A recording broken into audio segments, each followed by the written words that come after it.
La la la lava, chicken. Steve's lava chicken, yeah, it's tasty as hell. Ooh, mamacita, now you're ringing the bell.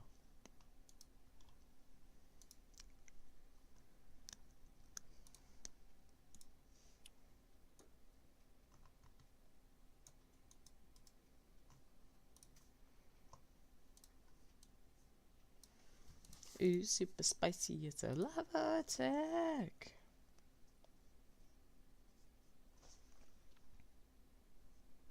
Sitting in my room. You ready?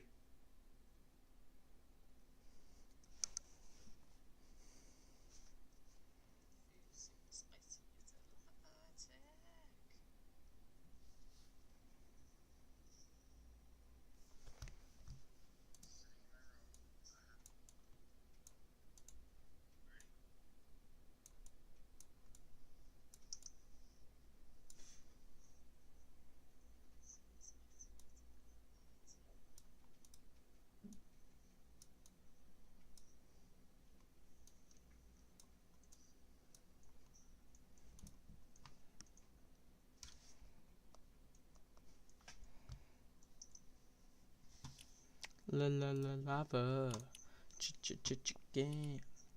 Steve's lava chicken, yeah, it's tasty as hell. Ooh, mamacita, now you're ringing the bell. Tasty and juicy, now you're having a snack.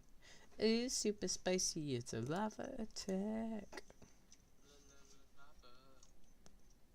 It's a little bit of a gray area, right? We're supposed to have a professional player on one side, content creator on the other side. Obviously, some said great content creator, but she is just so invested in the Fortnite competitive. I think nobody would bat an eye to call her a professional player in all regards. Like, you saw 14,000 hours streamed, all of that being invested into Fortnite competitive in some way, shape, or form. And not to mention, right, Fortnite is an esport that continuously gets harder, right? Throughout your career, it's just harder to kind of come into it. Everybody's getting better. Somerset is also just getting better, right? Earlier this year, making it into FNCS East, which was a feat for her. So she's constantly getting better, paired up with Thomas HD, scary duo. They're going to be lethal. I mean, not only making it to Heat's third place in the Milk Cup, Thomas HD, on the other hand, 4 times he's placed second place in FNCS Grand Finals, one of those being the Global Championship. Now, we did talk with Thomas, talked with Somerset. We said, if you win today, do you think it's going to count as your first FNCS win? Now, Thomas said no, but Somerset, on the other hand, had not. He said yes, and look, we agree. It still has FNCS before the Pro-Am. So if you win, Thomas, it does count. Why don't we go on over to Frankie, who's standing by. Frankie, ask him if it counts. Hello, I have got a very terrifying duo next to me. They might look sweet and innocent, but these two are going to have an absolute party when we hit Slurp Rush later. Thomas, when you first played Reload and this map, you must have been so excited because all of those weapons, have you got your name practically written on them? Yeah, I do. Like, I like using the Mammoth pistol, for example, and the sniper. So, yeah, I like the weapons. Yeah. It's kind of terrifying watching the two of these guys play. What was your reaction to getting Thomas? Oh, I was astonished. I was very excited. I mean, he's literally the Sniper King in absolutely everything. So to hear that, it was I knew we would definitely be able to get some, eliminations out of the air for sure. You're known for your disgusting aim with the sniper as well. Tell me, how on earth are you deciding who's doing what in game? Because you've got a very similar, powerful skill set. I think it's pretty apparent that he's very good with the super long range. I'm kind of here to just support and follow up on whatever he absolutely needs just to get us through to the end game. Now, you haven't had much of a chance to practice together because you've been separated by the Atlantic Ocean. But from watching you guys perform yesterday in our test games, it feels like there's a very natural chemistry. Is that right? Has it come quite naturally to you two as a duo? Yeah, I would say it does. I mean, I feel like we bounce off of each other pretty well, aside from me jumping in front of crash pads, but I'm learning as we go. There have been a few accidents we have seen with the mobility items so far here at the Galen Center in the past couple of days, so don't worry about that one. You're not alone, Somerset. Thomas, tell me about the off-spawn situation. You are dropping south of Steamy Stacks, but there's a lot of very good duos landing either side of you. So what's the idea here? Are you going to stick around and try and get some elims? We might be contested, but I'm not sure. I think Seti and Daya was going to land on us, but yeah. We will see. We'll just claim the split we have there, and yeah, we'll just try to make it to endgame. Well, all I know is it's going to be very, very entertaining watching the two of you. Thank you so much for talking to me, and good luck. Let's head back to the desk. Thomas HD said a word there, a phrase, called out a weapon specifically that kind of just got me excited. Mammoth pistol. Mammoth pistol being in reload. You throw one of those in the hands of Thomas HD, he's going to start hitting headshots. Oh, he's definitely going to start hitting headshots, right? We're talking about the Pro-Am right now. I remember when the Mammoth pistol was in FNCS competitive, right? When we were having one of those majors, then it was like, wait a minute, we're running highlight reels of the game, and they're all of Thomas with a Mammoth pistol. This isn't a Thomas highlight, it's just of the game, and it's just all of Thomas. He is just so good with weapons like that. Look, they're definitely going to do a great job, but some duos are uncontested and some aren't. One of them that is contesting each other at the northwest side of the map is going to be Clix and Lacey against Veno and Reddish. Now, this is going to be an interesting one, Z. Oh my gosh, are you kidding me? Like, on one side, old friends, old duo mates split up and now having to go head to head. On one side, you've got Reddish, who, again, kind of teetering on that, like, gray area of content creator pro. And then you've got Lacey, who is, like, basically an old-time pro, and he still says he is. Does that count? I don't know, but this is an exciting head-to-head. I feel like a few people would put asterisks onto that FNCS Pro, Clix being one of them. But yeah, Clix and Veno, like you were saying, old teammates, old roommates. They literally played the last FNCS Global Championships together. Obviously, they did split up this year, Veno going back to Europe, but having them go face-to-face, I don't know if there's going to be too much fighting, Vivid. Yeah, I'm happy you kind of hit home on that, right? I think they're both going to be happy with taking the loot that they get from Steamy Stacks. A pretty big POI for the both of those duos. I want to focus in on Clix and Lacey as a duo. Obviously, in Fortnite competitive, you know, it's very, very important to go ahead and farm your mats up. My only question with this duo, though, are they going to be able to take a break from farming those engagements to go ahead and get a couple of materials, right? Are they going to have too much fun with the event, or are they actually going to try to win? Definitely going to be farming clips. Mats, on the other hand, that's the issue. If we think about how both of these duos play, Clix and Lacey, I was watching some streams. Lacey's like, I'm the IGL. I'm the pro. I'm the IGL. Clix is like, what do you mean? No, I'm the pro. I'm the IGL. Lacey's like, no, no, no, no. So they're kind of going back and forth, but I do think they will lock in when the time comes. Now, on the other hand, Veno and Reddish, they are locked in. One of the first in the practice room. Veno's going to be IGLing. They definitely have what it takes. I'm excited to hear from this next interview. Frankie's standing by with both duos. Let's go on over. Thank you so much. And this is an interesting LAN reunion because the last time these guys were playing in person, it was at the Global Championships in 2024, and you were playing together. You placed 11th, and now you're broken up. Do you prefer it this way, Veno? I don't miss them. I can't win championships with them. Okay. Excuse me, this man bought you a watch. Already. Bought him a watch, and by the way, he was the reason we didn't win FNCS. I don't know if you've seen when we got 4th place. We were 1st place 9 games in. The last 3 games, he didn't listen to our coach. Did a dead side rotate, wrong rotate, pew pew. We're done. We're literally eliminated. And so you sent him packing back to the UK. Yeah, I sent him back to home. Well, thank you so much. Let's do talk about the competition that's going to happen, because Veno, you have a new teammate in Reddish, and she can frag very reliably. We saw you guys performing really well in the practice sessions here yesterday. Reddish, tell me how this teamwork is working. I wouldn't say I'm necessarily a fragger, more of a support player.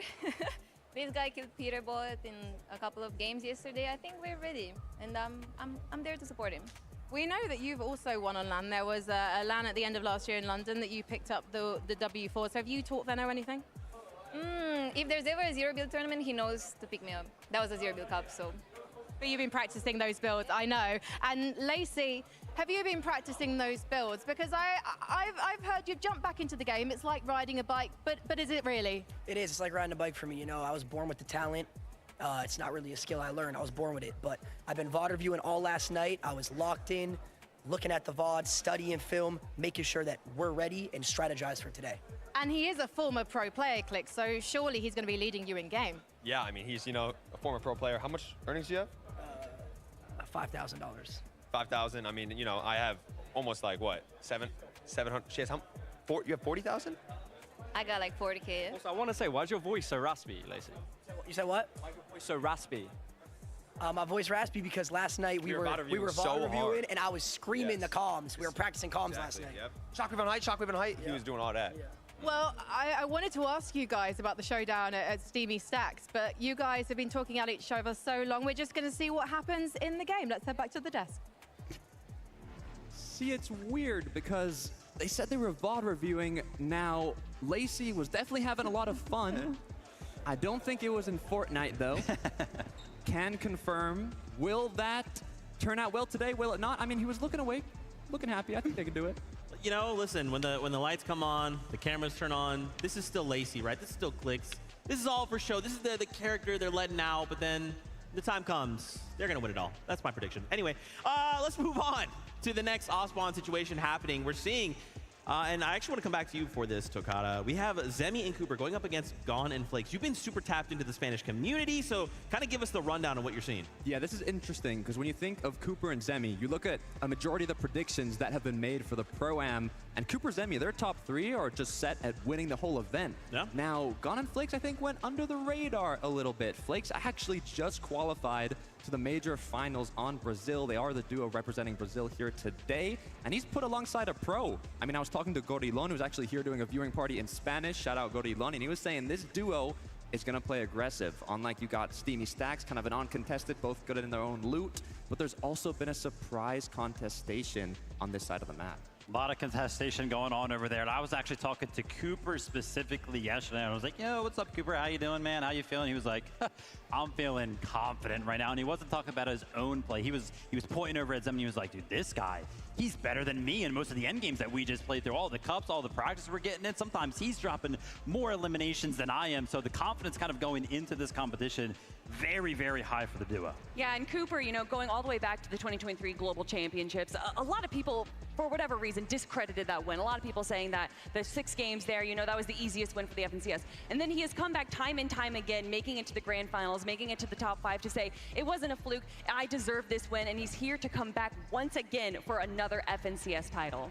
I love it. I love it. And I love that you pointed out as well as Zemi, because I heard that same thing, right? And when we're talking with Zemi, it's like, you know, what do you think? What would lead to your success? Another person to say the Mammoth pistol. And at that point, yeah, I kind of heard Cypher PK under, you know, quietly say, yeah, don't let him get that. Don't let him get that. So I'm excited to see, man. I do agree. Could this be the duo that wins it all? 100%. Both of them are incredibly strong competitors. Cooper is incredibly intelligent, but also has great fragging ability as well. So the two of them together, I think, has a lot of potential.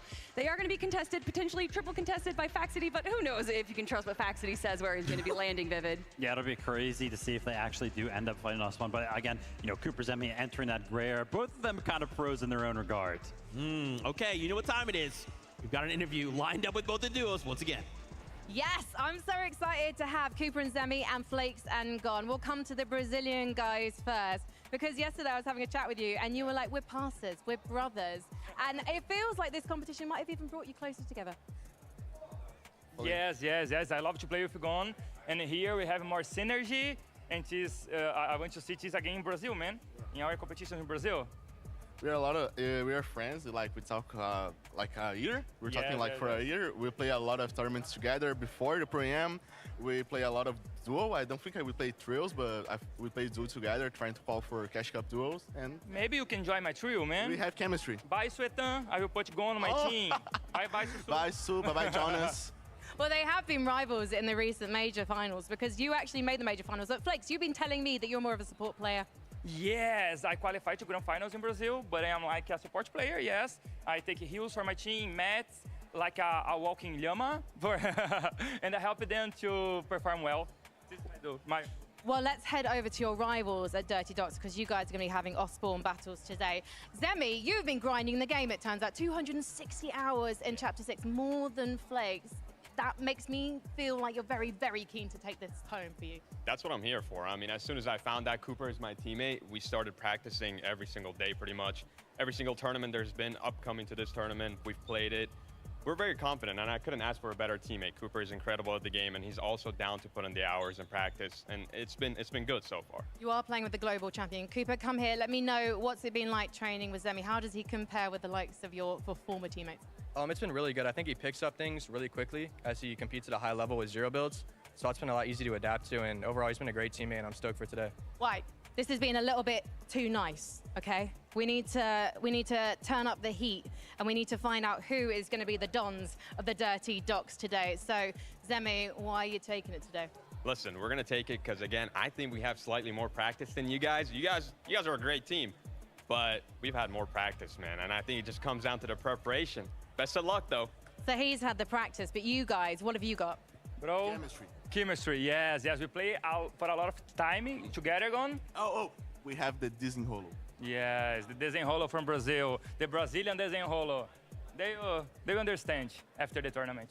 So it's the kings of Desenrolo versus the guys who put the work in. Who is going to reign supreme at the Dirty Docks? Maybe the devs can give us an idea.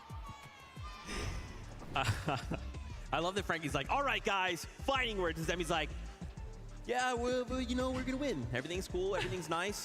Good luck. We're going to win, though. And it's like, Zemi, give me something. Give me more, man. I love Zemi, though. Obviously, we are very excited to see both. And not only just these two duos going ahead, but everyone competes. So let's do something fun. Let's talk about predictions. Who could walk away winning it all? We've put our heads together. We made some predictions, and here is a little look here. Who wants to go ahead and start? Well, first of all, he says we put our heads together. We didn't. We all kept the secrets from each other because we're very competitive in our own right. And as you can see, Takata and I, we have the same choice, the French gentle mates of Nikov and Podesai. If you guys watch the practice games like we did yesterday, they would be your choice as well. Look, I don't want to leak anything too early, but when the Pro-Am was announced, I think they went under the radar a little bit. They weren't in those top 5, top 3 predictions, and then we got here.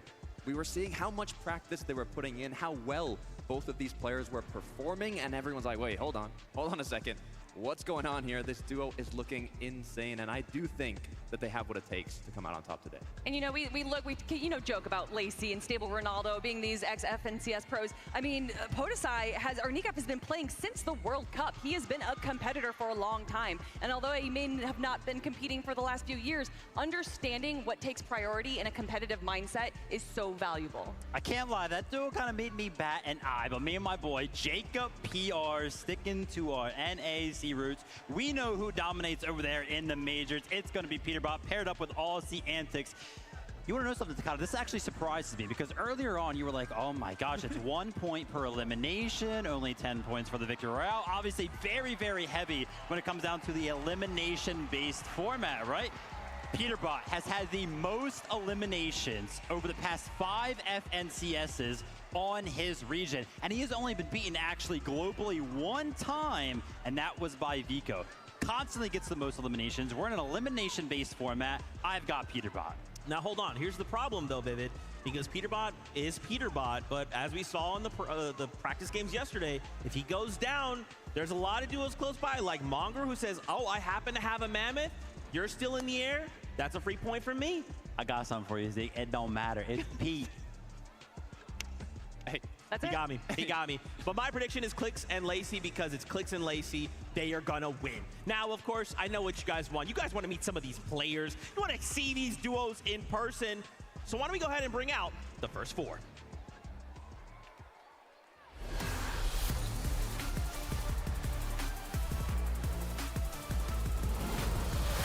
Make some noise for Zemi and Cooper. 2 titans from competitive and content are here to duke it out and reload, looking to take that top spot.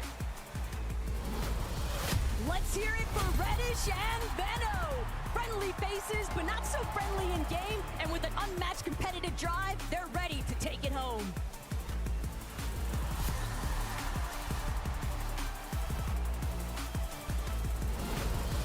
It's Big Vaxity and Reason. Even though these guys are a last-minute duo, they will not disappoint today, mixing great content with brute force. You gotta get loud for Kanata and stable Ronaldo. This energetic powerhouse is ready to get the party started.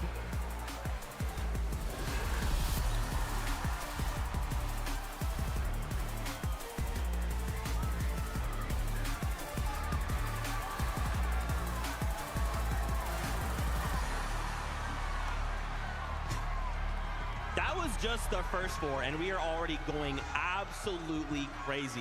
I am so excited to see Faxity and Reason play. Faxity being the last-minute sub in there.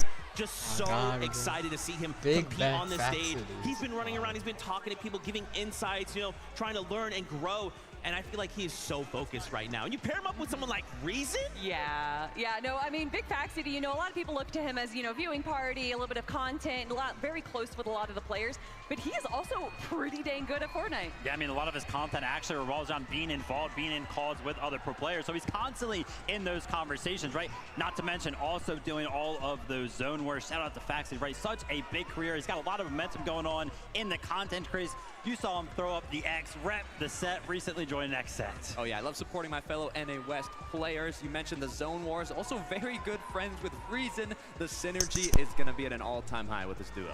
You know, you talk about synergy, I like the word chemistry. Kanada, stable Ronaldo.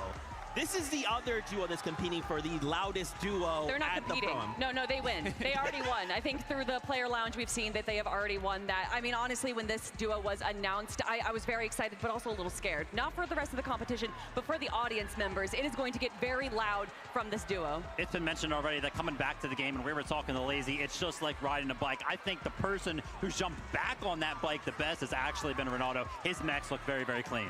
Oh my gosh, look, I'm getting word. I would love to keep talking about these duos, but we got next 4 to meet. Bring them in.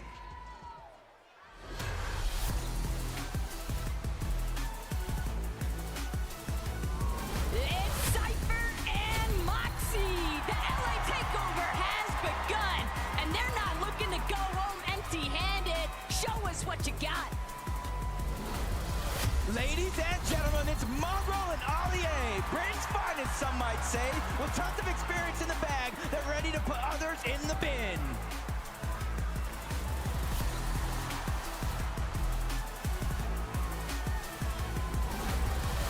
Viva la France, Sneakoff, and Podicide. The Gentlemates have entered the stage, and you know that trophy would look oh so good in their office. Let's hear it for Courage, JD, and Cold. Pretty bold to announce yourself as the champion already, but we respect it. Let's see you back up that statement.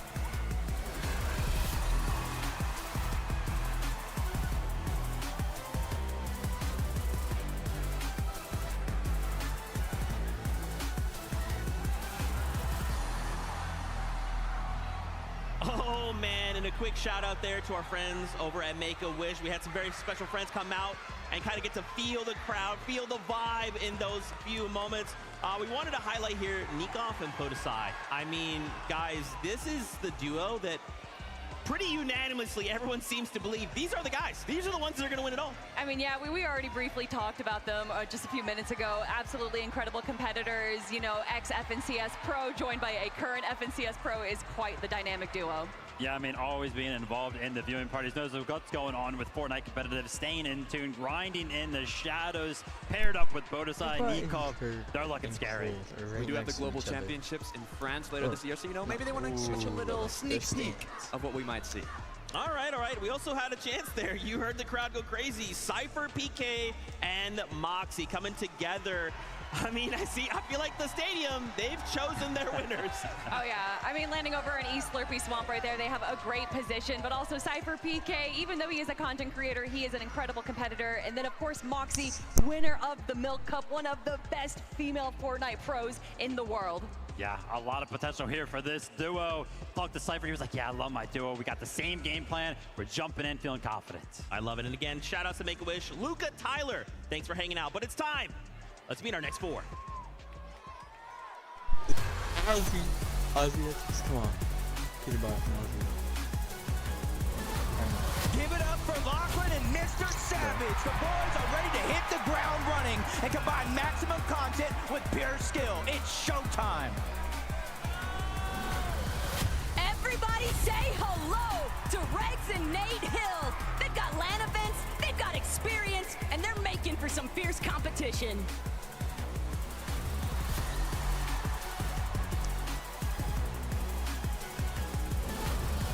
Make some noise for Captain Shota and Koyota, all the way from Japan. These guys are here to make their mark on the international stage with a big win.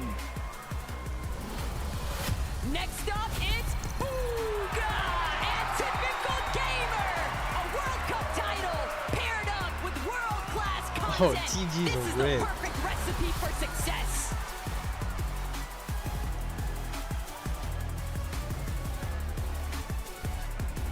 TG's next.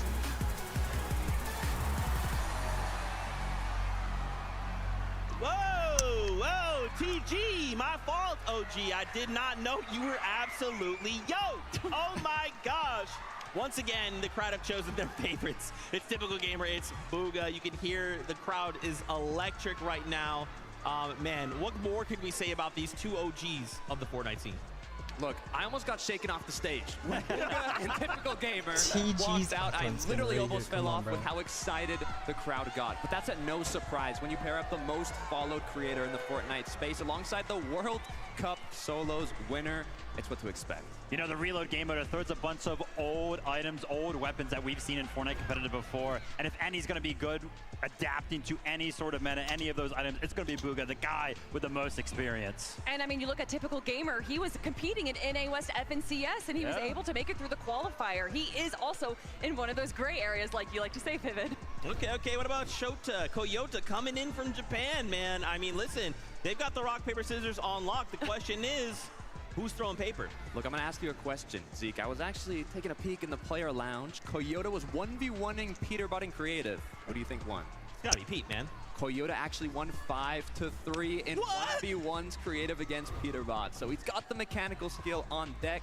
Also has some little surprises that we've seen in terms of game strategies. So I think they have what it takes. That's the thing with Koyota. Every single time that he shows up to one of these international events, whether it be globals, whether it be a pro-am, everybody is always quickly reminded he is just so good, especially when it comes to mechanics. I mean, there's a reason they call him the Asia's Peterbot, man. He is such a phenomenal player, and like you said, super innovative. I remember back when we had jetpacks in the game, he was literally eliminating people in the air. I'd love to see it again. Woo!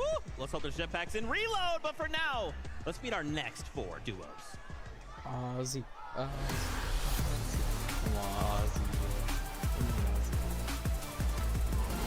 Their names are Alex and Loser Brew, but there's no losers in sight.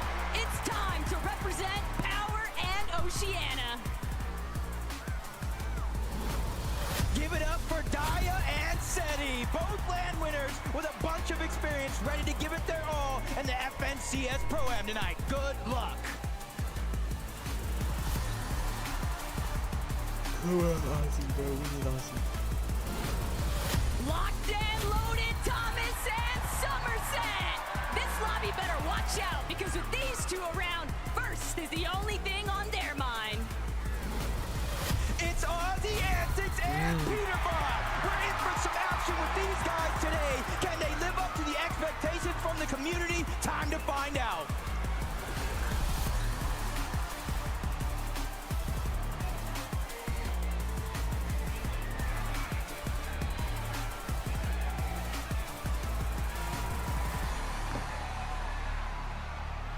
I mean, I'm feeling it. This is insane. We still have one more group left to go, but let's talk about Daya and Seti. I mean, Seti's an invitational champion, a legend in the EU scene. You pair him up with Daya, who just recently won the Milk Cup LAN. I mean, you know, Viv, this is looking like a really strong duo. You mentioned it, right? Both of them have that LAN experience, not only LAN experience, LAN winning experience. I mean, I swear this duo should be good on paper. It'll be interesting to see if they can actually fulfill all of the hype coming into the weekend. Yeah, when you think of EU competitive and a new season starts, the pros, the players, the duo, the players that they look at first is Cammy and Seti. They're always ahead of the game in terms of meta, in terms of how to play this season out. So I would not be surprised if they're also going to be ahead of the meta going into today. They are going to be contested at Logjam by Thomas and Somerset, but honestly, if there is a duo that could probably come up with a strategy real quick with how to deal with that duo, it is going to be Daya and Seti. But we got to talk about our OCE players. That's right, Alex. We've got paired up with Loser Fruit. I mean, in yesterday's practice games, guys, Alex was going crazy. Thankfully, they had Callum come out with them. Man, these guys are looking really, really strong. Yeah, when we were watching the games, there I am seeing a player with like 8 eliminations. I'm like, oh, of course, Pewterbot's going crazy. Oh, wait, no, that's Alex. Alex is eliminating everyone. Another one of those instances where we're reminded by one of these international players kind of joining us here on the stage that they are just so good mechanically. I was talking to Alex just before we started, and he was like, yo, Vivid, like, hype me up. I'm like, dude, what are you talking about? I don't need to. You were dropping crazy elimination yesterday. Just do that again. Everybody will be hyped for you. 100%. 4-time FNCS champ on OCE. You were mentioning, Kelly, he had the highest amount of eliminations in any of the practice matches yesterday. I have a very small insight from Loser Fruit as well. We had a very deep conversation. Said, Loser Fruit, what do you want out of the weekend? She said, I want one thing. One elimination onto Lachlan. That's it. With that being said, one final wave of duos. Bring them in.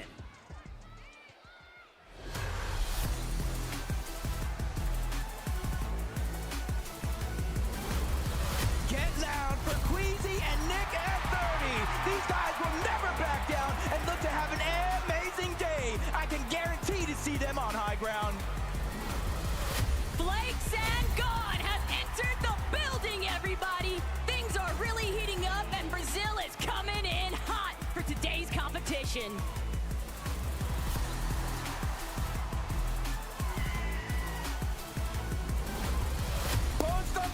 Jacob and Cammy, bringing the pride of Poland all the way to Los Angeles. Let's see if this duo can live up to the pressure of the competition. It's your content kings, Quicks and Lacey. They are already first in everyone's hearts, but now it's time to place first on the big stage.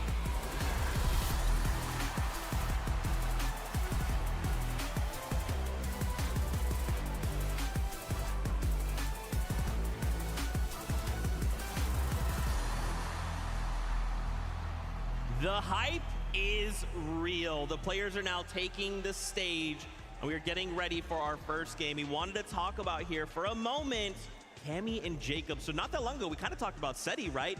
And I feel like what's happening right now is Seti, typically when you look at this duo, Seti and Cammy, they kind of come into tournaments real quiet, under the radar. And now you're telling me, Tokata, we have Seti already doing that. And now on the other end of Slurp Rush, we have Cammy and Jacob doing the same thing?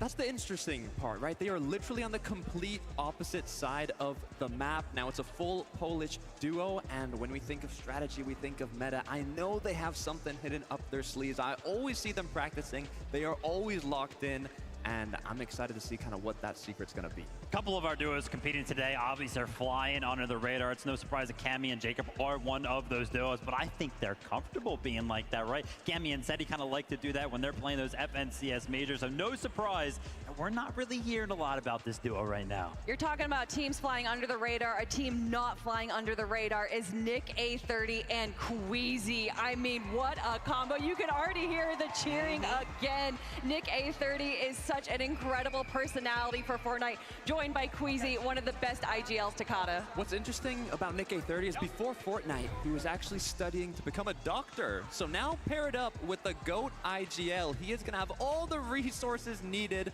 to keep him alive and play that support role. Well, obviously Queasy, one of the GOATs when it comes to the IGL category. Talking about Fortnite, are they going to be able to pull off the typical surgical procedure that is take height, don't die? I love it. You know, and after yesterday, we had these practice games to look at, and unfortunately, Nick had a moment where he kind of crash padded Queasy back in the storm. So I said, hey, Nick, I kind of walked up and said, hey, Nick, what is the one thing we're not doing tomorrow? He said, you saw the crash pad play, didn't you? You know, and I said, of course I did, Nick. And he's like, hey, look, Zeke, tomorrow that's not happening. Don't worry. And of course, the fact that we saw them on height, Yeah. I love that you're kind of saying that kind of clinical, surgical precision, bro. I was like, wait a minute. Are we watching a Pro-Am or are we watching FNCS? I mean, it's going to be a guarantee. We're going to see Queasy. We're going to see Nick A30 up on the high ground. Are they going to be able to control it, right? Maintain it? We'll have to see.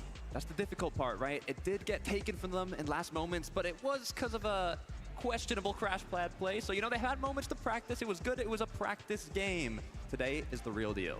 The one concern I have for this duo isn't about being contested, isn't about being able to play well, is how is Nick A30 going to deal with Queasy's language? We know that all the people competing here are going to be streaming their perspective, so we know, and also there's going to be some listen-ins as well. We got a lot of possible chaoticness for the family-friendly player.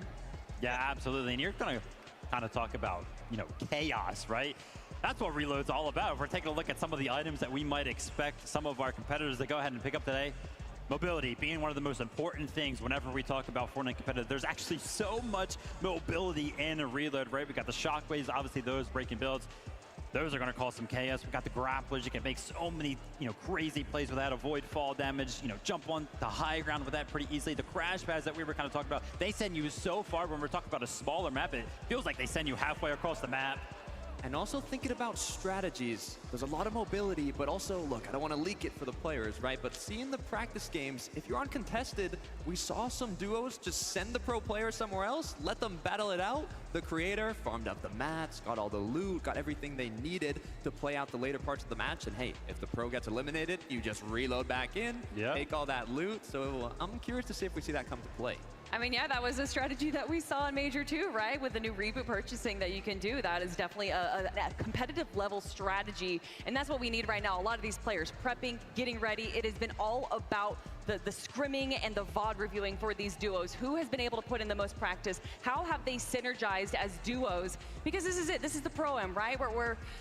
We haven't had one in 5 years. A lot is on the line right now. Vibes, I mean, at an all-time high, right? Obviously, there is definitely some more competitive edge, but there's also just like a lot of fun, kind of bringing together, you know, both ends of the same coin, right? Hyper-competitive FNCS, and then content creators, right? Who, when you bring them together, it's like we're one big family coming together once again. I mean, again, having old OGs coming together and be like, yeah, I still rock Fortnite.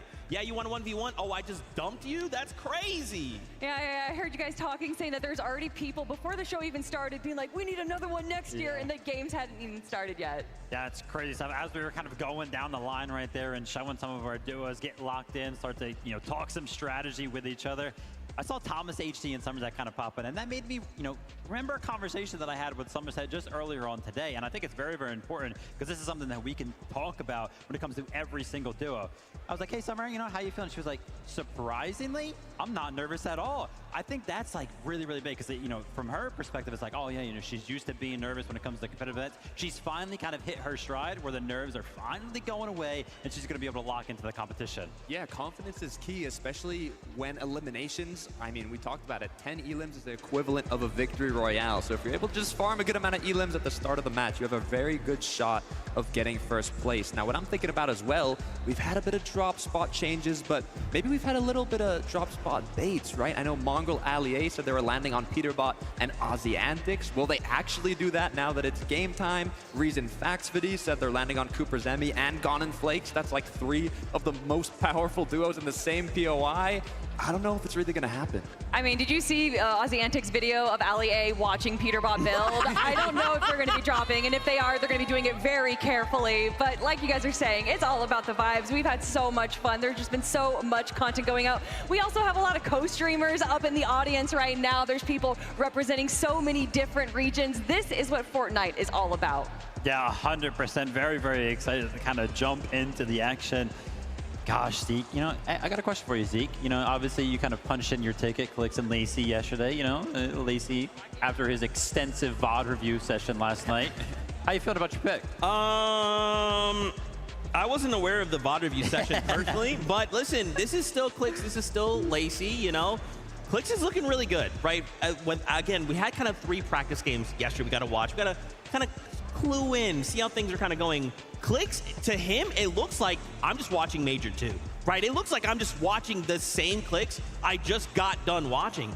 And of course, with Lacey, like, yeah, this guy loves content, of course, but He knows how much Clix wants it. He knows what this means to Clix. So when the time comes, he will lock in.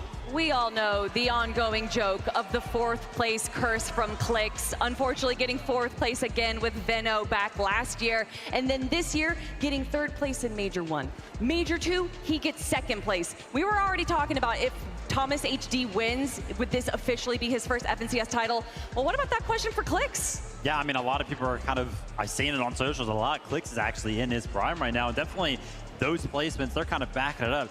We're talking about storylines when it comes down to primes and everything like that. Why don't we go ahead and focus in on Mr. Savage and Lachlan, right? Mr. Savage was retired from Fortnite Competitive earlier this year, and it did not take long before he kind of rejoined us for Major 2, joined another trio, got right back into the action, so I think he's locked in right there. The thing that I love about Mr. Savage is that, I remember competing against Guy, and he always had his supporter creator code. It was always like 200 IQ, because everybody always kind of coined him as the smartest player. Of course, now we could see it right a couple minutes ago, right? He changed his code now to code Mr. Savage, but still has those smarts. Has the IQ from retired to qualifying grand finals, but now competing here at the Pro-Am. And you were talking about, does it count as an FNCS win? Well, if it does, if Mr. Savage Lachlan wins, even Peterbot Aussie Antics, that means Aussie Antics is an FNCS win and Thomas HD doesn't, and Clix doesn't. That is definitely going to be a funny ongoing joke. I mean, how can you not be entertained, right? And again, the fact that this is reload, obviously in FNCS we watch, someone goes down, it's like, well, see you next game. Now someone goes down, it's like, okay, well, they're reloading back in. How do we kind of approach this new situation? Does Thomas HD have a mammoth pistol halfway across the map? Did he catch you coming from the sky? Like, there's so many cool things. And of course, with the loot pool that is reload, there's so much chaos that can happen. From even opening a single chest. I think it's important to kind of talk about, you're going to kind of get reloaded, right? Obviously, you're going to be flying in the sky. You're pretty exposed, and we kind of see how that kind of works out in competitions before, whenever there's like launch pads in the lobby, in the loot pool. But there was a change not too long ago to kind of avoid some of that, right? Make sure you can kind of glide down further, closer to the land, have a little bit more immunity. Yeah, to kind of prevent some of those beams coming out of the sky. I can tell you right now, from the practice games yesterday, with these professional players in the lobby, it feels like it almost changed nothing. Yeah, it really did not. I mean, the aim of these players is on a whole other level. And what I'm thinking is, in a lot of the performance evaluations, the players are playing safe. They were, hiding the box, going for the late games, and trying to get a good placement. Because in those end games, you are going to get a lot of opportunities for eliminations. But I'm trying to think to myself, okay, if you're low ground, you're going to have a lot of opportunities, players dropping down, running out of mats, a lot of elims. High ground, you're going to have to play aggressive if you want to match that amount of eliminations. And I think that's going to be kind of the deciding factor on who does end in first place. Another deciding factor is how these players are going to be preparing for their win condition in the end game. Obviously, with this being reload, we know that it has a high potential of going to a heal off. And we've seen a few players, such as Peterbot and Aussie, having 4 chug jugs in their loadout at one point, which is a great way to prepare. It's not the best way to get elimination. A combination of mobility and weapons and everything, but I think players that are preparing for that win condition is what's going to set them apart. Love the fact that you're talking about the heal. Yeah, it would be no surprise if at least 1, 2, 3, maybe even 4, maybe 5, maybe all 6 actually go down to that heal up, right? We got so many items that can kind of support that. Chug jugs, med kits, we've got those slurp juices in, but it's so funny because yesterday when we were watching those practice games, I was like, wow, we've even got the terrain, POIs like Slurpee that have those barrels available. Cooper, so smart, making sure that he went ahead and utilized those for his heal off win condition. Gosh, they're just so smart sometimes. And that's why it's important to put in the practice on this new map. I mean, not only do you have chug jugs, med kits, splashes, but like you were mentioning, if you know where all these slurp barrels are, if you know where you need to go quickly into zone to keep yourself alive in the heal off, I'm sure we're going to have a lot of them. I mean, bringing us back 3 years ago, invitational final game, Camiseti versus Queasy Vino, not knowing what you can do at a drop spot can really change the story of a game. Why would you bring that up, Kelly? It's not like this is going to be a super close competition by the end of the day. That would be insane if it was, but it's that time. We're ready to jump aboard that battle bus for the first game out of the FNCS Pro-Am. So casters, over to you.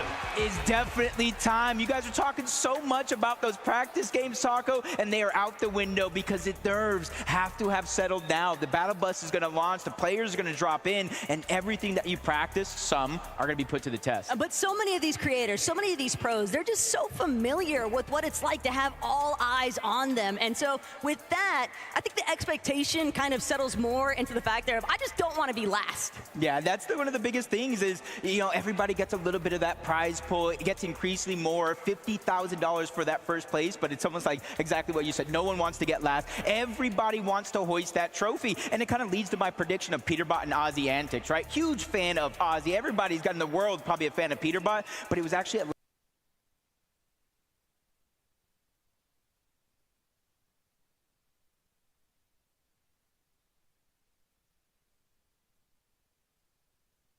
FNCS championships. He is well on his way there. But that's just the thing, the caliber of competitors that we have in this lobby mixed in with what you would expect to be a little bit more of a casual environment, but no, that's not the case. The desk has been touching on it. So really been putting in the time, effort, and hustle, and it's going to showcase here today. These matches, it might only be 6 games, Jacob, but I'm expecting some pretty big shifts to develop, especially by the time we hit the halfway point. Yeah, it's definitely going to be interesting, especially games 5 and 6. Those are the ones my eyes are definitely going to be glued on, because that's when a lot of the chaos will start to ensue just a little bit. Depending on where you're at in leaderboard, we already see it in our FNCS final style lobbies. You know, you need 30 points, you need 40 points, you have to pick it up through eliminations. This format is basically elimination heavy. You don't start to earn placement points until you start to get into the top 10, and most of them is in the top 5. So it's all about consistency and eliminations, and I think there's Look, everybody wants to be optimistic and anticipate that they're going to be able to find the eliminations when it matters. Maybe they can be consistent with their placements, but one of my favorite quotes of the day actually came from Vaxity earlier this morning, because he said, if by games 5-6 it looks like it's not happening, guess who I'm crashing out on? It's going to be Peterbot. If I'm not winning, he's not winning it either. And that kind of mentality, I wouldn't be surprised to see take place amongst multiple duos here today, because it's all about the pride sometimes, Jacob. No, it definitely is. And, you know, coming in and watching some of the practice games, you know, right out of the gates, Peterbot and Ozzy landing at their Slurpee Swamps. But then I saw Faxity Reason. I saw Alex as a solo while Loser Fruit was uncontested at her drop. I saw Booga and TG actually get aggressive and take the top of the Slurpee building. So honestly, I feel like it's anybody's games, and these zones are going to be so pivotal, because by zones 5, zone 6, just one zone before the reboot, that's when it's going to get interesting. But you guys heard the battle bus, and it is going to be ready for game number 1.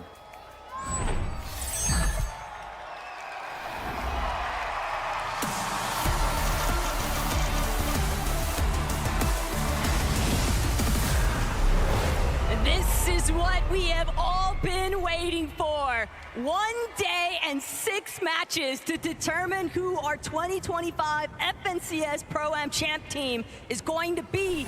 And initially off the jump, Peterbot, Ozzy, they've got control of Slurpee, but they've got company. If that would have just been a Mammoth pistol right out of the gates for Peterbot, I would be worried for Booga and TG, but now it's just a bunch of SMGs. Ozzy already found the Mammoth. He's going to go ahead and deliver that one first class on over to Peterbot as soon as he gets the chance, but they're just going to shield up, get a lot of these chests. In reload, it's about 100% chest spawn, so you got a lot of opportunity to get the loot that you need. Keep an eye on where Allier and Mongrel are actually going to be headed. Clake's Lacey, a little bit of pressure coming out from Veno and Reddish. And typically, you could expect that some of these POIs, you can just split them even 50-50 for the most part, but I don't think that a 50-50 clean split is the intention here. No, I don't think it is for the most part, but because of those 100%, there's a lot of floor loot and stuff that they can split it rather safely, or you can choose to fight it later once you do get that full loadout. But I did see in the feed, typical gamer taking down Courage. Now Cypher PK is going down. So a lot of these players already just going right at it to try to get those early elimination points so they don't have to worry about a deficit later on. And it's always rough to be one of the first players eliminated, because then you're just an open season target for the rest of the lobby. Alex, if he'd had that reload online, we might have even expected to see him fire a shot out of that Mammoth one more time, but and Peterbot's territory, but more so Peterbot's. Everybody kind of switching things up. It does look like Seti is just away from where we thought he was going to drop initially and put himself in a 1v2 situation against Savage and Lachlan. But Savage just gets Mammoth, and I believe it was Peterbot from on top, and already he's moving in for the straight elimination. Down goes Savage, and Peterbot is instantly getting busy here in game one. Peterbot sees action. Peterbot wants his own part of it. Finding that first elimination now means everybody else is left scrambling. Lachlan trying to escape. He knows Pete is on the hunt, but Peterbot, watch your back. There's more company, more targets in sight. It's like the Peterbot hit Ozzy list, killed and it Seti. scores Yes, sir, 38 Ozzy. players, every single one. He's trying to get at least a Ozzy, single elimination on everybody in the game. Here in Savage oh getting rebooted, and these are the big warnings that we were talking about. It's just like a flare in the sky. They know exactly where you're at, and Peterbot is just on the hunt for Mr. Savage yet again, who luckily finds at least a shockwave to create just a little bit more distance. But how far can you run when Peterbot is chasing you down like this? He still has a couple of shots, one more left inside of this Mammoth, and then it'll be up close and personal. Thunder Shotgun pulled at the ready. Savage clipped. Savage. He doesn't have enough HP. Dead! Tango, Savage dead. Peterbot. Another elimination for Peterbot Peter. emotes Who needs on a him. warm up when you've got game one to get things done? Yeah, I don't know if anybody knows, but Savage kind of just helped the lobby right there because you saw Peterbot only had one more Mammoth pistol shot left, so he's not going to be able to do that much damage from far away anymore unless he finds his loot llama in the fact of Ozzy Antics to see if you have any more of those that I can borrow. Thomas HD, Somerset, just moving north from their original drop spot, and you can see they have a pretty decent loadout, but when we're looking for Thomas HD, no sniper, no Mammoth pistol, he doesn't have the firepower that we expect him to have yet. A little bit of you take this, I'll take that from Somerset and Thomas. But Aussie, Peterbot, they're not done. Pete especially, he's just keying everybody. And Mongrel, this is the conversation Mongrel starter. crack. Peterbot 50 annoyed HP. even that these two would have the audacity to challenge them at Slurpy Swamp. But Peterbot kills Allier. Allier nearly bringing Pete Actually, no. down. Pete actually going to be forced to pull back. But Holy Aussie, he's crap, got bro. the supportive Peterbot. measure. He knows his responsibility, and he's going to make sure that Pete is safe and sound. And the little things, Taco, it's the Peterbot, little things right there for 120 Ozzy. Being HP. able to go in, sneak in. He edited the backside cover for Peterbot to safely escape and gave the shields and heals exactly what Peterbot he and needs in a Ozzy have situation like that. 30 It was points already. definitely a tough spot to be in for a quick moment. But relatively early, third zone, only one tick of damage. You could still stay and stagger yourself back if you need be. But you see Aussie play back up, but then immediately goes right back to the farming. It'll be a test of endurance for those two making their way out of Slurpy Swamp. But Nikov, Podesai, can't even classify them as a dark horse because these are two very high-tier competitors. But with the way that they're kind of trying to position right now, Jacob, it looks like they don't want to get caught up in too much of that early commotion. They'd rather prioritize the positioning. Yeah, talking to them in the player room before it started, they're just going to play their game. They're not concerned with everybody's drop spots. They're not concerned with everybody's strategies. They're not even concerned with anybody sleeping on them. They say, hey, that's a blessing because they're not going to see what's coming. And I think they're just focusing on prioritizing the rotation this time around. That's why they're going towards the north, but towards the eastern side of the zone is going to be gone, and Flakes, they've had a rough time. That surprise triple contestation could delay your timing so much. And even with Baxity and Reason kind of calling out the fact, hey, we're just looking to take the dockside entirely out of Salty Docks, but Cooper made a great point. He called out that those two are eventually going to have to rotate in, and guess where they're going to have to go through? Both of these duos opposite ends, so the fight was inevitable from Salty, and it's kind of left everybody a little bit more scattered. Yo, Kim. Take a look at this. Typical gamer. Typical gamer, one of the most viewed Fortnite creators in the world right now. And he's carrying the World Cup champion Booga 2 eliminations to 0. Typical he has gamer 7 is crash carrying pads, Booga, the bro. legendary Slurp Juice. He has a very good loadout. Right now, the only real concern for them is how they're going to make their way in towards zone. They did let 1 or 2 teams already pass them on that rotation, and there's a third towards the north. Hey, you can't sleep on TG, though. You have to remember, this is someone who's been playing alongside Quinn even out of the West region on NA, and they've been able to have some pretty strong performances. He's definitely a strong competitor.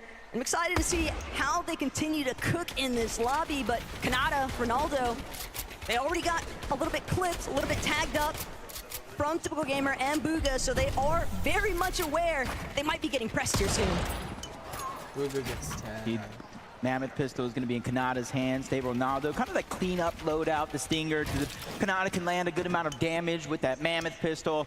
Whether either one of the shotgun or the SMG, he's going to be able to clean that one up easy, but they're just on the side of the mountain. A lot of teams already pressing forward in that rotation. They're just kind of biding their time. They're a team with 2 FNCS champions, by the way, on it, that know that patience is a virtue, and just being able to just slowly let other players make the mistakes that you can capitalize on. And hey, Alex kind of carrying over that performance from yesterday's practice lobbies. Already 3 eliminations. He's definitely keeping in mind just how impactful those individual elim points will actually amount to.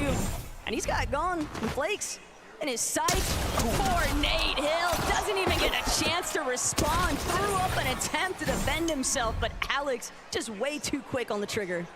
And that's what we were talking about in those practice games. Alex going punch for punch with the likes of Peterbot in terms of getting simple eliminations. As we're seeing the zone, it is going to close up just a little bit, but it's a 50-50 with the whole south side being in the zone, and that's why you see Peterbot and Ozzy just trying to rotate to the north. It's not a ton of damage by any means, Taco, but you can see they're trying to save and utilize their heals for as long as possible. And the problem is that Chug Jug that Ozzy's holding onto isn't for him. That is got Peterbot's name on it. And the longer that Aussie can hold on to that without having to actually use it on himself, probably the better off they're going to feel with these rotates. And the direction that they're headed, though, Somerset, Thomas HD, they might have an opportunity here to try and cut off some teams, play a little bit of spoiler to this edge of zone. Yeah, loadout's looking pretty good. They got that Chug Cannon, so that's basically infinite heals. You just need the timing to let them charge up. As Cold and Courage find themselves all the way toward the north, Steamy stacks, but there's about 6 teams on this side of the map. They find themselves in the zone, though. That's a luxury they know they can count on for now. This is still a nice readjustment in comparison to a lot of the troubles that we saw them encountering in yesterday's practice games. Courage, Cold, they'd rather bide their time. They don't actually have to throw away their positioning anytime soon, but if Regs and Nahil get a little bit too close in their space, you can expect some sparks to fly. Yeah, and I feel like it's this point of the game, the nerves start to just get a little bit more up there because those reboots are about to turn off in Zone 7. So most of the teams have already rotated. You can see it in the minimap in close proximity of one another. So even though if you go down here, now it's the 6th zone, you will reboot, but where are you gonna go? Where are you gonna find the loot? So that's why you're seeing a lot of these teams taking it just a little bit more serious than some of the games that we saw yesterday. Plus, you got to keep in mind, Cooper, Zemi, they were grinding all morning. They've got to be feeling very warmed up, doing nonstop 2v2s up against Kanata and Stable Ronaldo. And the way that they just shockwave towards that center zone, they're bound to get caught up in a little bit of action. But Reddish, Veno, first off, they want to be the ones intervening. Gone and Flakes, they've got an exchange up against Kanata. They took out Ronaldo, but Reddish and Veno, they don't want to let up any pressure. They're just going to continuously spray into where that action's taking place. I just feel so bad for Ronaldo right now. I don't even know where he's going to end up landing, but if he can find his way back to Kanata, that will be good. And they are kind of deep in the back of the zone. This is about what are his chances, which is going to be relatively good. I don't even know how he just done it, but he did it. And that's what you look at a former FNCS champ for, okay? Ronaldo's got his method. He's got some tricks up his sleeve. He's got a little bit of vengeance. It's typical gamer. Gone and Flakes interrupting. That's just so rude. Just a tough spot to be in, too. He couldn't even fully stand up. He was kind of stuck, crouched down at the top of the mountain. Cooper, Zemi, honestly, leading up into this Pro-Am, this has to be one of the most predicted teams in top 5, one of the most predicted teams to actually win the FNCS Pro-Am. But hold up, Cole getting busy. Kurt said they were going to take out Cypher PK. I'm not sure if he said he was going to do it himself or he was going to let Cole do it for him. Look, who else was getting their duo bananas? Who else was getting their duo water? Courage, that's who. And it's showing off here. Cold, feeling primed and ready to go. Cypher being the first victim, and possibly many more to come. And Cypher also in a tough spot. With Moxie being a little bit of a solo here for a few seconds, if she can buy the time, they will. And you hear that sound, reboots are going to be disabled from here on out. If you go down, you are forced to watch the rest of the game play out. Oh! Every player for themselves, and absolutely nobody is safe. Shockwave or crash pad, whatever direction you want to head, but you've got to keep your head on a swivel, otherwise you might lose it. As Veno so nicely showcased, but Veno and Reddish, they've still got their work cut out for them. They know there's a lot of neighbors that they don't necessarily want to be knocking on the doors of just yet. You're trying to draw as little of attention as possible. Ooh, Ollie, I did see him kind of get targeted by a few players, dropped to a low HP. Peterbot's the one that's actually cleaning up the elimination. Points go to Bugha, loot goes to Peterbot. And that's where you're seeing a whole lot of importance as Moxie. We literally saw her go down. Now we're seeing what happens when you get rebooted a little too late, and now she is out of there. But look at Nick and Queasy. They're already trying to come into your height. Peterbot and Aussie, they're just going to clear out their own dead side rotate. Pete, always happy to get involved with a little bit of box-to-box fighting. And if they're not careful, though, High Ground might actually take notice of what's going on. Mongrel barely lucky to still be alive right now. That's a rare miss from Peterbot. And he's feeling the pressure here because this is a duo competition. But for the rest of this game, Mongrel's going to have to play it out as a solo. And I think Peterbot sees the weakness. He's getting the green light, but shots come in. They spray the cover. Really forced them to kind of rethink that strategy there for that quick moment. And that's saving Mongrel. He doesn't even know how he just got blessed, but on a High Ground, you know him, you love him. It's Queasy, it's Nick F30, and hopefully this time around they can hold on to their high ground. The zone pulling over this hillside has just completely set Queasy and Nick in an optimal position, but you always have to be careful because High Ground can be challenged at any given moment, and Queasy is fully aware of that factor. He's already caught a glimpse of Shota and Koyota on that secondary height, but teams are on the move. They're trying to control that front side low, and Podesai, Nikov, waiting for the perfect moment to strike. Yeah, he has to let that legendary Slurp Juice get his HP and shield back up, because if he were to go now, one Mammoth Pistol will definitely do him in. But now the crash pad's going out. They're just simply trying to make their way to the front side of the gun.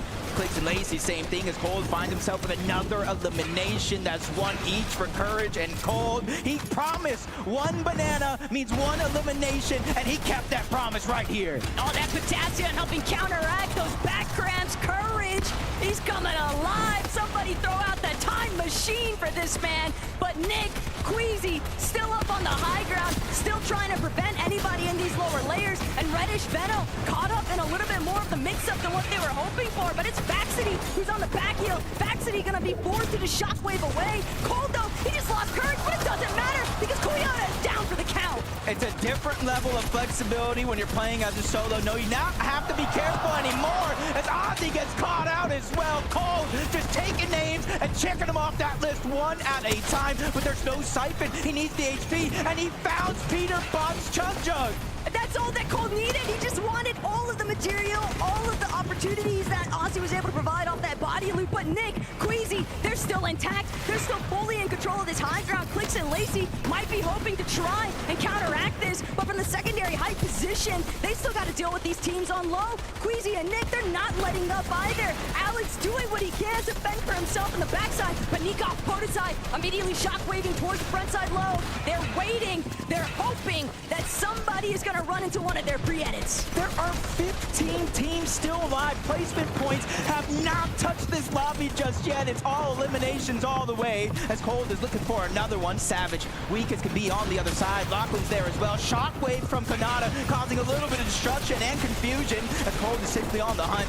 An opportunity there, but he misses out. But Zemi's going to steal that one away as Peterbot is struggling to get out of the box, but they send him back to the lobby anyway. And Queasy, the lone man on height, he's going to try and just make sure that he's got it as long as possible. Clicks and Lacey, though, all the way in the bottom field, they are making sure that nobody can challenge their current position. Clicks creating so much space. Lacey, all that bot reviewing from last night, buddy. It's kicking in now. Queasy going to be dropped down into the heart of the action, and now Clicks, Lacey, he might actually do this. He finds his former teammate, Veno, the 6 out of 12, as he lands another shot, but he gets Shockwave out of zone, quickly uses his, finds his way back, 0 builds left, but on the high ground, it's his EU competition. He goes for a play, but gets set right back down. Nikov, Podesai, 4 eliminations, they're in control. And they absolutely blocked off Queasy's attempt to actually catapult himself back up the high ground. Clicks, Lacey, they're just too tangled up. It's only going to be Clicks that manages to finagle his way out of here, but he's going to shockwave up. He sees Podesai, but he's a target. But Podesai's been sent packing.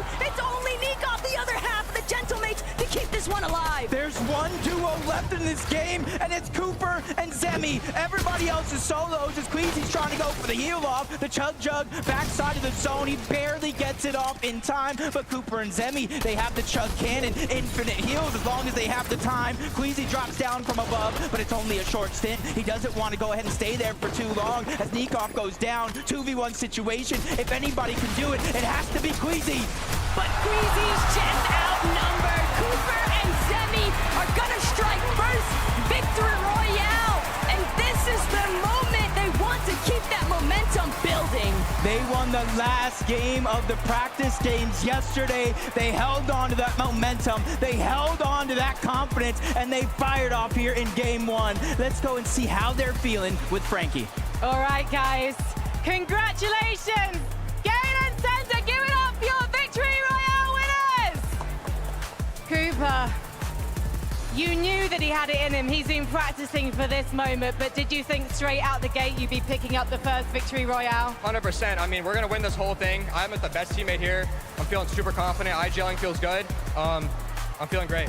All eyes were on Queasy and the high ground, but you guys were just staking things out on the low ground. Talk me through that end game. Yeah, I mean, end game we looked at high ground. We saw they're very established. Cooper called it to go low ground. I was on him the whole time. He was calling it, and I was just trying to get kills, give him everything he needs, and it worked out. It really did work out. Do you think you need to change things up now to keep people guessing in the lobby? No, I mean, we might change things. We might not. I don't know, but all I know is we're gonna win more. Well, all eyes are gonna be on you. Cooper, after game one, we've got the eye test now. Who do you think is the biggest competition here? I mean, I don't got any competition here, honestly. I think we're miles ahead of everyone. We just stay consistent, stay confident. No one's beating me here. All right then, guys. Please give it up one more time. Cooper and Zemi! What a way to kick things off here in Los Angeles. We'll be right back after this break.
Welcome back, everyone, to the 2025 FNCS Pro-Am. Oh my gosh. Game number 1 was crazy. So many developments all happening in that single chaotic moment of a game. And at the end of it all, Cooper and Zemi come out as Game 1 winners? Yeah, I mean, again, that wasn't too much of a surprise, right? Everyone had Cooper and Zemi winning the whole thing, and it looks like Cooper and Zemi are feeling the same way as well. Going on the low ground aggression definitely is working out for this duo right here. But what I love from it is Cooper. This Major 2 that we just had was one of the first times that he really tried IGLing, and honestly, he's done such a good job with it, and I love to see him bring that into this competition as well. I mean, Cooper was telling us, he said, let's drop low ground. That's what he was telling Zemi. Zemi's like, should we go for high? Should we contest it? No, they wanted to play by the book. The mark of a good duo is like, if your IGL kind of says, hey, this is what we kind of need to do, he's immediately there to just make sure everything is happening the way it needs to, and they're sitting there in that #1 spot right now after just game #1. Dude, Zemi, what I love about him, even if he's like asking questions like, hey, what should we be doing? What you don't have to question is his aiming. Wherever they are, whatever layer, if there's a 1v1 that's taking place, Zemi's not missing. Whew, man, that is a way to start a competition, Takata. And honestly, I think a lot of eyes are going to be on this duo. I don't know necessarily if Peterbot and Aussie Antics are necessarily happy with the performance that we saw right there. Currently sitting in 7th place. And if there's one thing I know about Peterbot is that when he thinks that there's a player that's doing better than him, he tends to target that player. Oh yeah, and you could see from the early game onto Mr. Savage how focused he was on getting that elimination. But also shout out Aussie Antics. The amount of eliminations he was picking up, he was looking like one of the pros himself. Yeah, look at this, the same amount of eliminations as Peterbot. I don't think anyone expected that, but with the amount of practice that Aussie has been putting in, and you can even hear it from Peterbot, the fact that he complimented Aussie Antics just shows how much effort he's been putting into this competition. Absolutely. Of course, I want to highlight here as well Nikov and Podesai. Guys, for a moment, I thought, wait a minute, they're going up. The Gentlemates are on height. This is it.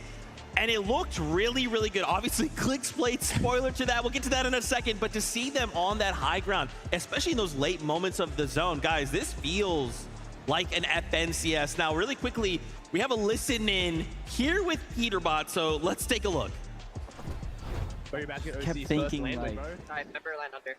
Yep. Yeah, we won a game on land. You're the first OC player to win on Yo, land. let's go, bro. I'm talking about winning the whole thing as well, man. Yep. Now we're winning the whole thing. Come on. Got him. Nice. Good We're job, steady. We're steady. Bro. Yo, got a pro on the board, baby. 30, 13 white, 60 white, 80 white. Dead, dead, dead. Nice, Nice. bro. Let's go, baby. I Go, blanked bro. her. Dude, 2-2, man. Come on, kill checked by me. Come on, man. You got to be at least triple my kills. I love that. Something we actually, when we had a chance to talk with Ozzy, one thing he said was like, hey, listen, so on land, OC has not gotten a Victory Royale or a win. So we said, wait a minute, hold on. So you're saying if you got a Victory Royale and won, I mean, OCE is on the map then. That's right. Lachlan walked out with that piece of paper. That would be crazy. Yeah, that would be pretty crazy, especially with it being Aussie Antics, because we do have a few OC pros here as well. So to have it be the content creator, the face of content creation for Fortnite, that'd be pretty special. But if we're talking about special, we got to talk about Cold and Courage JD. Look, Jacob mentioned it. Courage said, every banana I'm going to eat, I'm going to turn that into an elimination. And he was not wrong. You can see the shots he's hitting here. You can see the practice that he's put in. There was a funny note. He's played more tournaments in the last week than he had from 2020 to now. And that work is really paying off.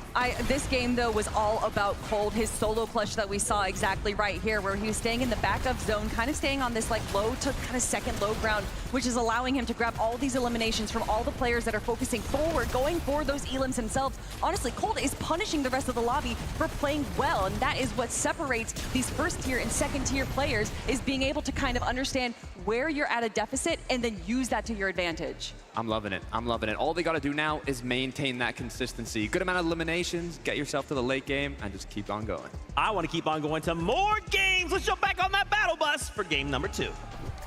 Match 1 has already delivered, and from what we're witnessing this far, Jacob, all of these players are so ready to kind of stamp their own place inside that leaderboard. Yeah, with how wild game 1 was so far, I can only expect it to kind of double, triple in games 4 and 5 at the end of the day, because we saw 16 teams alive before placement points went in. But let's get into game number 2, because we want action.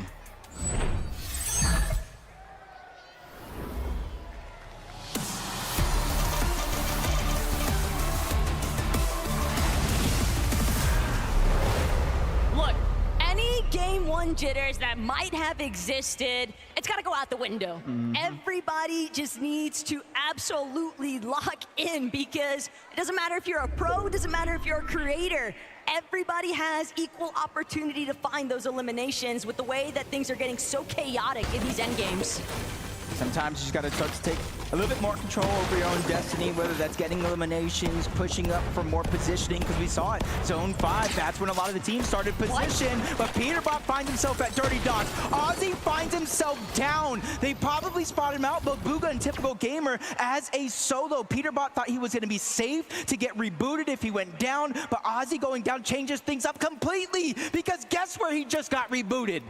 Cooper, Zemi, Flakes, they're all looking up at the sky. Ozzy doing everything he can to try and duck it out, but he's gonna get knocked one more time. Somebody's sure to clean him up. That'll be gone, but Alex and Loser Fruit, they recognize, hey, if there's gonna be somebody getting eliminated this early on, we wanna make sure that we could possibly get involved, and everyone's starting to creep up now into this Dirty Docks area. Even had Faxity and Reason going on over there as Seti and Daya with 2 eliminations. 19 teams left in the game, which means they sent one of them packing early here for game number 2. And that's got to start to boost the confidence right there for Seti and Daya, because now they got position on one of the high hills here on the map, and they can kind of just play it by ear. Aussie is so used to watching the pros be victims, but now he's on the receiving end. He just cannot touch the ground. Everybody just aiming up, trying to prevent him from getting any sense of survivability. And Peterbot, he's gonna completely scatter. He's trying to make as much space as possible so that his duo could actually try and be a contender here in Lobby 2. I kind of know what this feels like right now. Getting put in the blender, you're getting put into a smoothie right now. But they figured it out. Peterbot was able to create enough distance so when Ozzy got rebooted yet again, they're more closer towards Slurpee Swamp. But you got to remember, it was Bugha and Typical Gamer that got those early eliminations onto Ozzy, and they already moved into that POI.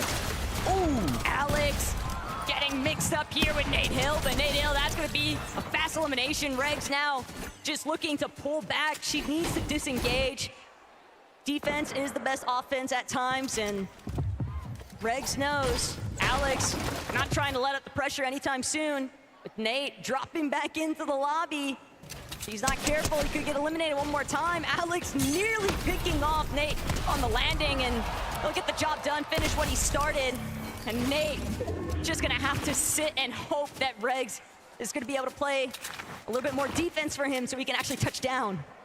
And these were the fears. These were the fears. Talking to Alex, even Kanata, that you can't split and play that way because it's like a beacon. You're like a flare in the ocean. They know exactly where you're respawning at. And now Alex has found the actual player keeping the whole thing alive with all the loot, which is Regs, getting pressured in by Loser Flute on one side. Alex playing box to box on the other. The top was already taken, and now he's moving in to try to clean up this elimination onto Regs, and he does so with ease. The numbers game is just too much. But with how close we are to Boom and Base, that might actually draw the attention of the Gentlemates, Nikov and Podicide. They're starting to kind of poke their heads on over.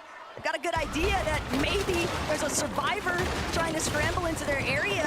Peterbot and Aussie, though, they left Slurpee Swamp wide open, and other teams have tried to move in, but Mongrel doesn't stand a chance. Peterbot letting him know what's good for what feels like the millionth time since yesterday's games.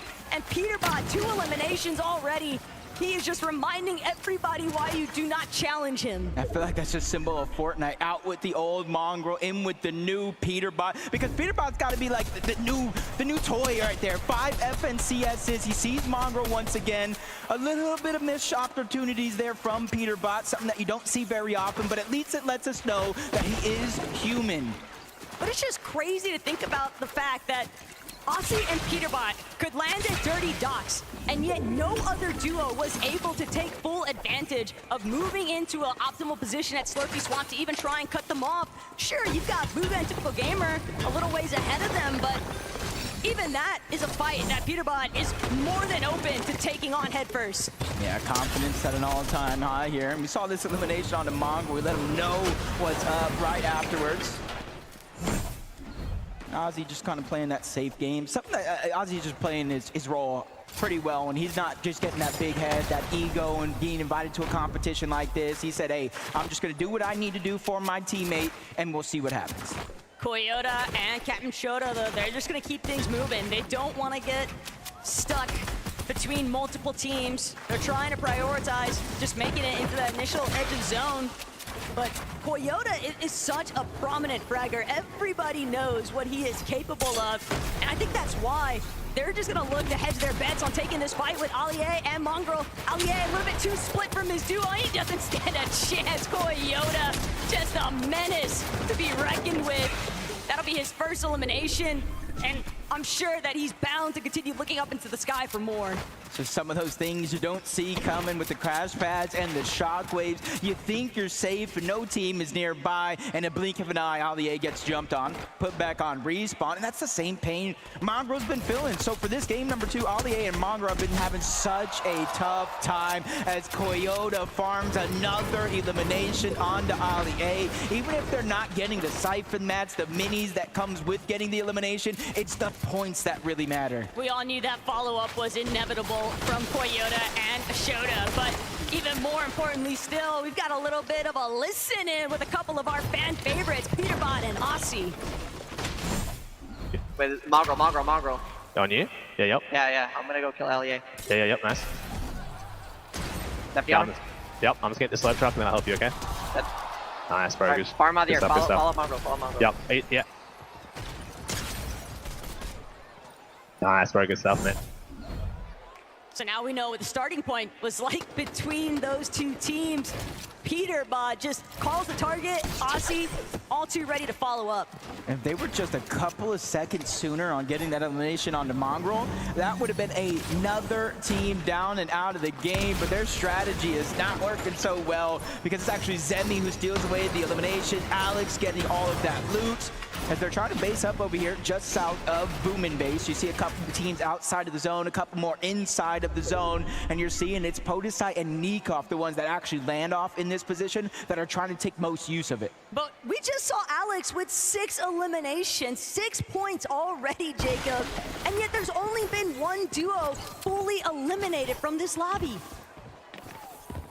Seeing the struggles that happen if you go down too early. And this is where I start to talk about a little bit of that danger zone. 5th zone going into 6. You're still able to reboot, but where are you going to go? You go too deep into the zone, you could get chunked out even with the barrels. It's Cammy, Jacob trying to play it very, very carefully. They know the whole western side of that zone is going to open up. They know it's relatively low damage, so they're going to hedge their bets in that direction.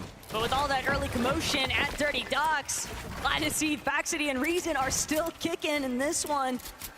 They're looking like they might be able to get a nice flank opportunity onto a couple of our teams that are pushed a little bit further inside this edge of zone. But Fax and Reason, big brother, trying to be careful, doesn't want to overstep his welcome. You know, when Faxity got in last second, I might have been one of the happiest people being able to watch him play, being able to check out his streams. He is so entertaining, and he's good. He's good. He just needs to get more reps in a competition. You know, you saw that stat. He's placed top 10 in at least 10 of them. He just hasn't been able to pull off that big win. But hey, if he's able to pull off a win here at the FNCS Pro-Am, that's the only one that matters. His only option is to pull off a Victor Royale here, Jacob. He said he was getting at least 1 for the broadcast today, at least 1 for the fans back home, and he's got to get at least 1 for Amar. I mean, show the man some love. Everything happens for a reason, though, and we'll have to check back in with Faxity to see what's taking place. Cooper, Zemi, wanting to get a little bit aggressive onto Daya and Seti. They're going to have to sit and wait. Seeing at least 3 teams over towards Slurpee. One of them is going to get jumped on by Peterbot. That's Jacob who does go down. It's actually Ozzy who gets the elimination. 3rd one of the game, and they get that legendary Slurp juice. It's going to heal up that shield and HP over time if they need it, which they might because the zone is pulling all the way towards the north.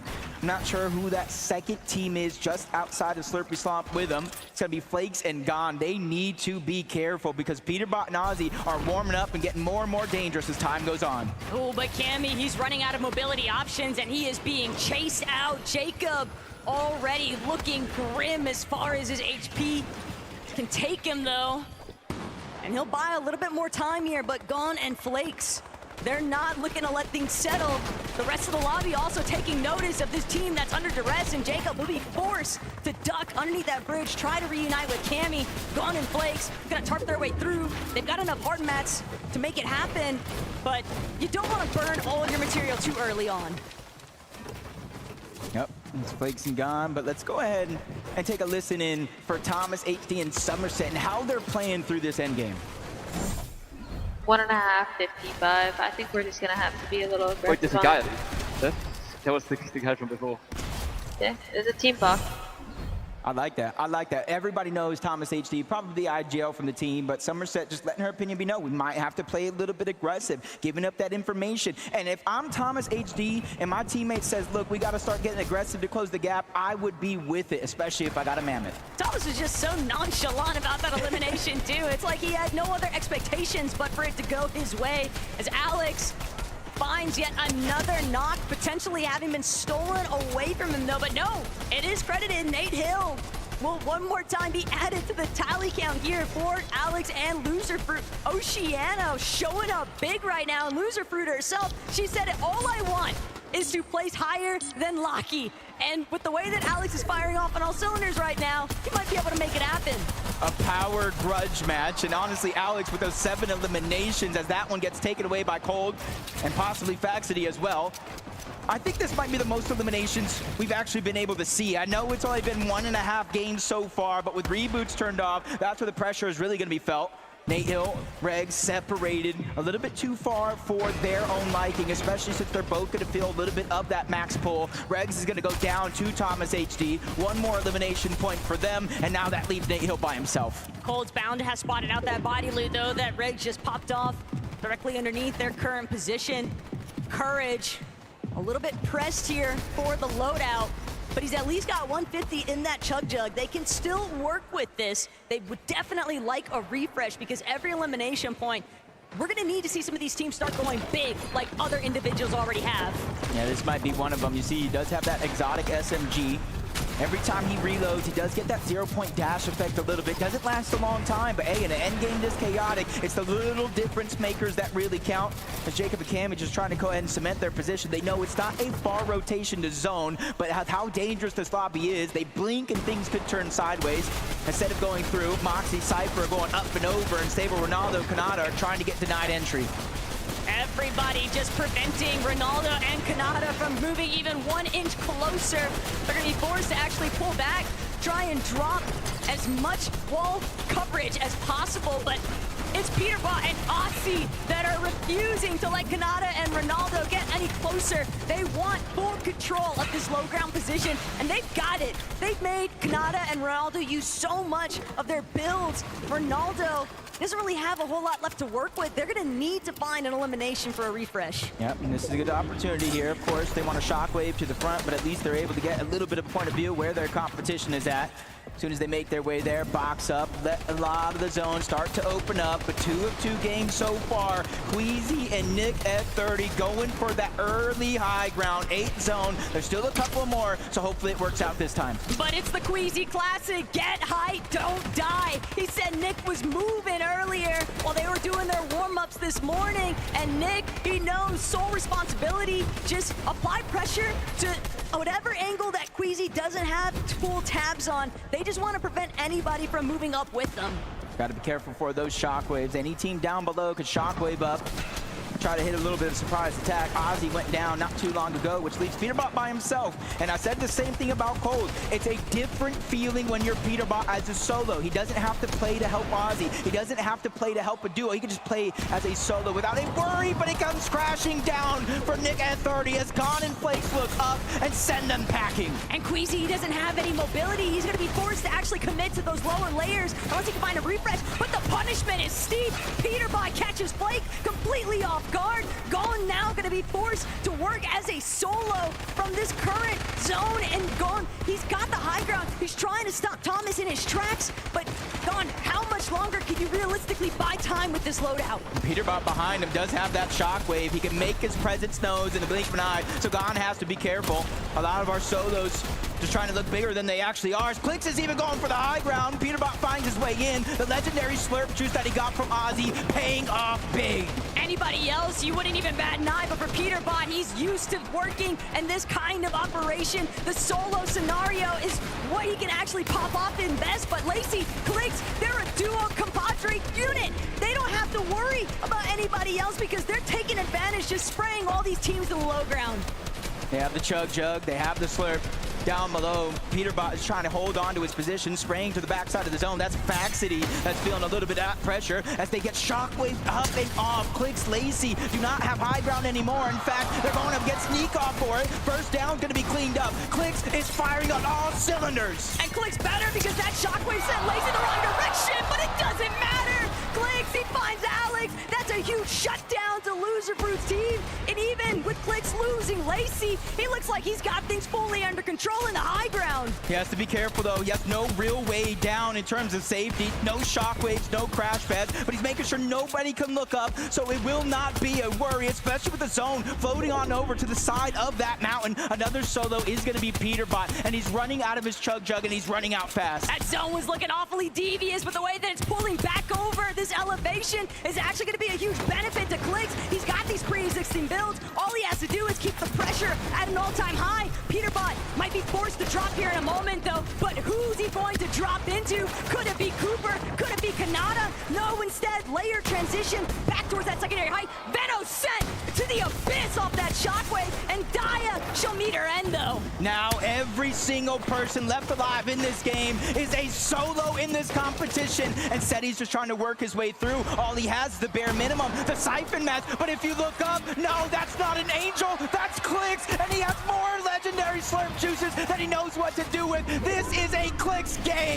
Kanata, he's reliving the practice moments currently. He doesn't have any heals this time, though, and Seti, don't know if he's in the same kind of position, but look at Clix, an absolute menace in the high ground, just causing so much mayhem for the two down below. Seti finds Kanata. Now it's all up to Clix. Clix trying to make sure he just doesn't get chopped out. Seti, he's got a way to make his way towards the high ground. Clix can't afford to drop. He has to use all of his builds. He still has a couple of slurp juices remaining. He's gonna look for Seti. He wants the finishing shot. He doesn't need the heal up, but he might just look to play it safe anyway. Siphon Mats are so important. That changes the game completely from the situation we're in. Double slurp juice pop. He sends Seti flying outside of the zone, but back he goes, and back he does it.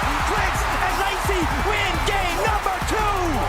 They said they were all night, and it doesn't matter what anybody else might make of it because they came prepared here today. The performance is peaking, Jacob. A victory royale in game 2, and Frankie, even more to say. If there's anything we learned from that last game, it's that America's sweetheart never plays it safe. Clix, the two of you take the high ground. Lacey goes down. What's your reaction? I might have shockwave Lacey into zone, and I knew that would have been a big sell, but it doesn't matter because I won it, so it's all good. Is that why he sent you into the zone? Because he wanted to do it as a solo, Lacey? He sent me into the zone, but I trusted him the whole way. I never had a doubt he was winning that. And while he is winning it, are you talking to him, or are you like, I gotta stay silent, let him do his thing? I was just giving him simple comms, mats, refreshes, pop his slurp before he goes down to fights, and letting him play. And you are loving those shockwaves because we saw that Seti got shockwaved into the zone in those final moments. In a way, it kind of won you the game. Is this your favorite item right now in Reload? Honestly, my favorite item is a spaz. They need to bring the spaz back. Well, I know that a lot of people from Epic Games are watching, so they might take on your suggestion. But how satisfying was that solo moment? How did you keep track of everything from the high ground? Honestly, I just kept on building up and up where shockwaves can't get to that height limit, so you basically have no threat. You just keep on playing your game and spraying. Now, there's an interesting situation that happened at the start of that game, which was that Peterbot and Aussie Antics, they dropped on our leaders from the first game, Cooper and Zemi. Are you worried they're going to be coming your way? The thing is, me and Peter got a good alliance going on, so honestly, keep on dropping on Cooper and Zemi. Excuse me, we want a fair fight. Hopefully we're going to have one. Before we head to the break, though, please, Galen Center, show your appreciation for Clix and Lacey. We'll be right back.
Fortnite fam, I must be dreaming. Clicks, Lacey, victory royale, game number 2 in the craziest 1v1 I feel like I've seen in so long. Clicks holding height for so much of that end game, and then utilizing those shockwaves to just disrupt SETI, just saying, hey, I know you think you know what up, down, left, right is. Well, this shockwave is about to send shockwaves through your mind. How did he have so many, right? Throwback to when Frankie was talking to them. He's like, yeah, Clicks might have shockwaved me into Storm, right? How do you have enough to go ahead and do that to your teammate, launch yourself up like 7 times? As you can see, Clicks is very, very comfortable in this meta. This is why I was talking about the fact that a lot of the reload items, they're callbacks to previous competitions way back years ago. Clicks has been a player that's been playing for a very long time, instantly comfortable with all of the items that are going to be in this competition, which is why, of course, he was like, listen, those purple pumps, please bring them back. Yeah, Clicks really set our expectations quite high for the rest of the competition. And, you know, like you were saying, he was doing such a good job on the solo high ground and getting an elimination onto Podesai and then getting an elimination onto Alex. By being a solo player, that's when we typically see these pros kind of tend to take a step back, slow down a little bit. But Clicks was the exact opposite. He just kind of put his foot on the gas pedal there and just kept going. And obviously, it came down to him and SETI in the final 1v1 Vivid.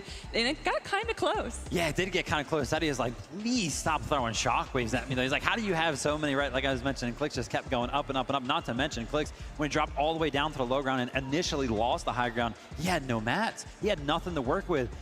For some reason, there's like a pool of loot down there, a little llama for him to go ahead and help him clutch that game up. I love to see it. I also love to see Lacey running around the arena right now, getting everyone really hyped up. That's what you want to see. If you do go down, and if even your own teammate goes down, you got to keep your mental straight. I mean, when we saw that moment, we saw Clicks get up, get excited. Yeah. We have that listen in. Let's hear from what this game happened and how it all went down. Keep on looking, keep on looking, keep on looking. I'm spinning you mats, and I'm gonna go down on walls, okay? I'm connecting. Wait, I'm shocking, sorry. Don't, no. You shocked me, bro. I know, I said I'm shockwaving. You're good. 100. Dead. I'm going on height again, I'm going on height. 200. Kill 3 on height. I don't make it, I don't make 4 shocks. 5 shocks. I have 3 mats.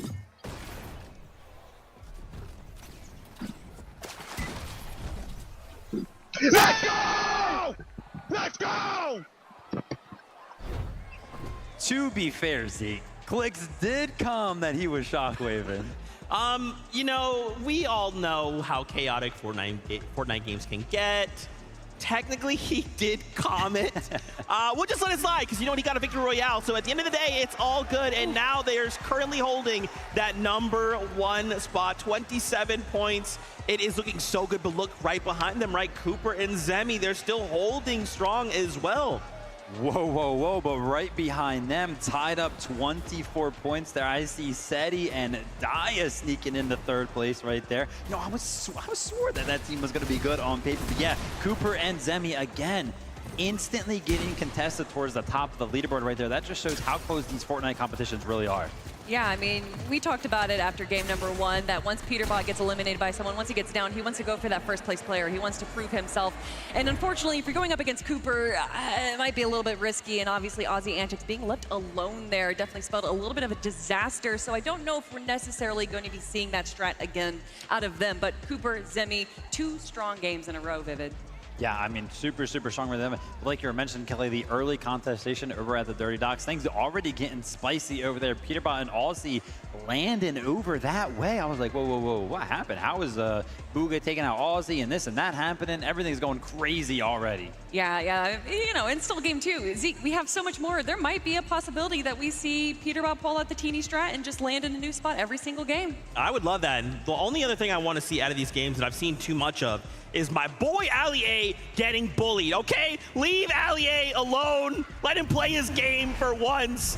But man, Nika Podesai as well, going sicko mode in these games. Reload is just so much fun. I'm loving this like extra layer of just chaos, right? Again, you just never, like, as you're swapping perspectives, you never know what a player's gonna have. Sometimes it's a loadout where you're seeing, oh, shotgun, AR. Sometimes you've got shocks. Sometimes you've got some crazy mythic or exotic. You know, you mentioned layer, and I really like the layer that they're playing here. They're kind of going for the second high ground, and you can see even in those clips right there that they're paying attention to high ground. They're peeking behind. They're going for those chops because they understand that although eliminations are great on low ground, there's just so many question marks on if a player just pops them behind you and gets an elim. But high ground is a little less contested. Guys, I want more action. Let's get back up on that battle bus. Taco, Jacob PR, over to you. Games, we want more games. And I'm honestly keeping my ear to the street. The whole Fortnite community is saying this is fun. This is what it's all about, and I can agree. That leaderboard was looking crazy, though. Seti and Daya, you cannot sleep on their performance so far today. And Jacob, we're about to hit the halfway point. Because game 3 is ready to ride.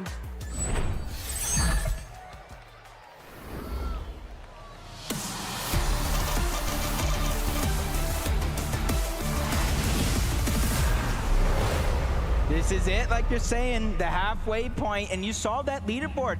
And it's not necessarily going the way that I thought. It's not elimination heavy. It's been consistency in the placements and making these top 5s, making these top 3s. So this is what it's really all about. Maybe you could close the gap in the last half of the day, but who knows? One thing's for sure, though, Faxity and Reason playing that third-party contest at Dirty Docks has made it very difficult for Flakes and Gone to find that level of consistency in comparison to Zemi and Cooper. They've just been silently sliding through those end games. We saw their game 1 pop off too, and other teams, they're gonna have to step it up or they'll fall behind. Yeah, it's really, really important here because this is a good like pacing game, seeing where you're at versus the rest of the pack. It's almost like testing your strategy. Is it working? But Benno just keeping his eyes peeled, sees Lacey land a little short. There goes half of the HP. And I don't think Benno's going to go on this great chase. It's a little bit too risky, especially since he doesn't even necessarily know where Clix himself has landed, so he doesn't want to get taken down a little early. I think if Benno had a shockwave there, he would have gone for it. He would have full sent it, but no mobility means you're going to have to come to a halt. Alex, on the other end, he's got Cypher PK in his sights, and Cypher, shockwave to safety. Just in the nick of time, he'll be able to reunite with Moxie, and she'll play that supportive measure, that backup unit. And that's going to stop Alex in his tracks. He can't continue to press that issue. You know, watching the Milk Cup, Moxie was trying to make a last game run in that final game of the day. I think they had like 15+ elimination before they eventually went down and were cut short. But that's the type of confidence I do want to see from these teams. Take control of your own game. Get aggressive when you can, especially if Alex and Loser Fruit are landing on you and trying to take the fight and catch you off guard. Scenes at Fort Crumpet, though, is just Queasy trying to take advantage of Seti and Naya spotted off on the bridge a little bit further north. And Queasy, he's always got a very familiar strategy, Jacob. Doesn't matter if it's FNCS Major Finals or if it's the Pro-Am. Queasy's going to be looking for height every single time. And so far about the 8th zone and first 2 games, we have seen them kind of lead the pack in terms of consistently being up there on that high ground. It's just closing it out has been the struggles. Whether it's somebody shock waving you off of the high ground or you doing it yourself, they need to figure out how to close out those mistakes and kind of minimize how many they're making. It's Koyota, Captain Shota, Log Jam lodging. They're just kind of looting up slowly. There is one player towards their south that they might have to be careful for, but this is a team that is coming in as a little bit of an underdog, so to say. Nobody really expects much from them, even though Coyote is always breaking the mold and showing us new tricks in competitions just like this. Oh, you can't say nobody, because Captain Shota, if you got a chance to talk to that guy like I did, he was just calling out, we are going to be winning.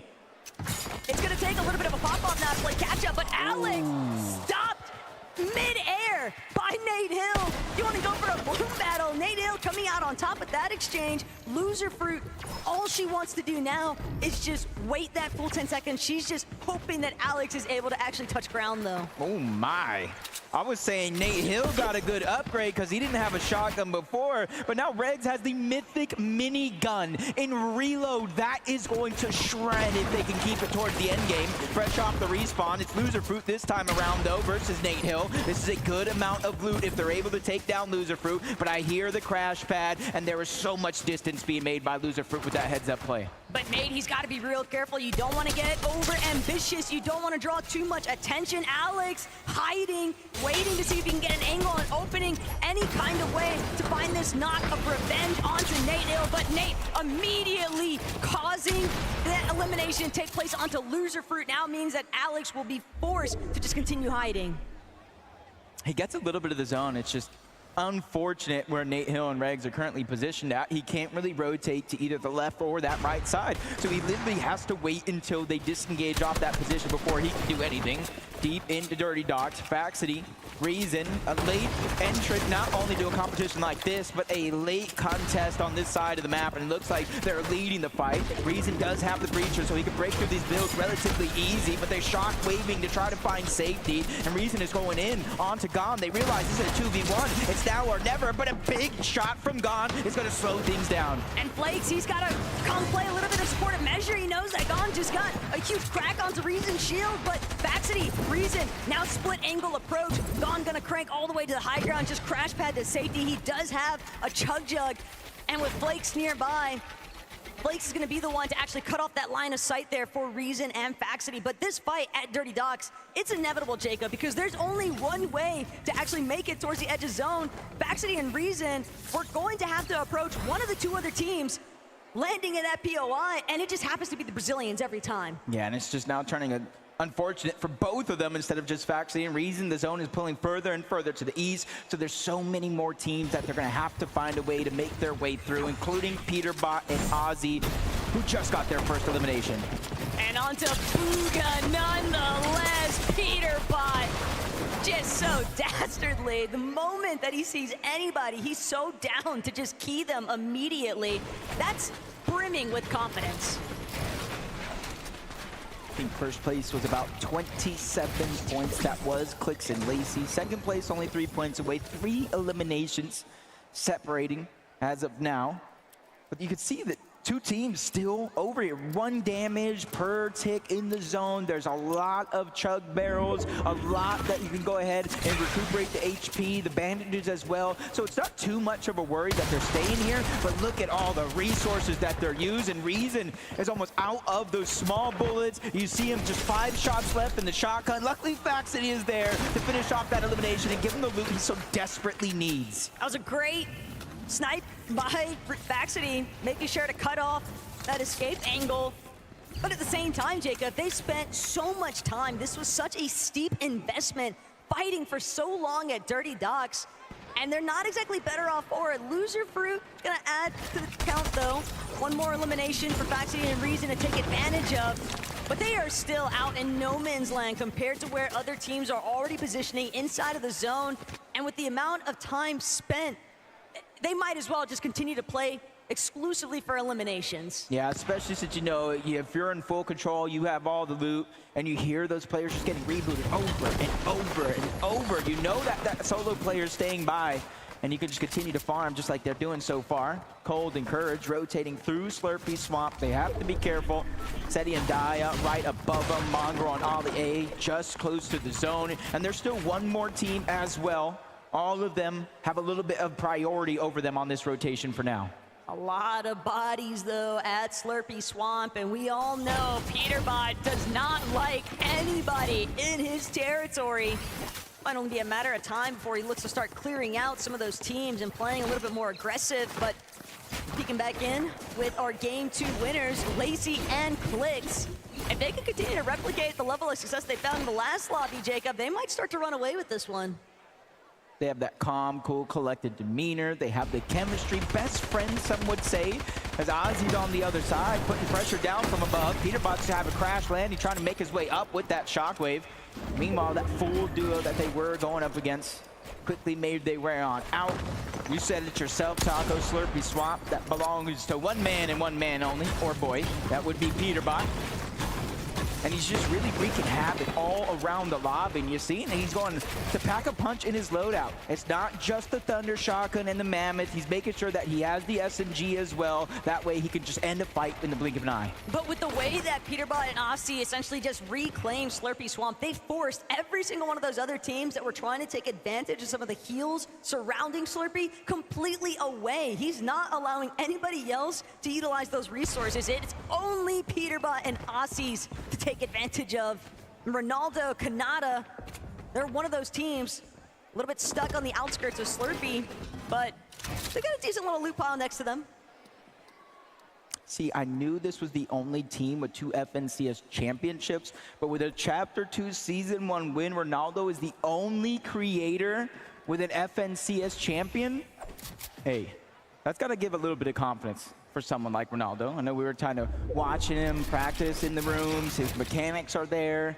It's just kind of like the outside factors that change when Fortnite and the meta changes. But Ron doesn't even need the championship title. Ron would have that confidence regardless of the circumstances surrounding his competitive history. Allier, though, Zeke was asking for it. Guys, please stop bullying him. And it seems like it's worked out so far. But Mongrel, Allier, they might be running smack dab into Cammy soon. Gotta keep an open eye out. Flix has lost Lacey, though, and we are rapidly approaching that no more reboots territory. This is best case scenario, though, with Lacey going down, because you got a max pull to the south, which means a lot of those teams are already going to start their rotations on over. Just need to figure out how you're going to get the loot. And if Flakes and Gon are going to push up on you, but no, it's actually Clix the one looking to get aggressive. If he can win this 2v1 fight, that's the loot that they need. And there's a big shot on the Gon. He goes back to back. Flakes is feeling the pain as well. Clix is not slowing down as he does get the knock. Gon is gone. He is out of here, and now that is Lacey's loot. And Clix, he's still looking to chase him out. He wants to get this duo fully eliminated. Flakes barely managing to survive. He's trying to run every which direction. One more shockwave to create some space. Lacey with the tag from overhead. They're crash padding in. They've got Flakes on the run, but he's gonna sit and hide inside of the bush. They don't have any idea where he's actually scurried off to, and they'll be forced to just head right back to the zone. Flakes did his job. He gave Gon a chance to get rebooted back up, and with him staying alive, there's going to be a second chance as well. But I wish them all the luck in the world, because look how stacked that side of the zone is when the reboots finally turn on. Luckily, there's barrels. There is Slurpee Swamp, so there is going to be some chances. But you got to give credit, all the credit in the world to Clix, not only making that opportunity possible, getting Lacey back in the game, but getting him loot. Isn't that the creator's job? But it's just not enough loot, and Clix, he's gonna pay the ultimate price. They're victims now to the rest of the lobby. Everybody holding into their position, and they're down and out for the count, Jacob. They'll go back to the battle bus for game 4. That is just 8 placements too short to get any placement points. At least he was able to get some eliminations to keep the points flowing. As Faxon and Reason just getting targeted. Luckily for them, as of now, they're on the front side of the zone, so eventually teams will have to start to rotate their way in. Just how long can they keep a hold of this pressure? And it seems like things have settled for them, so it's about assessing the situation. And you can see they're using everything that they have, every resource. Bandages first, then the Chug Jug if needed. And this is how Gon is just getting put in the ringer right now. Another elimination, and it's after 7th zone. He's not coming back this time. And Gon and Flakes just caught in the crossfire for way too long. First it was Faxity and Reason, but Venno, Reddish, they're looking to keep the ball rolling here. Reddish is gonna have to take a moment, replenish some of those shields that she lost. But with 6 splashes, a couple of big pots, it's gonna be no issue whatsoever. They're definitely looking nice and healthy, but the high ground is what might be up for grabs soon. Yeah, right now we see Queasy and Nick at 30 on one side, but on the other, Ali A and Mongrel are actually making an attempt for it. Might be a little bit too soon though. 7th zone may wait just a little bit longer, especially with one team getting focused, but they do have it, and they have it secured for now. You see them firing off into the distance. That's Queasy and Nick. They're seeing where the zone pulls, and Mongrel and Ollie A, they get the zone pull. They get high ground priority. But the for now is the key word here, because the moment that Allier tries to get a peek overhead, Queasy just immediately pushing him back. They're still looking to play for that height takeover. And Queasy's intentions, this could be an all-out all-out brawl for the high ground in a matter of seconds here. But the whole lobby is on the move, Jacob. They're all trying to control that front side. Even Alex using the crash pad that wasn't even his. Mongrel, he's been in this situation before, being able to hold on to that high ground. Ali A is doing his job right. Anybody that flies past, he's trying to put down pressure, trying to land some damage, make it easier and easier for the lobby to thin out. But Reddish has just got taken down, leaving Veno by himself. And you can see he only has 3 minis, so he's going to need an elimination if this goes to a heal off. He does have a lot of builds to work with, though, for the time being, but he's got Kanata and Stable Ronaldo directly underneath where he's boxed up. Mongrel still trying to control height, but Queasy, Nick A30, they're overtaken. Mongrel by his own, he can't keep tabs of everyone around him, so Queasy gonna force him to drop. That was a 200 IQ play. You had Nick at 30 pushing up, being the actual aggressor. Queasy in the distance landing the damage. All the A is now down. Mongrel's by himself. 90 on the Chug, only 25 builds left. He's trying to keep his position in the front side of the zone to attack. But for how long, with more and more players starting to put pressure, you feel and hear the shots firing onto his builds. Oh, but Cammy just got shockwave deep into the heart of the storm. Peterbot, one more time, as a solo. He's gonna have to use the slurp juice. He's gonna have to find some more eliminations if they want to make up for the placement points with those individual elims. And Mongrel might just be the target in his sight. Mongrel doing everything he can, working his way through the low ground, but he doesn't have enough. Peterbot, though, getting caught up in more action than what he bargained for, trying to get the layer switch over, and he's going straight for the high ground tackle.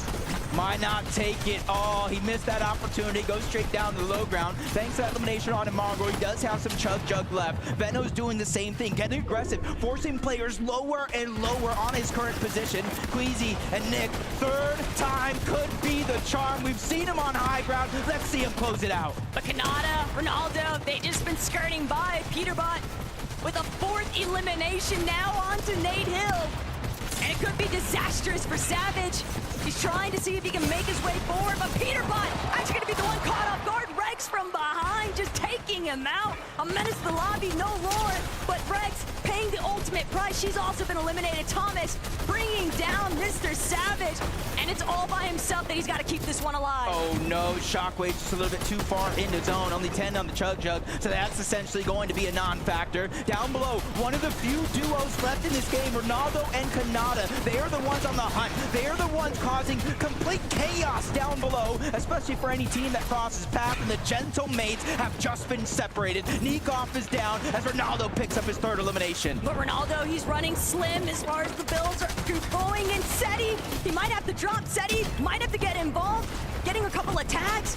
Kanata's shield's so incredibly low, but Seti, he's all by himself. He's just trying to stay out of the line of sight, and he can't go much further. He's gonna have to block his view. From a top 2 to a top 3, at least he's staying consistent. As Nick dropping down from above, no builds. Queasy taking a huge amount of damage, 10 HP each. They're scrambling to try to make a play, and Nick F30 is amazing with that elimination, but it's Ronaldo, it's Kanata, the thieves of the night, they steal away the game! Ronaldo and Kanata from out of nowhere. They were always a part of the conversation, but everybody just took their eyes off for long enough that Ron could close this one out. That is what we expect of a former FNCS champion. Hi boys, don't lose your voices before you've had a chance to talk to me. Pretty excited about that one. Everyone had their eyes on you going into this competition. Game number 3, you finally show up. How does it feel? I mean, this guy right here is the GOAT, man. This guy's the GOAT. This guy's solo clutch, and you know me, I'm a FNCS champion. I carried my squad back in 2019. You know, the genetics and everything. We just a go-to duo. We waiting. When's next game? I mean, to be honest, that was probably the easiest game of Fortnite I've ever played in my entire life. All right, I'm not gonna even lie. We finally got a South Zone. Finally. If those who know, you know what I'm saying? We finally got a South Zone. The first 2 games, we're top left. We're running the whole map, landing bottom right. We finally get a zone, and I said we're gonna win it. And what happened? We won that game. I feel like I'm hearing some excuses though. Are you saying you're only gonna win this if you get Southside zones? He said, watch, if we get a zone, we're gonna win. What happened? I mean, look at it. The first 2 games, 2 pulled max. Kill, we did top 5, top 3, and now we won. Easy. All right, well, let's see if you can make it easy. As you were saying, Ron. It's not over yet, though. We still got 3 more, so, hey. There you go. Let's not get ahead of yourselves. Galen Center, please show some appreciation. It's Ron and Kanata. Let's head back to Zeke. No way the Pro-Am is delivering on the entertainment right now. Oh my gosh. I am just so in love with this format. I'm so in love with Reload, and I'm in love with everything we're seeing right now. I cannot believe we got a win from Kanata and Stable Ronaldo. I mean, what a way to win that, right? The solo clutch, Kanata as well. Listen, I got you with the callback right there to Major 2. If you know, you know. South Zone pulls in their favor, though. They do win the game. Gosh, Kanata's just so good. Honestly, I mean, you know, we make jokes all the time about when zones pull this way, that way. When Kanata pulls a zone, he usually does very, very well. We like to talk about players that kind of fly under the radar, and for whatever reason, Kanata, we just keep forgetting that he is one of the best players in Fortnite. He is the only player in the world to make all 26 FNCS Grand Finals, and to see him be here on the FNCS Pro-Am to prove himself on the caliber that we expect him to, that's what I love to see. But honestly, Stable Ronaldo is really surprising me. We talked about a lot of these influencers being their loot llamas. I think Stable Ronaldo is pulling all the weight as well. Look at that, 3 eliminations each. It was Ronaldo to get the final shot as well. It was equal right there at the end. I mean, 4 eliminations apiece. It'll be interesting to kind of see after the tournament ends how many times the quote-unquote content creator was able to match the eliminations of the professional player. But with game number 3 right there, Kanata and Stable Ronaldo, first place. Oh, no. Wow. We are halfway through this competition, and once again, those standings get flipped on their head. Now, we are at the halfway point, which means we're going to give the players some time here. They're going to go ahead and head back with 3 more games to go. They got to start talking strategy, what they're going to do in that second half of the competition. I want to also highlight here, man, Queasy, Nick A30. Oh, my gosh. I don't know. Like, Queasy is a legend already. We all know that. But the fact that consistently we are getting these height endgame situations out of Queasy and Nick 830, by the way. Because sometimes, you know, just one of the duos, think about that last game, game 2, clicks left as a solo. Nick 830 is right there with Queasy. Yeah, I mean, they're doing such a good job. I'm not going to lie, I was a little bit worried after games 1 and 2 because it looked like nobody was really going up for high ground. So I was like, well, if anybody starts to like shoot up, pressure them, tries to take it before them, like what's going to happen then? Game 3, Mongrel and Allier were actually up there on the high ground. And that lasted for about a minute because Queasy just knows how to take the high ground as well. Got to give a big shout out to Nick, though, because it's not easy to kind of follow up on those takes. No, I love that you talk about Mongrel taking high ground, though, because if you looked on the other side of zone, around zone 8 there, that was when Nick A30 and Queasy were essentially egoing. Typically, when one player starts to establish high ground, they kind of hold it until someone either chops them or tries to steal it away from them. But to ego a player and to just build your own high ground on the other side is a different sense in itself. But Queasy, Nick A30 doing a great job. Nick A30 getting an elimination onto Seti, one of our invitational winners, is definitely going to be in his highlight reel. Beautiful shot right there from Nick. Dude, and I love to you kind of bring up Seti. I love that we've also kind of been seeing Seti. He's kind of like lurking, right? He keeps making these end games. In game number 2, we saw him kind of paired up with Daya as well. They're on the low ground. I mean, Seti is like, he smells blood in the water, right? Like, he's that shark lurking in the depths, waiting to strike. And the problem is, we kind of keep letting him make it to end games. Yeah, I mean, I'm going to pat myself on the back a little bit here, right? We were talking about the duos, having a little bit of a conversation. I was like, I swear, Seti and Daya, they're like good on here. Everybody's like, what are you talking about? I'm like, I swear they should be good. They're like, nah. Shout out to KXR, though, because I saw KXR put some respect on Seti and Daya's name as a duo in this competition. So far, though, I think they're proving everybody wrong. I mean, you called it out, honestly, that we have a lot of FNCS competitors here, a lot of people that make it to the grand finals, but this is a team that has won multiple lands to both of their names, between the Milk Cup, between the Invitational. These aren't just land competitors, these are land winners right here. And that's why we are currently seeing them in their second place spot. But for me, I'm looking at eliminations, and I have to look to Ozzy and Peterbot. 16 eliminations, the most in the lobby, but of course, placement is where they're falling short. Yeah, I was actually, looking towards that as well. No surprise that they do have the most. It's also kind of crazy looking at that leaderboard, how close, like top 7's very, very close. I think it was up to like 3rd place. There's only a 6-point difference right now, so it's still pretty much anybody's game. Yeah, that's really scary. We kind of missed out there at 2nd place, right? Cooper Zemi still also hanging on there, making sure that this 1st place spot doesn't get too far away, right? I mean, just to see like the I love that reaction. The variety of talent really from every single duo. It doesn't matter who we tune into. There's excitement, there's plays being made. Like, man, Reload is just so much fun. Yeah, it really, really is. And shout out to Alex, right? Because Alex kind of putting on an early game clinic right now, definitely going for those aggressive pushes. That game, though, definitely got a little bit of a pushback. Nate Hill was moving a little bit, actually took out Alex on a push and was able to pick up a couple more eliminations kind of following up on that. Yeah, we like to talk about kind of these micro adjustments that players make during the tournament, because although you can prepare for Reload, playing at home, playing ranked games, there's only so much that you can really prepare for a tournament. The meta kind of evolves as the tournament goes on. So to see Nate Hill kind of respond to how Alex is playing, because we saw Alex, like you said, going for those early aggressions and then just kind of punishing the players near him.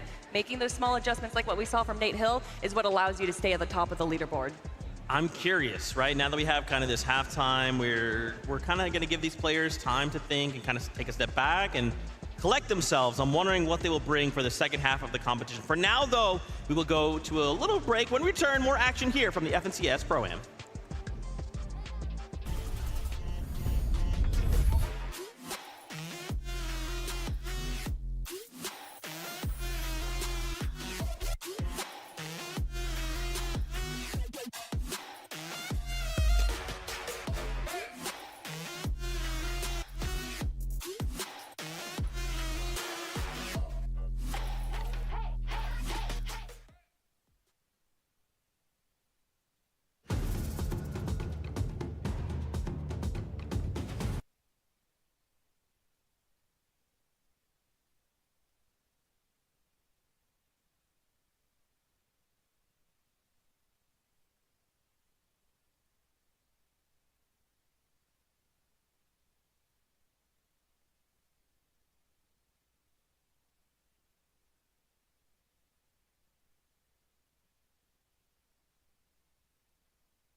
Just once, come on.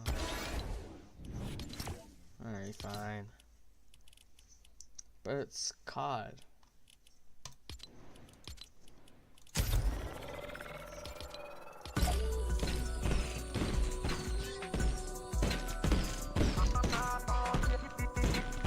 Zone warps.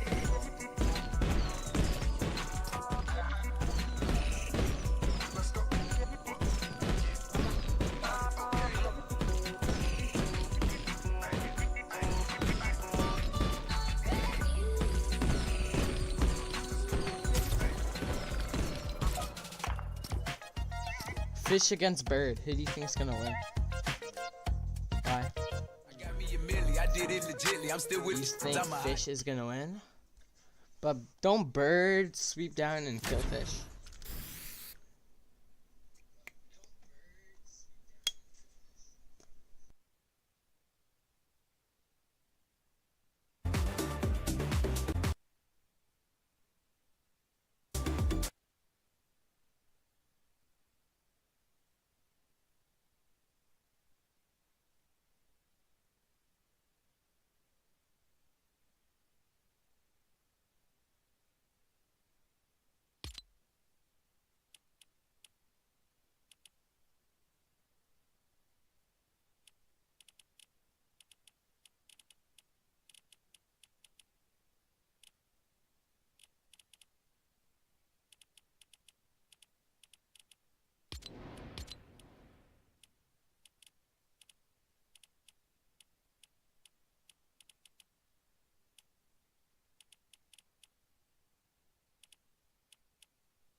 ask. You're like, it's go time, WT, the end of the game. I think feel it. Yeah, are you That gets me feeling in the mode. That gets me in the mode. Yeah, feel it. That's the one.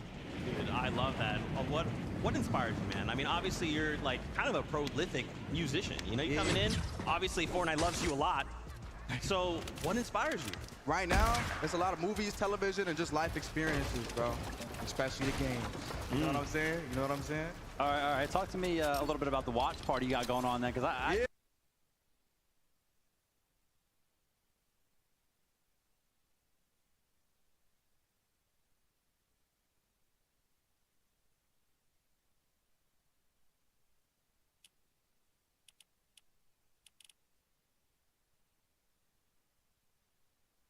He won. He goes to win. What does that sound like? He's got it! He's got it! I think he's hired. He's hired. He's That's like, this is how we know he's tapped in. Come on, bro. I cannot believe. So, like, how's the experience been for you, man? Bro, I mean, here it's just so different, It's right? beautiful, man. I dreamed about being here since like 2018. I was like, yo, I gotta be in the stadium. I gotta be in this arena one day, and I'm here, bro. So is this like the first time for you then? Like First coming time. to like an event like this? First time. Really? It's blowing my mind right now, bro. So that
Here, it is so absolutely amazing. Now, we actually have an interview lined up. Let's check in with Clix and Lacey. We have to check in with Clix and Lacey because they're 4th place on the leaderboard at the moment, but there's only 11 points separating them from Ron and Canada at the top. Clix, what happened in that last game? You know, there's a bush in front of us, and unfortunately they had a mammoth pistol and hit a headshot on Lacey, so he got hit 170. Not a good look. It was hard, but really can't come back when zone's that far, you know? Yeah, and I mean, Thomas and Somerset, they're going to do that to you once they get the mammoth in their hands. Lacey, what's the strategy going forward? I'm landing on Somerset. She out the air the entire game. Well, maybe Somerset's listening to this and she's going to be ready for you. It's a W key situation, though, isn't it, Clix? It's anyone's game. All you need is one good game and you can dominate the top again. Yeah, I mean, these next 3 games are going to be really aggressive, so it's about just staying on par with the aggressiveness and trying to get many kills as possible. And what's it like knowing that the crowd is on your side? They're always on our side. You just gotta love the crowd. You love the Clixers, you know? Yeah, I mean, you got used to them being on your side, but you never take it for granted, right? Never take it for granted. Super grateful for them. And what's it like for you, Lacey? Obviously, the former pro player, now in front of the crowd again. Are you loving what you're hearing? Yeah, you know, as a former professional player. He's got like $5,000 to his name. That's a former professional player. Current professional player. You know, it's fun. It's my first LAN. The adrenaline up there on the stage, it's a lot of fun hearing the crowd and seeing everybody cheering us on. So maybe Major 3, Clix might make some changes to his very successful trio and bring you in? I don't know. I might have to drop Yamzo. Need a new fragger? He would literally physically weigh down our team. Like, it's not worth it. That's such a shame. But you know what? We got a game. We got to go out. Let's call this the last chance to head back to the desk. I need to sort this situation out. Oh, God. Wow. That is crazy. There's the engagement form we were looking for. There it is. There it is. Obviously, you know that they're excited. Obviously, that's again, that's a character. That's being characters. That's them being characters. What did you say? Oh, it has to do with the VOD review. Okay. Well, okay. I'm gonna be honest. You know, you're talking about excitement, and we just saw Clix and Lacey backstage. A lot of people are coming to the stage right now. I'm guessing that they might get a little bit more excited in the audience when we do see Clix and Lacey come out. But I just love to hear from Golden Boy that Clix really surprised him, and I think you know, a lot of people kind of just, for whatever reason, see Clix as a content creator first and then a pro player second, but he has just brought so much to the table in Fortnite competitive over these last years. Absolutely. Let's take a look at some of the stats. I mean, you know me, I love stats. It makes things very, very simple. Peterbot leading the charge right now. 2.8 damage ratio, almost 5K damage done. Look at the eliminations and, of course, the current place. But again, Kelly, you kind of called out. Yeah, they're kind of hitting these good stats, but that placement isn't there. Yeah, and I think a lot of that, again, goes down to their game style is going for these like early game aggressions and then translating that into this end game. And I just think that typically we kind of can see them go for low ground aggression and then go for the high ground right when the moment's right, but they haven't been able to find that right moment. Peterbot, obviously with Aussie Antics, just seems to be struggling a little bit in that end game there, Vivid, but I think that there is definitely a possibility in these last 3 games for them to recover. Yeah, I mean, no surprise that we see Peterbot kind of at the top of, you know, being that quote-unquote best player right there. He just always is so good. It's pretty much like that sole reason why he was, you know, finding himself towards the top of some of these prediction leaderboards. Yeah. Hey, Lucifer, what are you doing? Did you want to come over? Did you want to come over and say something? Did you want to? Yeah, I know. Yeah, you want to hear? Why don't you throw this headset on?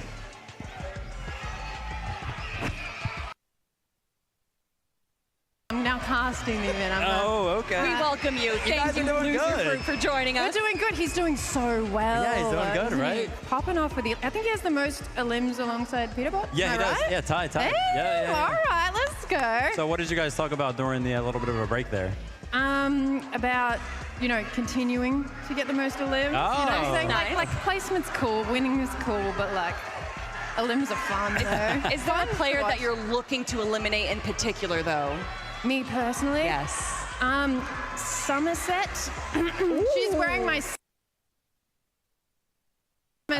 Thomas, yeah, so maybe I'll get a bit of revenge. Hopefully. Anyway, you guys are doing great. Yeah, I'm gonna go. Thank you. All right, thank you, loser. Thank you so much.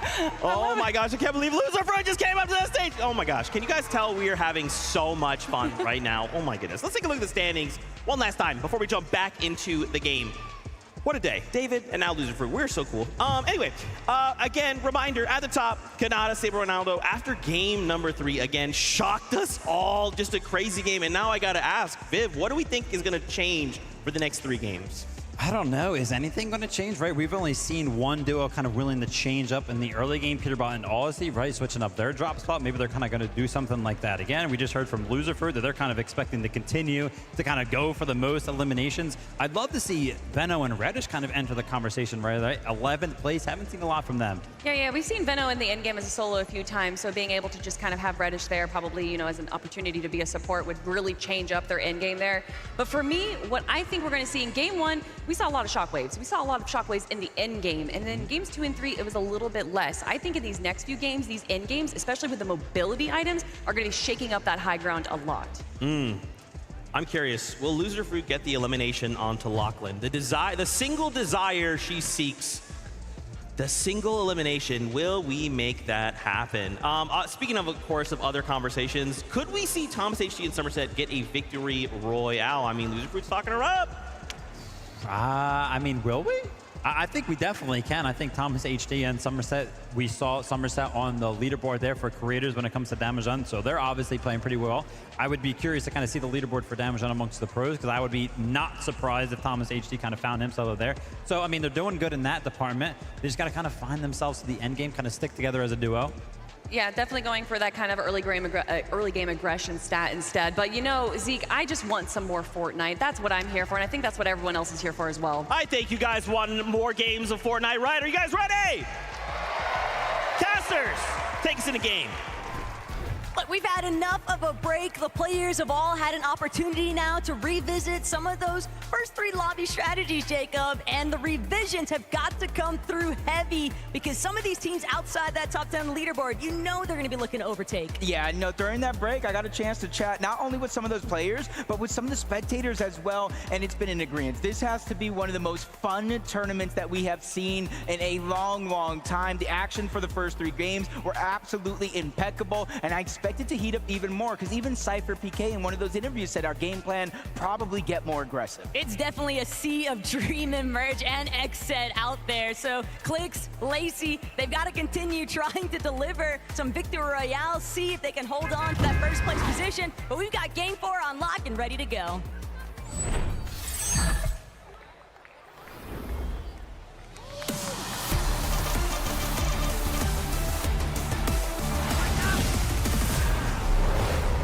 This is it, the true halfway point of the 2025 FNCS Pro-Am competition, and where you're at on the leaderboard, I feel like dictates how you get to play. In the top 5, business as usual. Anywhere down below, if you're looking for that #1 spot and to be able to hoist that trophy, you might have to get aggressive. But some things are not going to change as Alex opening up with a big elimination. Loserfruit said, hey, just keep hunting them down, and he sure is delivering right now. But Faxity, he's going to find the most shield currently at Dirty Dog. Semi kind of hesitating for a moment.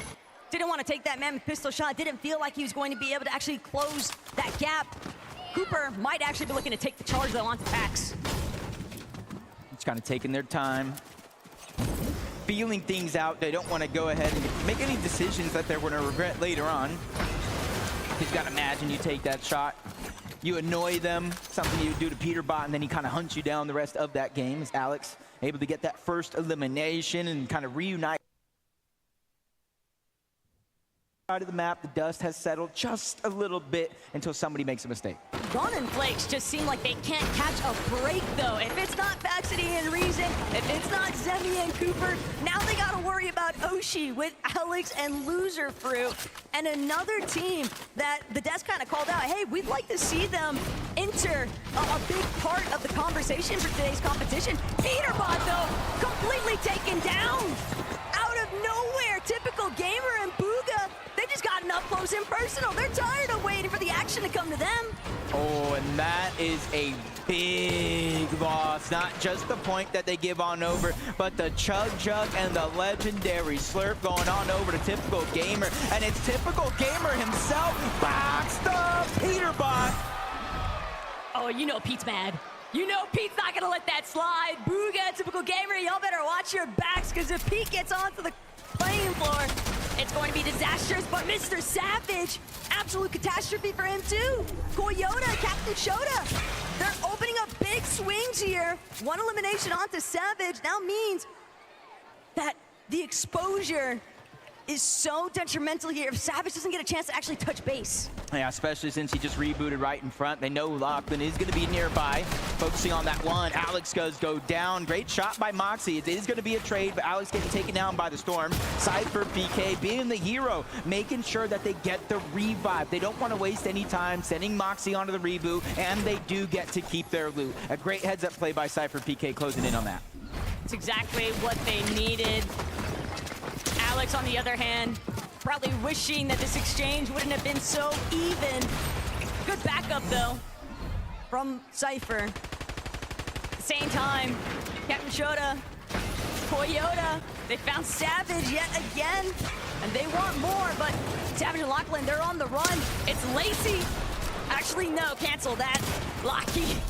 I'm so sorry. No, don't worry. You know that story about Lacey and Lachlan in the code. That's not the first person to make a little bit of a hiccup there, but they just know Savage and Lachlan have been running around. They're just on the hunt constantly. But now Savage is moving in towards Steamy Stats, and he's hoping with more and more teams over on this north side of the map that this could be a chance for them to get back up. But Benno with the all-seeing eye know that he's a solo and is immediately going on the hunt. Waiting for that perfect moment. Savage knows he can't glide up. That would leave him open to getting taken down, but Benno's gonna go ahead and seal that deal anyway. It's just so unfair. Savage has no shield, and Benno not gonna waste any time, but this could be the problem. Savage being out. Lachlan's gotta buy time now, but Somerset just aggressing so heavily, barely managing to stay up long enough for Savage to be brought back in, but now the question is, will he be able to do the same favor for his duo? Because Somerset and Thomas are keying him heavily. And this is just disastrous. Toyota, Captain Shota is there as well. They were the ones that originally taken down Savage and Lachlan as a part of their game plan. Thomas and Somerset just taking advantage, but first place right now, taking down Ali A, Kanata, and Stable Ronaldo. Getting busy here in the early game, and they have access to 2 different supply drops on the right side of the map if they want to venture towards the north. Kanata and Ronaldo seem like they're really starting to find their rhythm here, Jacob, and if somebody's not going to force them to come to a bit of a stoppage, they might just start building a couple points too many for some of these other teams to really keep up with. But Mongrel, Allier, right now, the trouble is both in front and behind them. They're just looking for any sort of a breath of fresh air, but the lobby is just continuing to close in. It's a mayday situation here for Mongrel. And I'm not sure he's going to be left standing for much longer. In the mini-map alone, there's about 5 teams, so it's not going to be easy for Ali A to get back up into this game. Especially since he's just going to get rebooted over and over again right above Mongrel. Typical Gamer and Booga. They were the ones that got that initial elimination onto Peterbot over towards Slurpee. That was able to get him a good amount of loot to take this far into the end game as Ali A gets picked off yet again by Peterbot. Hey, if anybody is going to be a second half player in this tournament, it's got to be him, right? Feel bad for Booga, though. He just got robbed a little bit there by Pete. Did all the heavy lifting, landing that body shot with the Mammoth pistol just for the single tag to credit that elimination towards Peterbot. And Pete, 0 complaints. Probably happy that Booga was able to still set him up indirectly. Zemi Cooper kind of just taking a moment, though. They've got space, they've got time to work with, plenty of material, really solid loadouts, mobility, chug-jug, splashes. This is practically everything you could ask for. Especially since the zone is opening up in their favor, all the way towards the north, all the way behind them to the east. They know it's in zone, and they know the chances of teams being back there is relatively low. Not necessarily impossible, as Peterbot No, this is not the same replay we've seen. This is just Peterbot bullying Ollie A. He said, you know what, Zeke? I don't care what you have to say. Oh my goodness, this is sickening. Peterbot, let Ollie A land, man. This guy, it just gets nothing except a constant replay cycle, Jacob. The lobby is only allowing him to exist to farm elim points off of. It's like poking the bear. You poke Peterbot one too many times and land near his drop spot.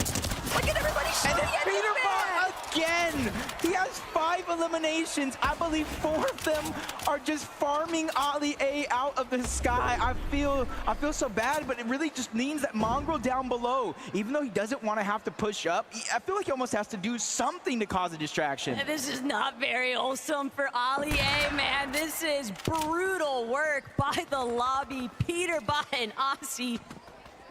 The punching bag that's been established in the sky. Aussie maybe keeping tabs though on the next loot crate. Jacob, Cammy, they could be looking like they want to actually steal this one for themselves. But look at Cold and Courage. They're also making their way in. Oh no. We got it. We're not just taking it. No, you go somewhere else. The other side of the map, please. I can't keep watching this highlight reel of Ollie A being elimmed off cooldown. This is just insane. Peterbot without the mammoth either, just dealing tons of damage along with Ozzy, and they have their plan set forward. Then you got one team on one side of the map with Peterbot, calm as can be. On the other side, deep in the zone, 1v1, Thomas versus Veno, a battle of the ages for EU. He's gonna shockwave into the box, cause chaos, but Veno's gonna see that one coming. Quickly Bill is trying to defend himself. Thomas not falling off just yet, misses that opportunity by not firing the shot. That's gonna allow for Veno to stay alive just a little bit longer. Somerset, gotta keep an eye on her as well. She might be able to actually help out Thomas HD here, and Veno still under so much pressure. Thomas does have a full Chug Jug if he needs it, and he's going to have to opt for the Chug Jug. But Veno doesn't have any whites. He manages to just barely find a handful of bandages inside of Steamy Sacks, but Thomas, he's putting on so much pressure. He doesn't want to let Veno get any kind of healing off, and sure enough, Veno, he just had the clock working against him.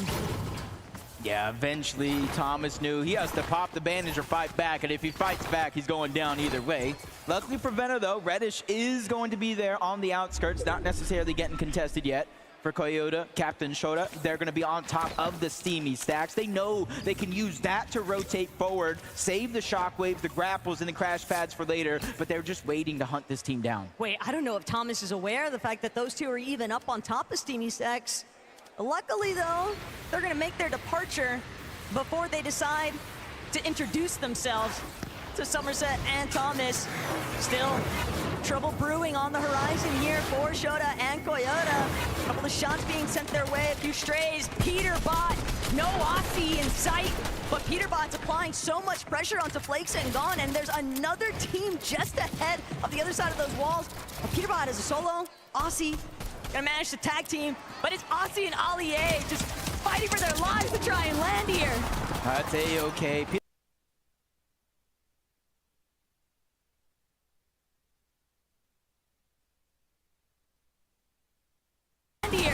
That's A-okay. Peterbot was ready. He said, don't.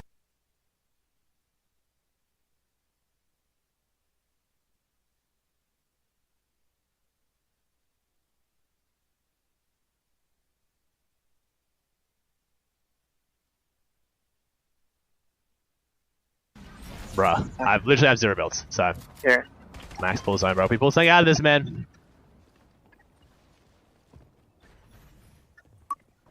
Damn, bro. Hey, this is what it is, bro. We got 6 kills. We're chilling. We got the, you know what I mean? It's the same as a 4th right now, bro. This is the same as a 0 kill 4th. It's a fifth. Oh, fifth, yeah. Yeah. It's Courage and hold front. Yeah. We need to wait for him to go. Yeah. Time to put on a rotate masterclass, bro. Are we Yeah, shocking? Are we shocking it, or are we just gonna? We have to follow them. Like we Yeah. don't have a choice. Yeah. Yep. Okay, what? Okay, going. Yep. Come, ready? Yep. Yeah. Yep. Shocking. Yep.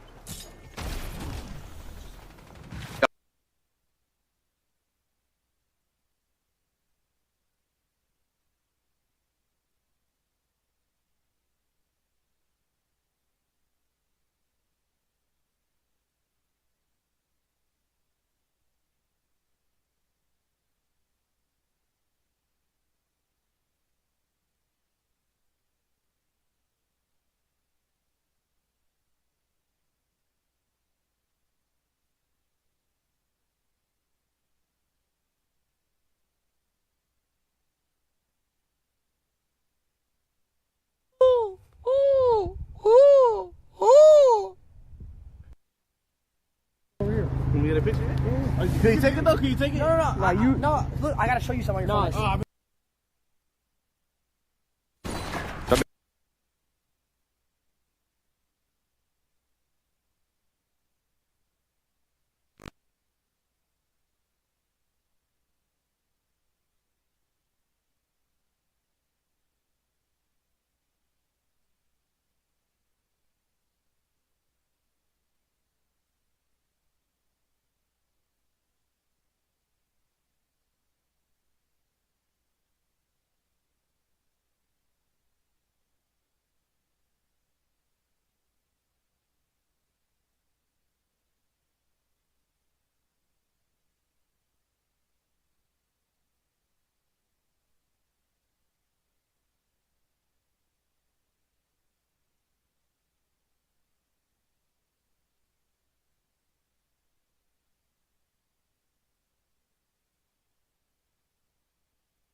Damn, okay, Alinity.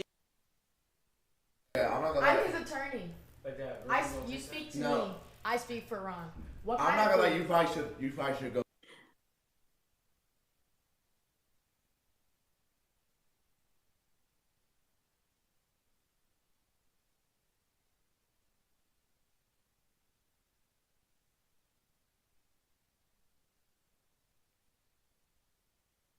Oh wait, no, Ron's live. Oh no, he's playing clips. Yeah, this is a clip. I think they literally all got hit offline, bro. Dude, this is crazy, man. Savage. I mean, some of their streams are still like broadcasting, but it's broadcasting nothing. It's just a blank screen. I think that's because of how they have it set up with OBS.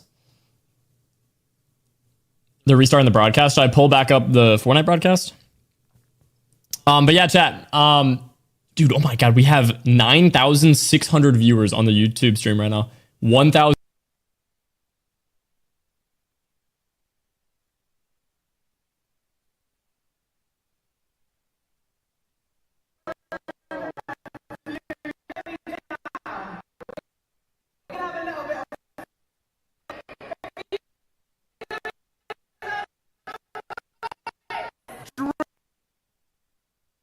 Fuck was that? Y'all heard that? Yeah. Was my bad, sorry. Drew unplugged.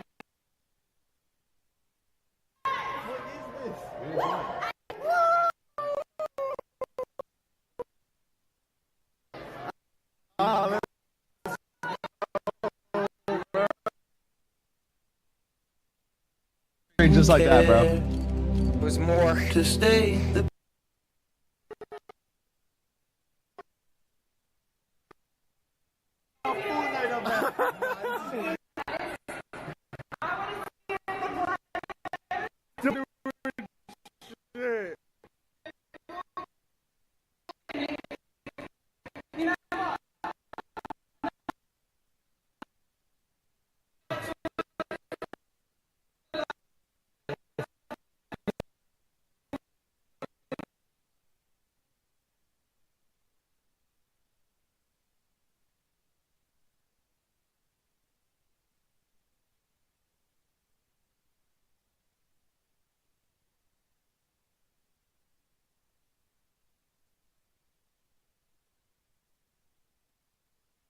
Oh my God, no word. Aussie's crashing out. Zooming on It's Aussie. full crash. Aussie's crashing out. Aussie's crashing out. Peter has 6 kills. Oh my God. Servers just crashed the pro am. Oh my God, no word. Aussie's crashing out. Zooming on It's Aussie. full crash. Aussie's crashing out. Aussie's crashing out. Peter has 6 kills. Oh my God. Servers just crashed the pro am. Oh my God.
Attention, little children, come. Whoa, whoa, whoa, whoa, whoa, I mean, like, I'm... My fucking God.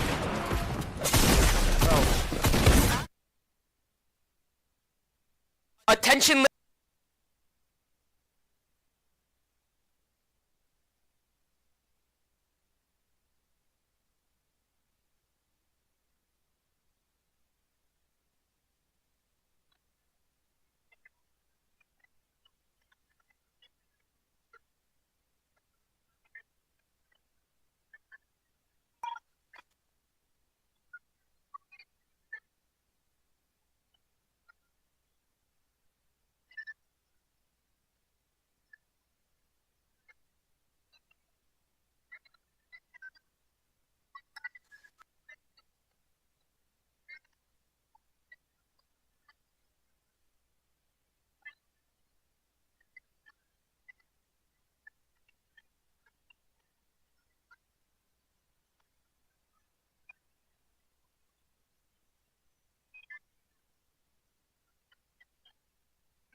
Wait, all right. The FNCS winner somehow has a girlfriend. Are we buying that, chat?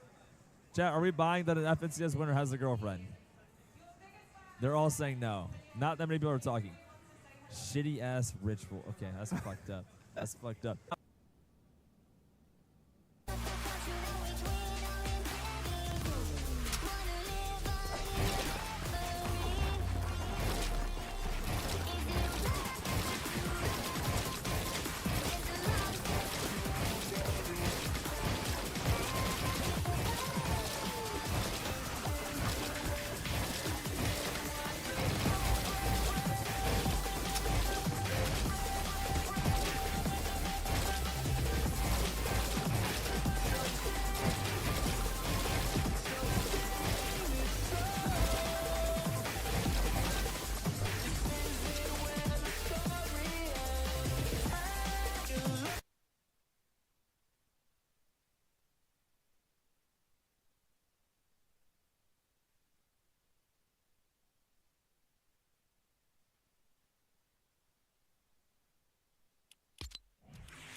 Fortnite fam, welcome back to the FNCS power outage. All of USC went down. It was crazy. Heat wave. Who knew? But it's okay. We're not going to let that kill our vibes, right? There was heat outside, but there's heat in these very walls right now because the first 3 games were unbelievable. Now, obviously, we didn't finish out game 4. We're just going to go ahead and scratch that one out. I know, but we're going to go ahead and play games 4 through 6 like normal. There's still a competition to be had. There's still prize money to be passed around. And, of course, a beautiful trophy from Thomas Light to go to the winners of the competition. Really quickly, maybe you're just kind of tuning in.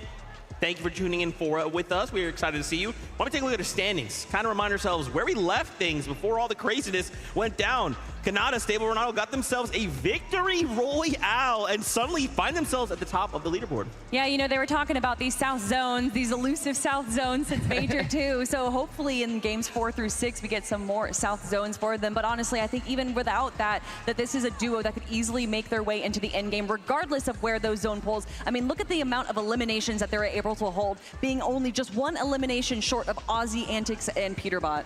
Yeah, we're always talking about zone pulls, but look, it's Kanata and Ron. They are both not only FNCS Major Finals participants, they are champions, both of them in the FNCS. So, you know, I'm not really surprised to see them at the top. The question is, they are very close to 2nd, even 3rd place. We were just speaking with Ron. He's feeling confident, but in that 2nd place spot, it is Seti and Daya. That's right. Mentals are good. Games are ready. So we're jumping right back into the action. Casters, take it away.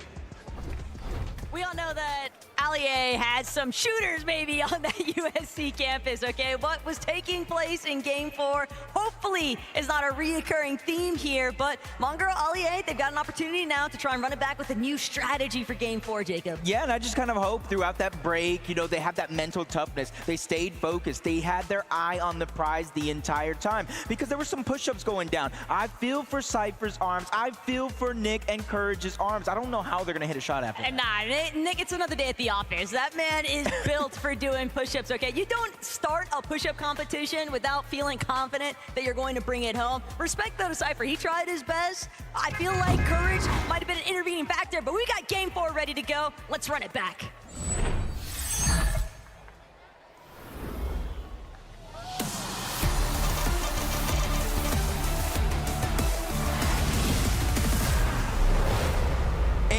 We are back for game number 4, the 2nd half of the day. And honestly, from what we've seen before everything happened, we saw a little bit more confidence going down around the entirety of the lobby. Obviously, kind of helping those players that are a little bit more down on the leaderboard than we would kind of guess.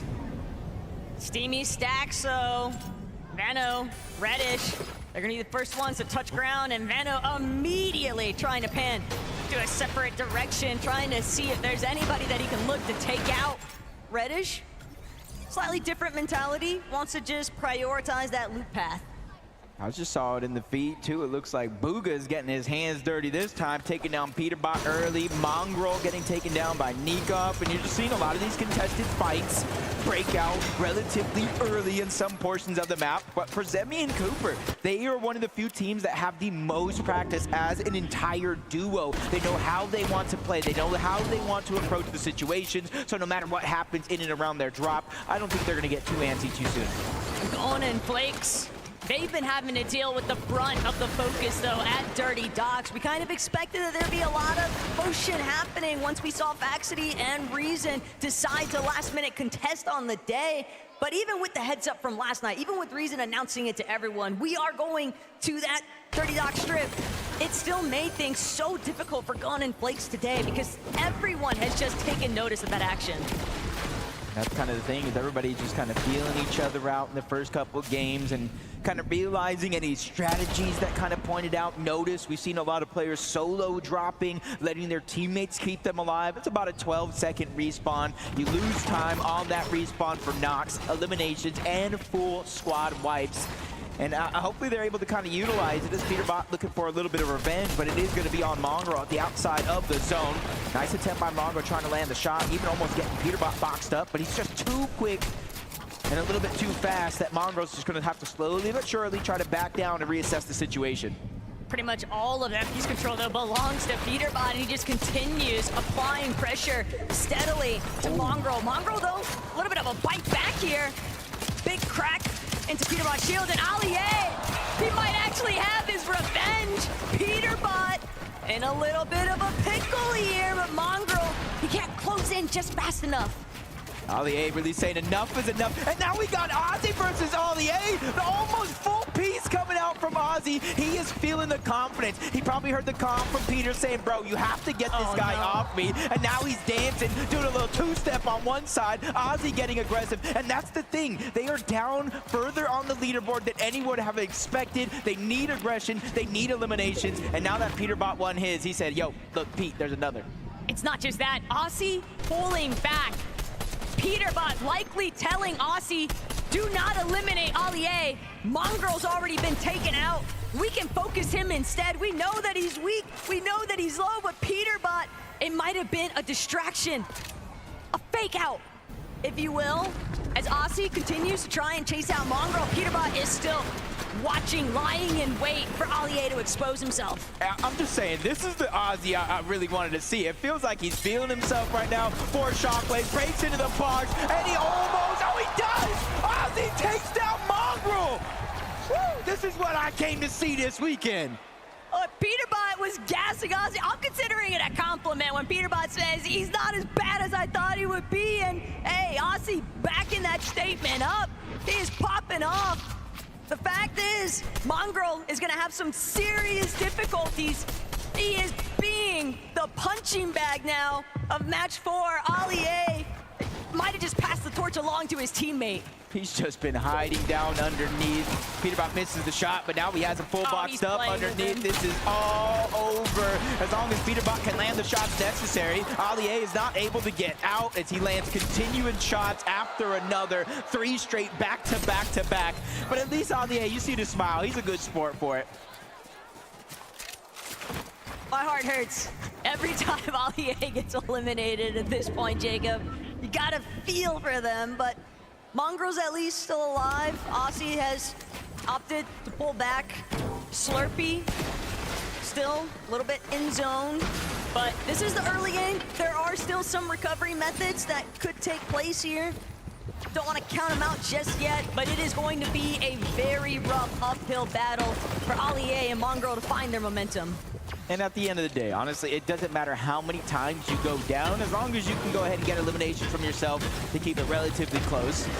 Nobody chasing them this time around, so Allier and Mongrel will have a good opportunity to load up over on the eastern side of Slurpee Swamp for now, until they get sniffed out by any of the competition. But I also did see Somerset getting taken down in the feed by Savage and Lachlan not too long ago, and she's forced to reboot. You notice she's not in the zone. She knows there's safety, there's time towards the outside, and that's exactly what she's doing.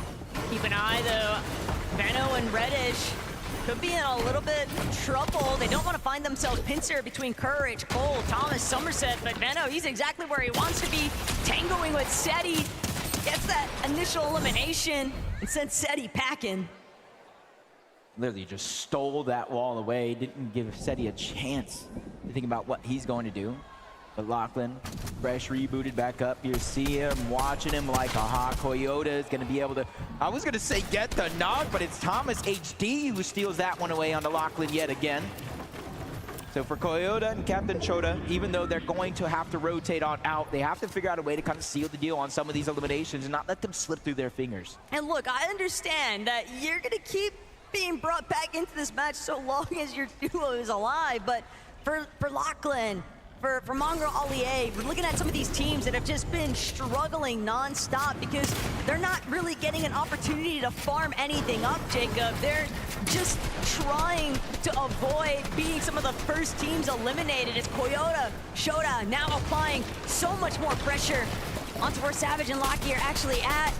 And Coyote might be able to just force them to completely clash with them head on. But Savage is doing what he can. Savage is buying a little bit of space here. Yeah, and this is a winnable situation for Mr. Savage. He has the pump. There's a Maven and attack on the other side. Not as hard hitting, even if you are a duo. So if Savage can figure out a way to wiggle in and out of some of these builds, draw out a 1v1, and maybe Lachlan catching somebody off guard, dealing some damage, it is going to be doable. They have the crash pad as well, 6 of them to be exact for Mr. Savage. So being able to disengage, also an idea in the back of their minds. But if it's up to Savage, he'd much rather just let Coyote and Shota rotate out first, and they'll just try to play catch-up after the fact. But with Thomas and Somerset also so close by, Menno and Reddish too, you can never count out being third party. So as aggressive as Shota and Coyote want to be, they're gonna immediately jump into Lachlan's box one more time. He is sent back to the reboot cycle, and this is where it gets very difficult because now Savage shooting at the crash pad, even trying to ensure that nobody can give chase, but he's just so low on material, Jacob. He is fully just bailing out. Yeah, he's going over towards Steamy. He has to look for scraps, for bandages. That's going to keep him alive for a little bit longer. But if he doesn't find anything from here on out, Savage will go down yet again, but at least he's given a chance to get Lachlan back in the game. Somerset, Thomas, they got that one elimination from the backside of the zone. And this is a strategy, talking about Thomas and Somerset. If they go down early, they will not be afraid to stagger themselves back in the zone because it's Slurp Rush, Taco. There are so many barrels to get that HP back up. For sure, but even then, you don't want to keep allowing other teams to farm those individual elimination points off of you. And one team that certainly hasn't had any difficulties hunting for those elims might just be Peterbot. Okay, yeah, sweet. Come grab this. Okay, I got the pulse rifle. Wait, the pulse rifle? Yeah. Yo, we win. All right, so you want the green? Here, take. I think it's coming out. I got his back wall. I'm in his box with him. Nice.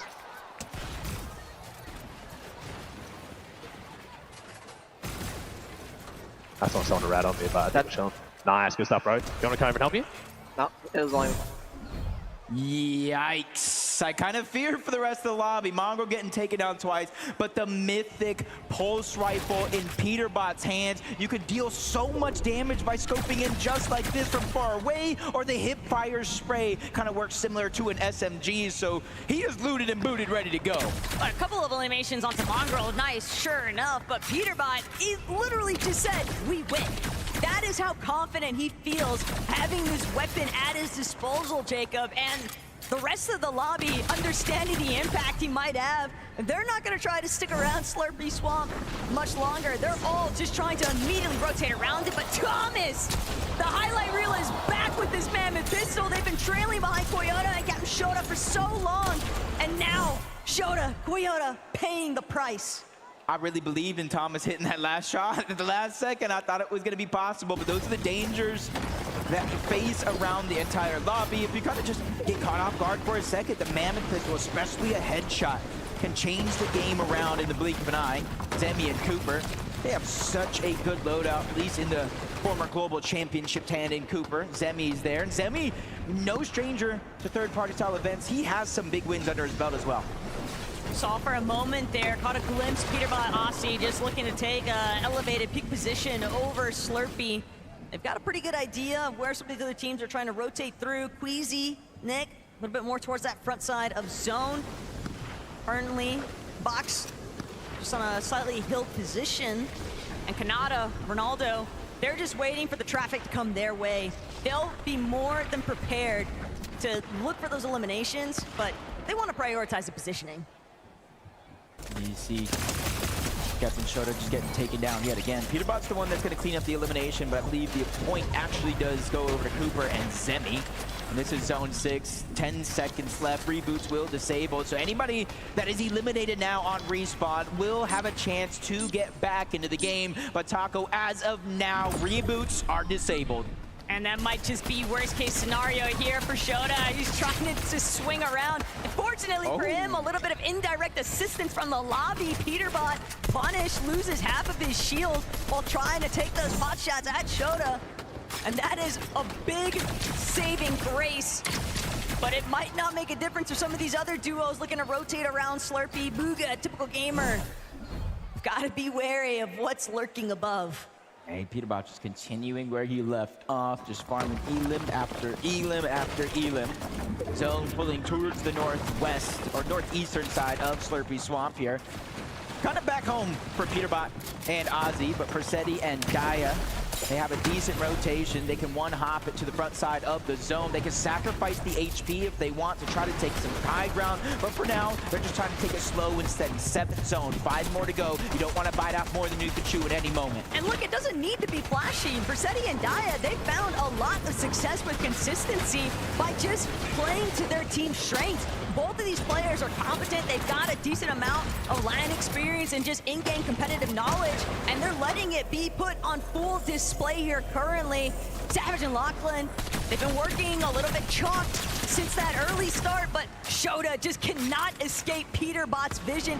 Peterbot just entirely too high up. The advantages are so steep, and that's going to be Shota knocked one more time by Peterbot. Ozzy knows his responsibility. Let me just keep the material count high. Yep, they're on the high ground right now, and that resource management is going to be crucial if you're looking to take it and keep it from zone to zone to zone and not really have to use the shockwave. Underneath, though, Cooper, Zemi, they do have the front side of zone already underneath their grasp. They have the luxury to be able to wait here, Taco. They can wait for it to open up, shockwave to the front side of zone to keep their position, or they can use their materials and tunnel their way there. But some of these teams that were leading towards that top end leaderboard in our top 3 position, they've got to be getting a little bit nervous, seeing that elimination feed constantly light up with Peterbot's name and clicks. He's got a whole slew of problems right in front of him. Cooper and Zemi nearly taking him out. Lacey still a little bit left behind. Can he reunite? Crash Pad gonna catapult him straight to the front side. He's building, he's boxing, but that's his last splash. Now he has to wait for Clicks to play catch up. Now, at least they've reunited into the same box. Clicks now taking charge, even giving up some of the heals on over to Lazy. They might have shockwave out of zone one game, but they won't want to make that mistake again, especially with the leaderboard this close. As Reason getting a pair of eliminations. Stable Ronaldo now left by himself with Panada getting taken down, and he's somebody, we talked about his experience. He has a ton of it, but how much is it? It's gotta be enough, Jacob. If anything, Ron's familiar with pressure, so he'll try to let that experience carry over into this type of solo clutch, but clutching is going to be so problematic. Everybody just getting so congested outside of Slurpee, and with Peterbot and Aussie fully controlling the flow of this lobby, we saw Baxity for a moment, but it was only just a shockwave, a crash pad. Everybody trying to just stay one step ahead of the pack. It's going to be extremely difficult for anybody to look up and try to contest it because of that mythic pulse rifle. Just constant pressure coming down from Peterbot and Ozzy. Everybody can feel it, and even Peterbot's just going down low, making sure to reconnect. The FNCS strategies are coming out in full force. That's how serious Peterbot's taking the second half. And look at Ozzy from behind playing that supportive measure too. Peterbot, he's got open season on the rest of this lobby. All of these mid-tier, low-ground layers just getting smothered on top of each other. Peterbot and Ozzy have a full chokehold on this lobby right now, but typical gamer, Booga, they're looking to try and make their debut. They're tarping their way through that secondary height, and Ozzy, he's gonna be forced to actually pull back. Took a little bit too much damage. He's gonna have to wait for the heals to pay out, but now, Queasy still alive as a solo. Shockwaving, destroying some builds, but giving him a little bit of cover to look through, but Lacey spots him out, gets the elimination. 10th zone, placement points have not even set in just yet. 11 teams still alive, relatively loose with a couple of players playing as solos, Booga being one of them. Lands a good shot on the Courage, but not enough to get that green light to go. Cooper, Zemi, they clean up Lacey, leaving Clicks by himself, and this is where players are falling left, right, and center. Clicks might be one of them because he's feeling the pressure. And Clicks, he only has 2 builds left. Make that one build and a dream. Doesn't even get a chance to heal. He's gonna be taken out before he can continue trying to build up those placements. Zemi, Cooper though, one of our few healthy teams on the low ground, but can they escape Peterbot's vision? That's been the real deciding factor for so many of these teams. Courage also scrambling right next to them. Cole taking out Reason though. Very big troubles, very huge scenes though, as Courage finds his own elimination onto Jacob. He just wiped the full duo out of the lobby. No Siphon though, so 30 HP.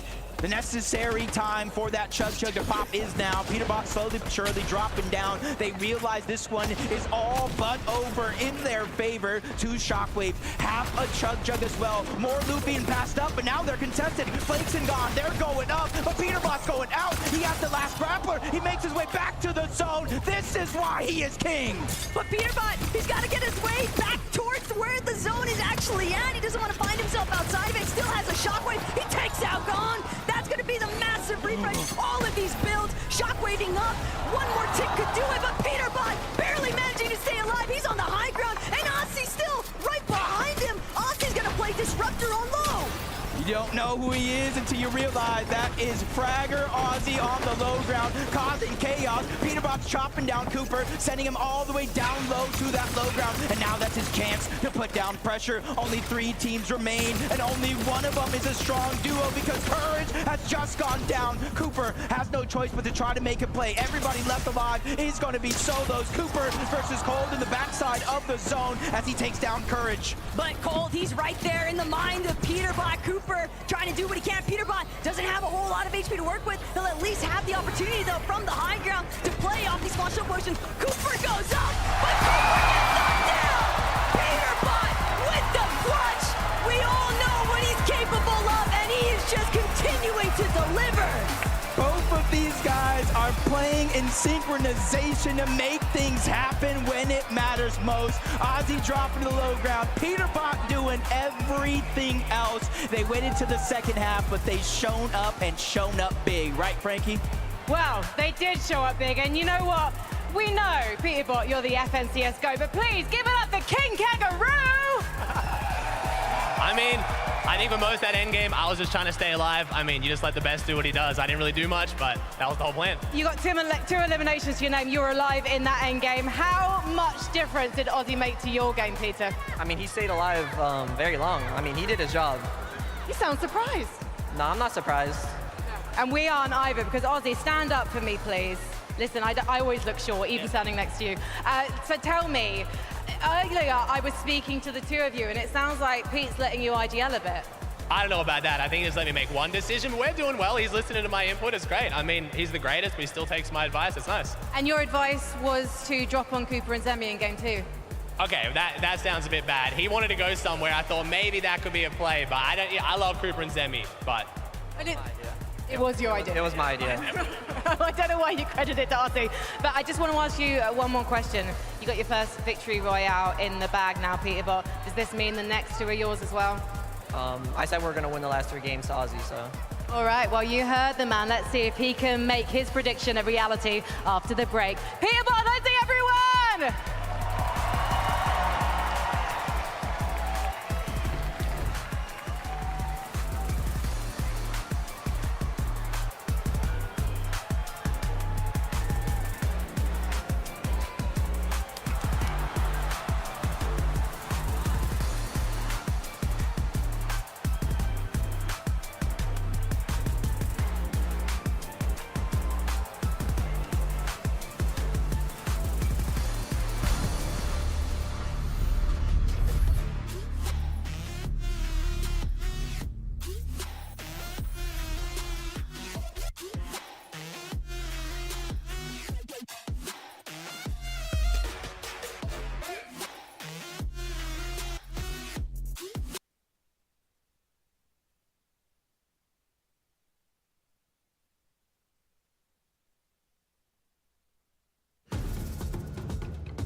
Fortnite fam, welcome back to the FNCS Pro-Am, where Peterbot and Ozzy just got a victory royale! Yeah, Zeke's voice is a little rough if you can't tell. He was quite excited. I'm gonna pass out, that's crazy. What in the world? Okay guys, I knew Vivid was up here during this little game, all right, while we're off camera, and we both kind of looked at each other. There was a very key moment in this game. We tune in to Peterbot very, very early, and I said, Vivid, what's that yellow gun there? He's like, our dog, are you talking about the Mythic Pulse? I'm like, wait. They start the game with a Mythic Pulse? Game over. GG's. I love that you bring up the start of the game because honestly their domination was all the way from the beginning. Peterbot going after Mongrel, Ozzy also going after Ali A, but there was a moment there where he could have gone more on the aggressive of Ali A after Mongrel was down, and you could see them talking to each other. I'm guessing that they were saying to back out, that we want to try and go for more elimination points. We know that's where Peterbot's the strongest, so instead of getting them both down right away, let them reboot, and then we can get more points. And that is exactly what they did, racking up elimination after elimination, but this is what they needed. 7th place is where they were going into this match. They needed a big game to have a good shot at lifting up that trophy. It reminds me of the 2024 Global Championship. You see Queasy win a game, Peterbot in the background kind of eyeballing him down, cold-blooded, and now he has gotten that victory royale once again. I'm sure he shot himself up that leaderboard, and we can actually take a look right now at the standings. 2nd place, from 7th to 2nd place in a single match. Just a couple points, few points separating from Cooper and Zemi. 3-point difference between 1st and 2nd, 2nd and 3rd. Zeke, we just have 2 more games left and things are so close. Oh my gosh, we have a listen in from that game. Let's take a listen. We're putting on a flippin' show. Let's go, bro. Let's heck and get him. You can come with me if you want, but like I don't think you'll need to. No, dude, you're chilling. You do you, bro. You do you. Okay, Be great, man. Be great. You good? Yep. Yeah, I'm gone. Bro. I just want to put myself between. I'm just going up, bro. Kill him. Did he go underneath? He went underneath. Try I'm to kill chopping on him. Killed him. Nice, bro. Good job. Let's go, baby. I'm sorry, Mongrel. 2 slurp.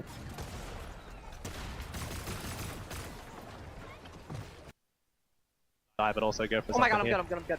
You good. 2 builds. 1 build.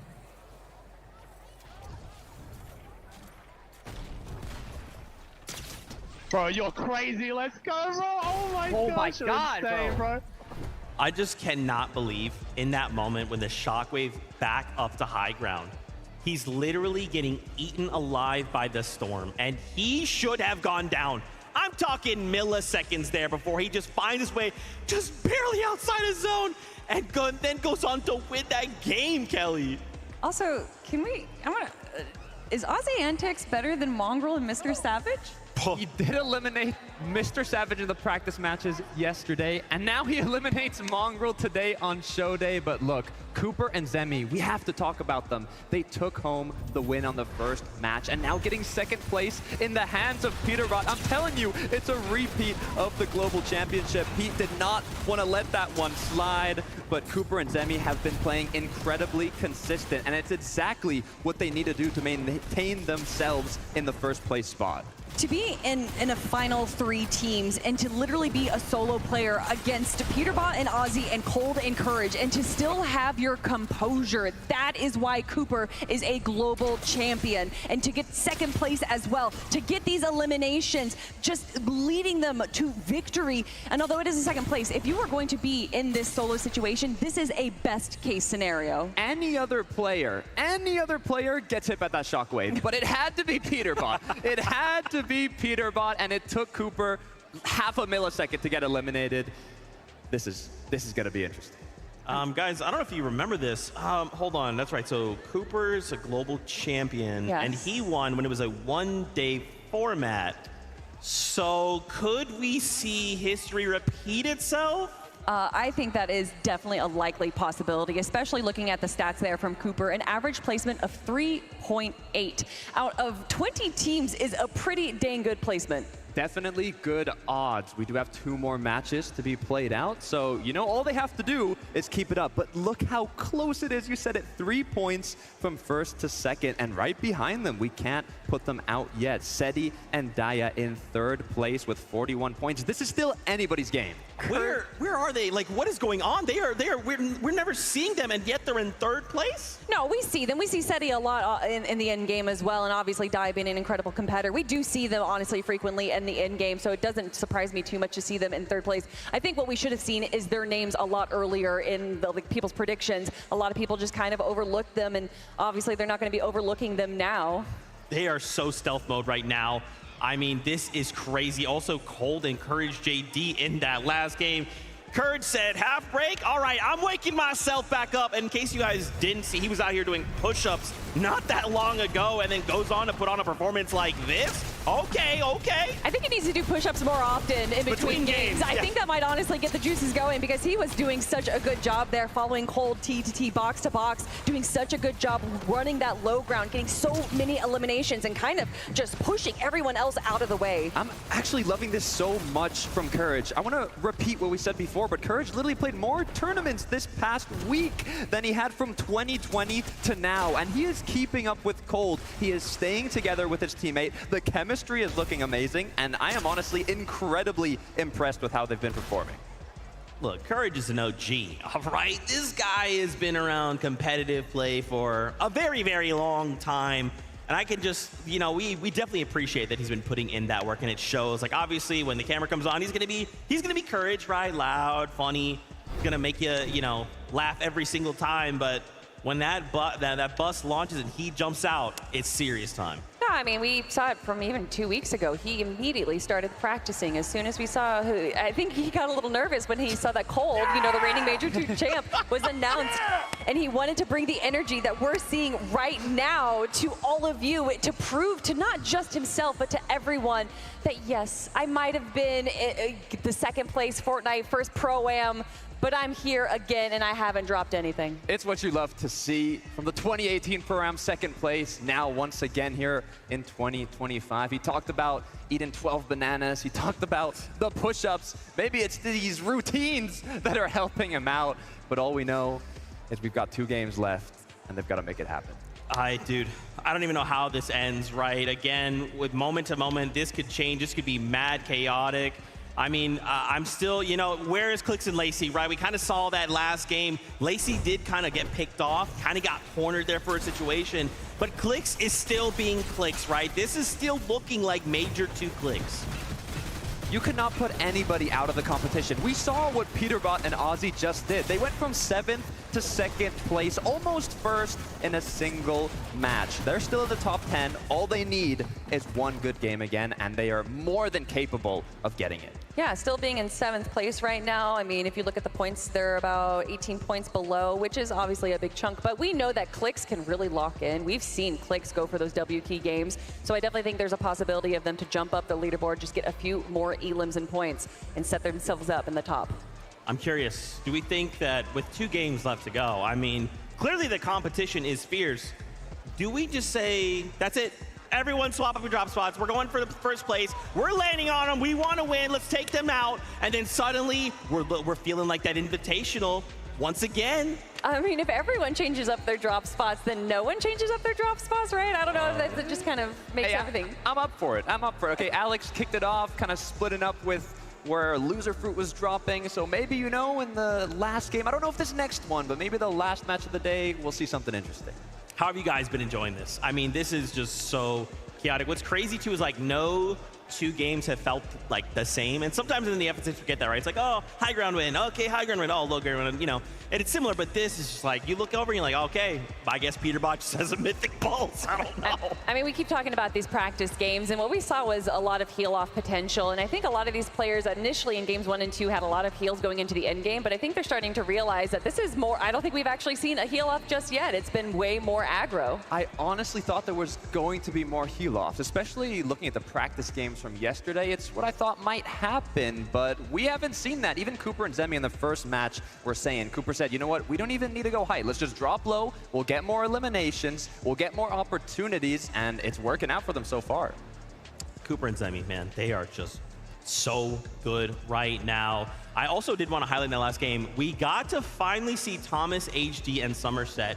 Thomas HD with that gold mammoth in hand, and I thought, guys, this is it, game over, but it's a very difficult competition overall, right? I thought it was just going to be put a mammoth in Thomas HD's hand, but bro, there's just so much talent literally in every single corner of this map.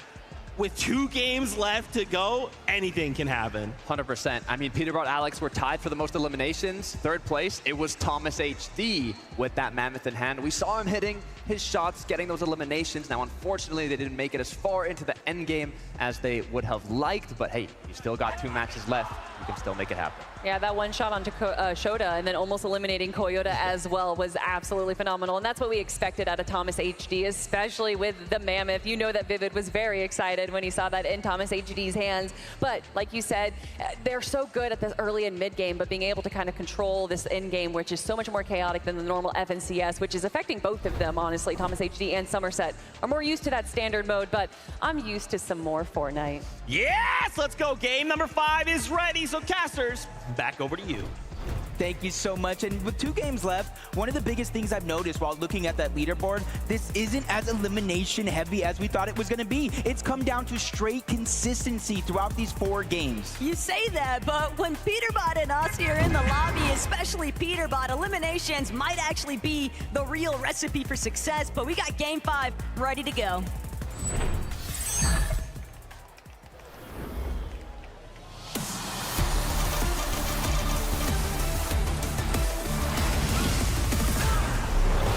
This is their second to last chance to figure out a way to make up for lost time when it comes to that leaderboard. You go ahead and find yourself in a situation to where you can take more chances, get a little bit more aggressive, figure out a way to close that gap with eliminations, because Taco, it's been the 10th zone more times than not that has been granting the placement points because teams just won't go down. But if you think about it, with Cooper and Zemi leading by just 3 points on that leaderboard in the penultimate game before today's final lobby, that's a lot of pressure, Jacob. Even for a seasoned competitor like Cooper and Zemi, it's still just so much bearing down on their shoulders, but they've got to see it through. Yeah, especially if you're in first place, trying to play your game calmly, cool, collected, and then you just see the name in the feed lighting up with eliminations. It's almost going to force some teams to get more and more aggressive. Contested drop, though, this time around. Veno does look like he was getting aggressive over towards the boom and base onto Podesai and Nikov. Nate Hill's in the distance as well. And these are the type of strategy I expected to see. Game 5, Veno is able to land a good shot, but he is going to go down. We already saw Reddish at Steamy's stack, so we know where he's going to get rebooted at. For a moment, it seemed like that was going to be turned on its head there for Podesai, but Nikov still had the backup necessary just in case things went south. And now, Frenchie's just looking to try and ensure that they have boom and base completely locked down. Veno dropping back in, though. Probably just happy about the fact that he wasn't beamed out of the sky like we've been witnessing so often here today. Yeah, and I've already saw on the feed, we got Mongrel, Olliade, both going down respectively. But there's just so much action going down. Let's jump into Vaxity and Reason. Nice. Oh my! What happened? Oh my god! I got the luckiest thing ever! Of every exotic weapon! Okay, nice. Oh my god! Oh my gosh. Is that like a 0.00001% chance to get every exotic in that one chest? They gotta be the ones to look at for this game. Not even 1 in a million, like 1 in a billion odds there, it seems like, Jacob. But that is everything just completely dropped at Reason's feet. Him and Vaxity have got to pop off this lobby. There will never be a clearer sign that this is your game. And remember, Vaxity said it himself earlier when we were talking to him. We're gonna bring home at least one. Please let it be this one. This is their best chance with the loot that they have, as Alex just getting aggressive time and time again, fresh off the reload, but he gets taken down yet again. Loser Fruit barely have gotten enough time to reload back into this game before Alex going down. They're just kind of hoping, they're praying that they got some sort of landing spot to go ahead and land at. And then maybe they can worry about loot, but Regs saw the reboot. She's going fresh after Loser Fruit. And Regs, she might have even alerted Flakes and Gone that their prey has now been fully intercepted. They're gonna opt to just prioritize farming up a little bit of material, taking a moment to pause here, really scope out the scenery. But a little look back season on what was taking place with Ronaldo and Cypher. PK completely cornered by Kanata and Ron. A real strong tag team effort. Yeah, and you see that box was literally on fire.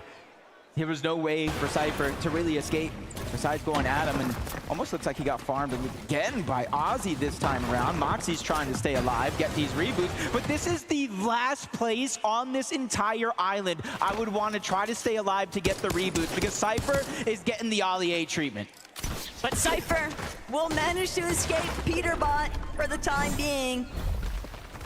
How much longer, though?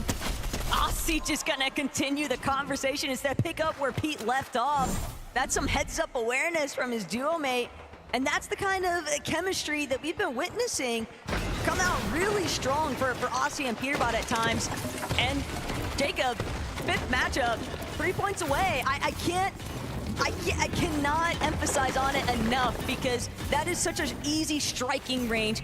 Only 3 eliminations, and they've already got like 2. And right now, you started as a 3-point game, like you just said. Well, guess what? It is literally a 1-point game, barring if Cooper and Zemi don't got elims, as Moxie lands a good shot onto Ozzy, but it's Peterbot the one you have to worry about. He dives straight in, gets the elimination, and he's just showboating yet again. Peterbot is putting on a show today. This is where that mental fortitude's got to come into play for some of our competitors, when Peterbot is just nonstop emoting on everybody's body. And Savage, he might be next in the lineup if he's not careful, but it's Mr. Savage after all. He's gonna have a little bit of bite back. Pete's got to be wary. He can't just openly aggress into Savage's box. He might even shift his focus towards Savage's duo mate, Locky. He's got to stay closer to where Savage is at. Peterbot from overhead. Peterbot cracks Savage's shield entirely. Peterbot knocks Savage, and that's just another elimination added up. Peterbot just said, I thought you retired. Maybe let me lend you a hand going back on over there. Lachlan just trying to stay alive. Like I said, this is the last place you want to be a solo, trying to keep your team alive, because they're going to see it. They're going to jump. Now they're pouncing onto Lachlan. They know Savage just got rebooted. He is on the clock, and time is definitely ticking. But it doesn't even matter what's happening here for Lachlan and Mr. Savage. More importantly still, Cooper and Zemi. You've got to be panicking a little bit. You're watching that lead get completely flipped upside down, because Peterbot and Aussie are just relentless. They are farming Lachlan and Savage, and one more elimination off of Lachlan. Peterbot with 4 already.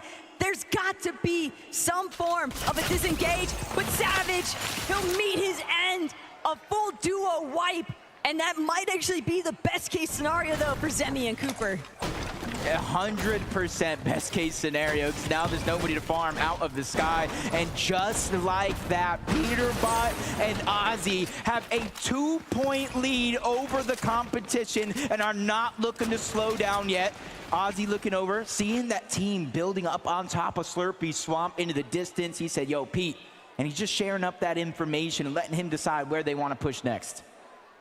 Never count out Clix and Lacey, though. They might want to be the first team to possibly repeat Victor Royale 2 on the day. And I like the fact that they're playing with so much patience. They don't need to do anything reckless. They've scouted out that Lucifer and Alex are on the bridge. And now, while Lucifer's trying to take this opportunity to heal, Alex left by himself. He's gonna have to play support. He's gonna have to try and prevent Clix and Lacey from pushing them entirely. And he's done enough. That's all he was really after, was just keeping Loser Fruit safe. Yeah, because you don't want to get stuck. This is 5th zone. This is the danger zone for when you want to start to position, maybe not take those risky fights, because if you go down, get reloaded back into this game, there's almost nowhere for you to land, or nowhere safe at that. especially for 7th zone. That's when reboots will be disabled. As Thomas, Somerset, 5 eliminations. A good portion of those were on NECA at 30, as Reddish has now taken her share of that point gain, taking him down yet again. They're just trying to take that slow rotation. Even with launch pads around, they know it's too risky to expose yourself with the mammoths, the snipers, and how dangerous so many players are with their aim. Now I like this from Thomas, just taking a lower elevation, using some of that natural map terrain, but when you see these pre-existing builds heading up to the high ground, gotta be really careful. You never know what might be waiting for you. And Coyota actually gonna be the one with that mythic. Well, sorry, this is dangerous scenes here, but Coyota doesn't get the opening shot he was hoping for. Shota now gonna look to try and back up his dual mate. Coyota trying to give chase, but he's just getting blocked off even from his own shots. He was able to land one shot, but just a little bit too late. Somerset's there. They're trying to alleviate some of that pressure, and he's being so quick and predictive, trying to capture off guard, but no, it's Thomas that takes the big shot. Luckily for him, already pre-popped the legendary slurp juice, so the shield's going to take some time to get back on up, but it's well on its way. Playing defensive from one end, but it's forced to leave Somerset in a 1v2 situation versus Coyota and Shota. But this is great work by her, playing defensive, making sure that it's not going to be a free push, which allows her to reunite with Thomas HD. The problem that Thomas kind of scoped out is Cold and Courage. They were just constantly spraying into where Thomas and Somerset were at. They're not going to allow them to key any further towards Coyota and Shota. It's just not safe. It's not worth the risk. Thomas knows better. And he's going to opt to just fall back, wait for the lobby to kind of settle in a little bit deeper into the zone. And that's a scary box fight if you end up against Coyota. One of the few weapons in the game right now with that mythic charge shotgun that can actually hit a one pump. So you have to be careful, because that could have been a much different situation. Veno, Reddish, still going around the outskirts of the map, towards the outside, finding a lot of the different barrels that are left behind. The bigger the barrel, the more the HP, and that's something they're going to utilize in open water.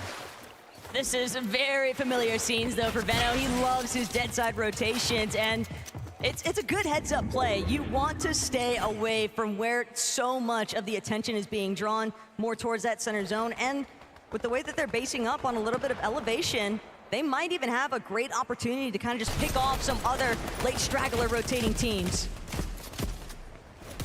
Now the 6th zone, 50 seconds, and it will begin to close. So it's about 2 minutes, Taco, to reboots, or you can see in 45 seconds they're going to start to be disabled because it's already closing. Lacey's feeling the pressure. Now is not the time to go down.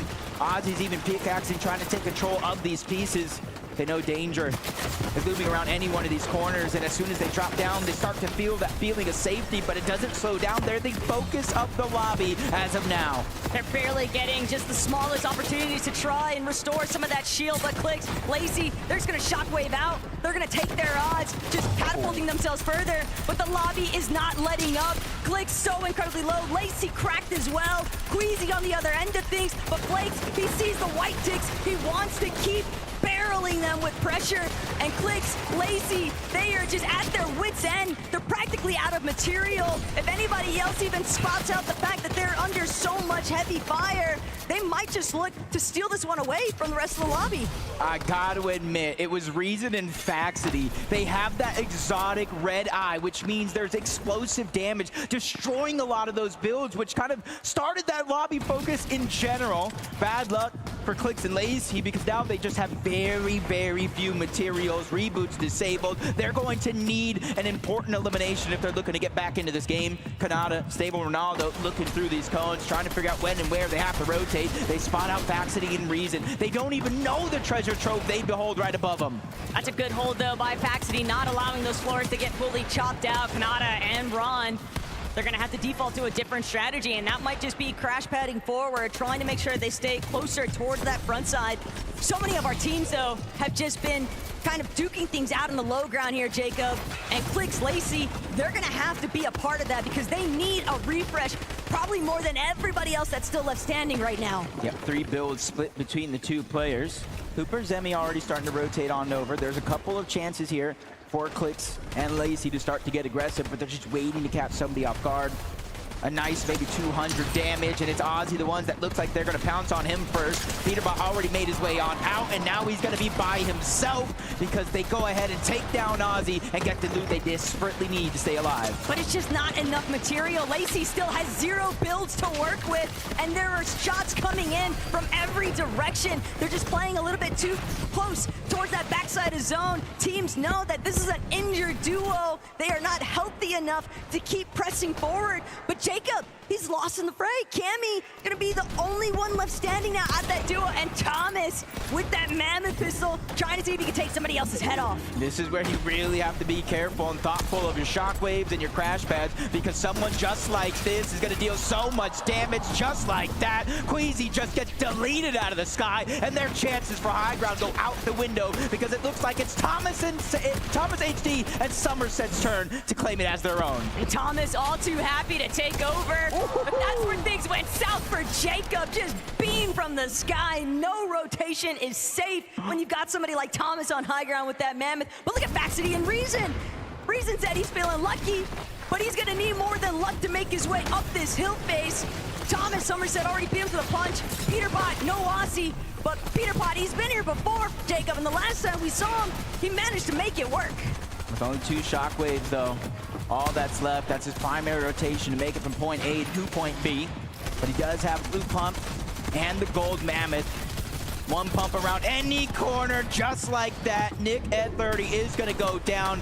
Another point for that elimination, but this is now top 10. Now every team that goes down, you get placements. But Seti, Daya, they were just sneaking their way up the hill face. Somerset, Thomas, too distracted. They're dealing with Peterbot right in front of them, but Somerset crash padding up. Typical Gamer nearly getting taken out. Typical Gamer actually gonna force Somerset to drop ultimate low. No, she's gonna try to go back up to her height, but Booga, he's already got control. Booga and Typical Gamer now fully taking over the high ground, and they gotta deal with Pete in the middle of it. He's ready to challenge. Solo, teammate, he's somebody that's willing to go and risk it all for what he wants. But Booga, TG, you see they're running out of builds. It's Typical Gamer taking the charge, leading the IGL, the tarping, but in comes Peterbot yet again, taking down the shields of Booga, but he is limited with his resources, only 3 builds, so he can't break down into an all-out fight. All the while, Seti Daya in the low ground. This could be the optimal position because the heavy work is being done for them. The lobby is thinning itself out. Kanata might even be able to find another knock. No, he needs the refresh more than ever. Podesai spotted out the wood box, not going to keep him safe for much longer, but Kanata forced to close off the wall. Scouts that it's Cooper and Zemi in the low ground, cutting him off, stealing that loot away from him. Cooper and Zemi finally getting eliminations. They're playing towards that consistency. We know throughout the course of this game, Peterbot and Ozzy have taken away that first place, but there's still 6 teams that need to go down, which is 6 placement points, and he has that mythic charge shotgun, 1 pump potential for him. Peterbot, he's gotten a little bit of arsenal, but I don't think it's going to be enough. 1v1 versus Kanata. No siphon, no matters. Both of them go down. Peterbot making sure that Kanata goes with them. Typical Gamer still on height with Booga, but Daya, Seti, they're still up and kicking. Reason, Faxity to the high ground. Reason, Faxity seem like they want to be the ones to take over height. The challenge is a success. They're now on top. Typical Gamer stuck in the mid-ground. Everybody getting trapped inside the castle here at Fort Crumpet, and Typical Gamer will fall. There might have been over 4 million different timelines looking through, but this might be the one where Faxity, a late entrant into the competition, could come out, but he's having a couple of hiccups from up, down, left, right. His HP's out the window, but Cooper staggering himself back. His only chance was left of the Chug Jug. He has to figure out a way in because he's the only solo left versus Seti and Daya. Faxity and Reason, the 2 strong duos, but they run into Cooper. He goes down. Reason is the one that's firing down from above. Hail and Brimstone with that red eye. I like that! Faxity and Reason, they just need to close it. Reason gets the final blow, and Seti and Daya, they are out of here. Reason and Faxity, this is your moment. This is your victory royale. The brothers are on top. You said it yourself. He guaranteed 1. And that guarantee, that prophecy has just been fulfilled. We need to feel and see how they're feeling with Frankie. Why are you saying sorry to Reason, Faxity? Because he told me don't do anything stupid and I died. You got nervous. But Reason, you got the victory royale! Fucking go, man. Oh, I'm so happy. That was a nice win, but I told Fax, don't do anything stupid, and he just jumps off fight. By the way, Fax, you want to say it? What happened? Oh, shout out to Mar. We love you, bro. If you're watching from home, thank you. We're trying to win for you, bro. Yeah, and he is going to give you all of his prize money. He told me that earlier this week. Now stand up, boys, so everyone can see you, please, because everyone in the Galen Center obviously wants to give you their support right now. Reason, what was your reaction when you found out you were going to be playing with this man? I mean, I was happy. I like him. He's good. It was fine. And has he taken you by surprise? I mean, you just got a victory royale. You've only been playing together for a couple of days. No, he's been playing good. He's actually been playing good. I've been advising him a bit. He's good now. And in fact, I have to say one of the highlights of this entire event has just been watching your shenanigans on the internet. But you're showing you can also put your money where your mouth is because you're here with me right now. Have you got anything to say to people at home watching, supporting you? I appreciate you guys. We're going to try to win last game as well. Let's keep doing what we do. Do you think you can? Yeah, of course you can. Shout out to Germany, shout out to all my viewers, and nur der HSV. Dankeschön. I mean, he's one of the most popular streamers in Germany. I'm sure they're all wishing you well, even though it's past your bedtimes, Germany. Right, guys, we have got to take a short break. But when we come back, everything is going to be on the line. Don't go anywhere. Guys, give it up! Reason and Faxity!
Welcome back, Fortnite fam, to the FNCS Pro-Am. We've got a bit of a predicament on our hands. That's going into the last game. There's a 1 point difference between first place and second place. More on that in a second because we've got a highlight. Faxity and Reason getting a victory royale. Bro, Reason opening that chest at the beginning of the game and the exotics pouring out. Jacob said, like, I don't even know how many zeros. The percentage chance is so small. And they literally take that on to getting a victory royale. I mean, hey, listen, you find the loot, you make the most out of it, you go ahead and win the game. That's kind of like back-to-back games when you think about it, right? Pete getting that mythic pulse right from the last game, instantly switching over with a couple of exotics for Reason and Faxity to work with. They then win the game. That's what you love to see right there. You can see Faxity's reaction from where he limbed himself to fall damage, but hey, dude, it was meant to be. You talked about the odds of getting that loot. Reason, don't worry, I got you. I said don't mess up, and you went down to fall, but they still got the job done. That was almost career ending for both of them, right? a couple missed shots by Reason, but Faxity slipping up, you know. I was really concerned there for a moment because I was like, yo, Daya can clutch these situations. Yeah. You gotta be real careful. And it's crazy too because remember, Seti, Daya, they're still up there on the standings. So if that had gone the other way, this could be very, very scary. But of course, why don't we get ready to take a look at these standings? Because, yeah, like I mentioned, we are a 1 point difference. Going into game number 6, Aussie Antics, Peterbot, 57 points, Cooper and Zemi, 56. But the kicker, Tokata, Seti, and Daya, 54. It's going to be absolute cinema going into this last match. 3 points is the difference from third to first place. You couldn't have asked for a better last match here at the Pro-Am. And not only that, Reason Faxity weren't even in top 10 going into that match. They're in 6th place now. You can see just how much that leaderboard can change in a single match. Crazy stuff. I mean, we got Peterbot storming to the top of the leaderboard. Obviously, very, very elimination heavy. Then you got Cooper and Zemi every single time we tune into an end game. They're there consistently. Going into the last game, Zeke, I don't know. Would I take that elimination play style? Would I take that placement style? I mean, speaking about placement styles, though, another duo that we keep seeing in the end game, Seti and Daya. I mean, nobody was talking about them, and here they are, 3rd place. You love to see it. I mean, on paper, this duo looks insane. Global champion, Daya coming from a win at the Milk Cup, and now they have been incredibly consistent in Cammy Seti style, getting to that end game. I love to see them doing it as well with Daya and Seti. So close to getting that victory royale, but they still have one match to make it happen. Man, anything can happen. And keep in mind, we could just say, hey, why don't we just land on the top 3, right? Like, why don't we just take it invitational style, just end the tournament right here, right now? Peterbot is one that could do that, right? Like, with 3 duos rather going into this last game, all kind of battling it out.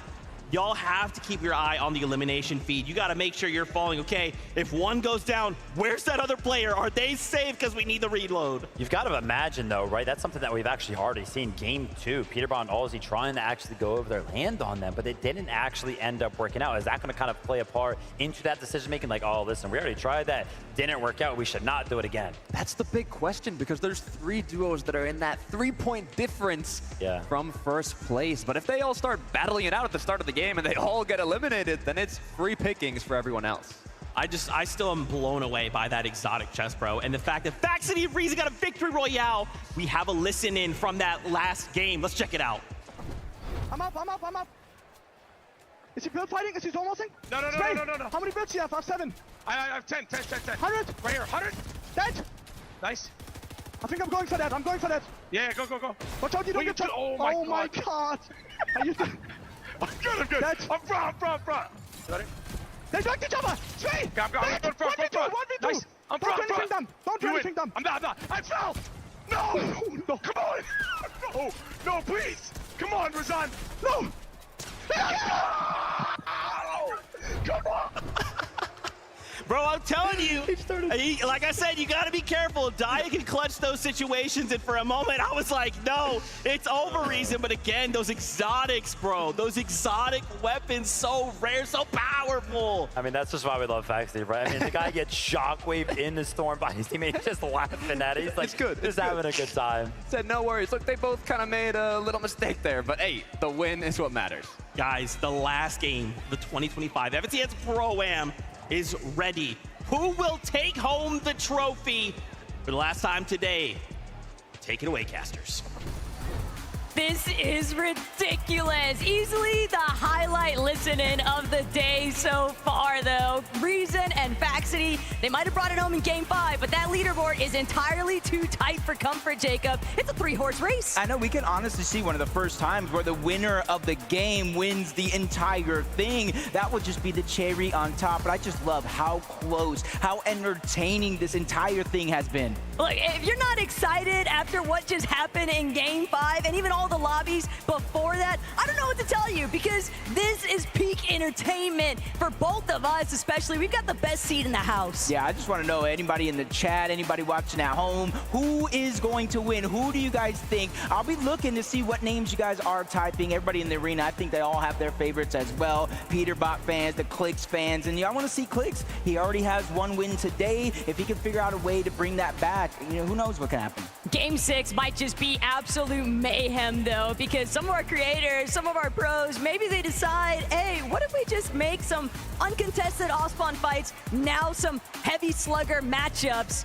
Anybody might just decide that they want to break out of the mold and do something different. It is Game 6 after all. Yeah, I want to see if maybe Cooper, Zemi, they were at the top spot at one point or another. They kind of lost it throughout the course of that last game to Peterbot and Ozzy due to their aggression, getting eliminations. But now that this is the last game, do we even see mind games happening with Peterbot and Ozzy? Maybe they don't get as aggressive because they know teams probably have to catch up to them? Look, Peterbot has been here so many times before. It is very difficult to really tackle what might be going through his mind currently, but if anything, I'm still expecting him to lead the charge. I'm still expecting him to just treat this like every other lobby before, and he might even take matters into his own hand and just look to be that difference maker with the off-spawn contest. Yeah, now as I keep thinking about some of these other teams, Seti and Dia going into this, I think they're probably one of the more consistent teams that we've seen make endgame after endgame after endgame, time and time again. And even Dia, they're having an opportunity to win it all. And I almost think anything other than exotic loot, Dia might win that 1v2. Oh, I don't want to say easily, because it's still Reason, right? He's still the pro player at the end of the day. But Game 6, everything on the line here. Let's see who brings it home.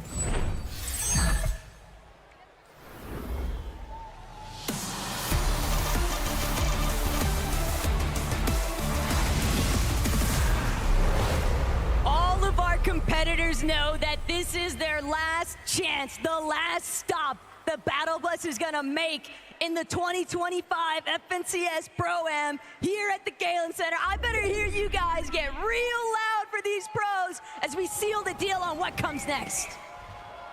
Things kind of staying the same over towards the dirty docks. All three teams landing here. Reason, Faxity, they're landing towards the outside, just trying to get what scraps are left behind. You see some rare chests there, but Savage and Lachlan said, you know what? With everything on the line here in this last game, let's just contest one of the greatest of all time, Peterbot and Ozzy, and see if we can try our luck. Because we take them off the map, you got to imagine that opens up possibilities for more and more elims. And this might not be what Savage was looking for, though. Booga gonna temporarily prevent Peterbot from outright keying Savage, but Peterbot, he has other plans in mind. He's looking for that fight regardless. Savage just trying to keep this wall closed off long enough, but Pete already immediately looking to take it. Savage scrambling, ducking every which way, but Savage, he just can't get the return blow he needs. Savage is gonna fall, and Peterbot's gonna let him know what's up. That's just disgusting. It was almost like Peterbot playing with his food with a couple of those edits. Instantly gets the upgrade with a shotgun, so now he's gonna have the Thunder.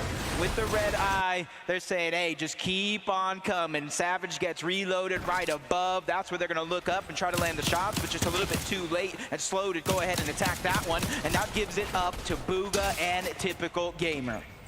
Heads up play, though, from either Typical Gamer or Booga, not sure which one, but shooting shots to Peterbot so that he can't continue to try and apply pressure there. And poor Lachlan, he's just caught in the center of all of this. He can't even afford to leave because you've got Aussie up on heights at Slurpy Swamp. Savage doing what he can to see if he can finagle his way out of this one. But with two separate teams just hawking you down, what odds do you really have of making something out of this match? You almost just gotta hope Peterbot gets bored and goes and moves on to somebody else that could potentially get rebooted. Lachlan's only chance is just kind of hide and bunker down into that bush. Well, he gets found out, so his only chance went out the window. But luckily, he did buy enough time for Mr. Savage to get reloaded back into this game.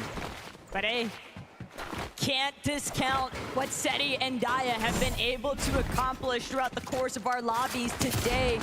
54 points going into this one. Alex brought to his end. Only temporarily though, but it looks like Gon and Flakes have had enough. They are sick of the off-spawn fight being so conveniently interrupted by Alex. They say, hey, if you're looking for a fight, we'll pick one with you instead. That's a heavy hitter to get out of the game as well. Not fully out, but definitely making him reset his looting opportunity as Peterbot straying away from Slurpy Swamp for a short moment. Still on the hunt for Lachlan and Mr. Savage. Both of them are just in complete shambles here. Really not able to answer the call as Peterbot gets the wall, gets the piece once, and as he fires a 78 shot, it's just a little bit too quick to the punch as he takes down Lachlan. And it's just a huge giveaway because guess what? In about 12 seconds, Taco, he's going to reload right above Savage. And they're not only going to know where Lachlan's at, they're going to get a feel of where Savage is at as well. But Peterbot's not trying to go too far from where Aussie is at. You have to remember, Booga, Typical Gamer, they are still kind of just conveniently sticking around the outskirts of Slurpy. But poor Lachlan, he just can't catch a break here as Pete takes him down one more time. 4 points already just off of these individual eliminations that Pete's been building up. Zemi and Cooper, Seti and Daya just watching this elimination feed be highlighted with Peterbot's name off cooldown. It's got to start playing mental games with you. Already a 5-point lead over the competition of Cooper and Zemi.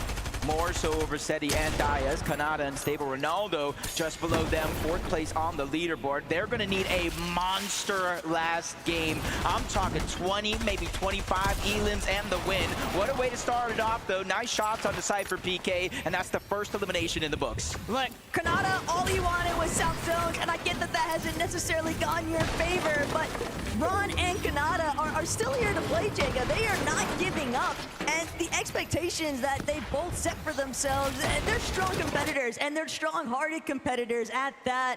I'm sure that we'll expect to see them pop off a little bit here with some eliminations. Disaster continues for Lachlan as he goes down again. You see Mr. Savage just outside on that mini-map, just trying to get him back into the game as Nika, Podesai, making their rotation away from that booming base, that uncontested drop that they've had throughout the day. They're just waiting. 12 seconds have passed since Lachlan went down, so he gets reloaded back in the game, and that's a lot of information being given up, and instantly Podesai and Nika are going on the chase. But this is exactly what the Gentlemates are going to be forced to do. They know that they're going to need more than just a strong placement to close things out. If they really want to play leapfrog with the leaderboard position, they're going to need a good chunk of eliminations to go with it. Yeah, as of now, I do believe they're about 19 or so points down from Peterbot and Ozzy, and that's including some of the eliminations that we've had in this game so far. Seti and Daya, they started this one in 3rd place, 54 points, 3 points outside of that 1st place spot. They're just looking around, trying to get some eliminations, but you know how safe, how calculated and careful Seti does like to play, especially that he knows he has the firepower and the loadout that Daya has in their inventory with those 2 legendary slurp juices. So as long as they let those eliminations naturally come to them as they're rotating for that 50-50 is, I think they'll be okay. And Seti and Daya, they also know exactly where a couple of these opposing duos are actually located. Poor Lachlan, though. He has just been getting beatboxed every single time he loads back in. The moment that he starts to drop, it just seems like there's going to be somebody looking to clean him up. And Savage, there's only so much he can do because he as a solo, it's so difficult to actually try and prioritize getting the resources necessary to make your teammate be healthy enough to stabilize, but that's all they're looking for. It's just a little bit of stability, and that might be enough to make a difference for the leaderboard. Yeah, especially since they both, at one point or another, were taken down during the course of this game. So loot has to be light as Kanata, stable, Ronaldo rotating in continuously from the north, from bush to bush, box to box is Seti. Hey, this is looking like a bad opportunity there for Cypher PK, fresh off the reload. He got just a little bit of loot, but it was instantly snatched away by Seti.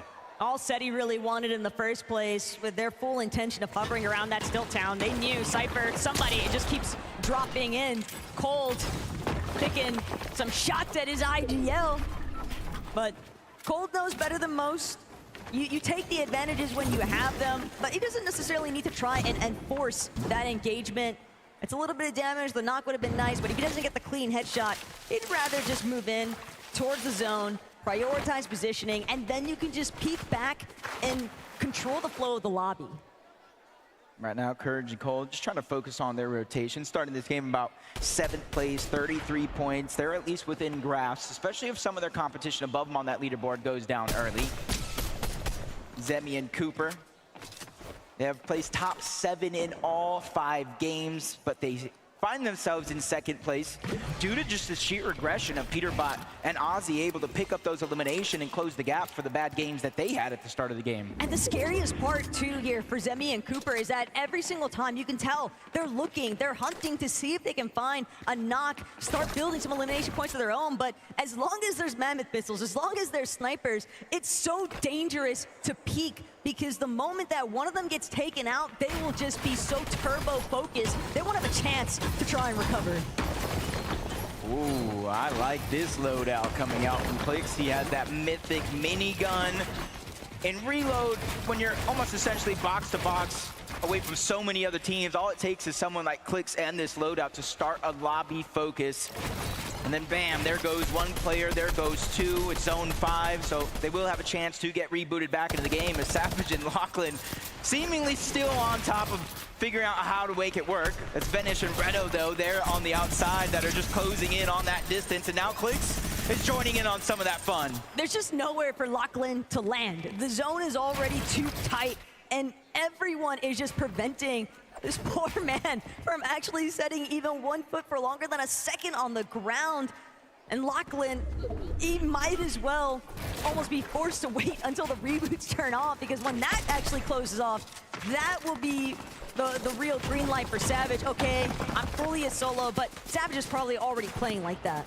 Yeah, and he's just getting chased back there yet again. This time he was able to survive, touch the ground, but not for too long, as Benno and Reddish were able to clean that one up yet again. There's just a lot of pressure being put onto Mr. Savage into this last game, because even though reboots have not been disabled just yet, where is Lachlan going to land? He can go deep in his zone, but he's going to have to make his way out eventually.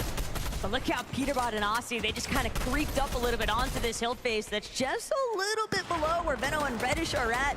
A lot of shots being fired, and Peterbot knows everybody's so distracted behind them, they can just look a completely different direction. And Zemi with no Cooper, this could be absolutely disastrous here, Jacob. I think Zemi knows what he's doing, though. He knows exactly what he's doing. He stopped rotating, boxed up immediately, knowing that they have to reach zone. So why not use this time to let Cooper reload back into this game, get as much loot as possible, because you can't really go loot for it, and maybe drop what he has. But you're seeing how Cooper went down into the first place, the crash pads. A lot of these players have those audio visuals, but guess what? With the crash pads, you see nothing. Nothing. Just menacing by Kanata. Pretty much Goomba stopping Cooper.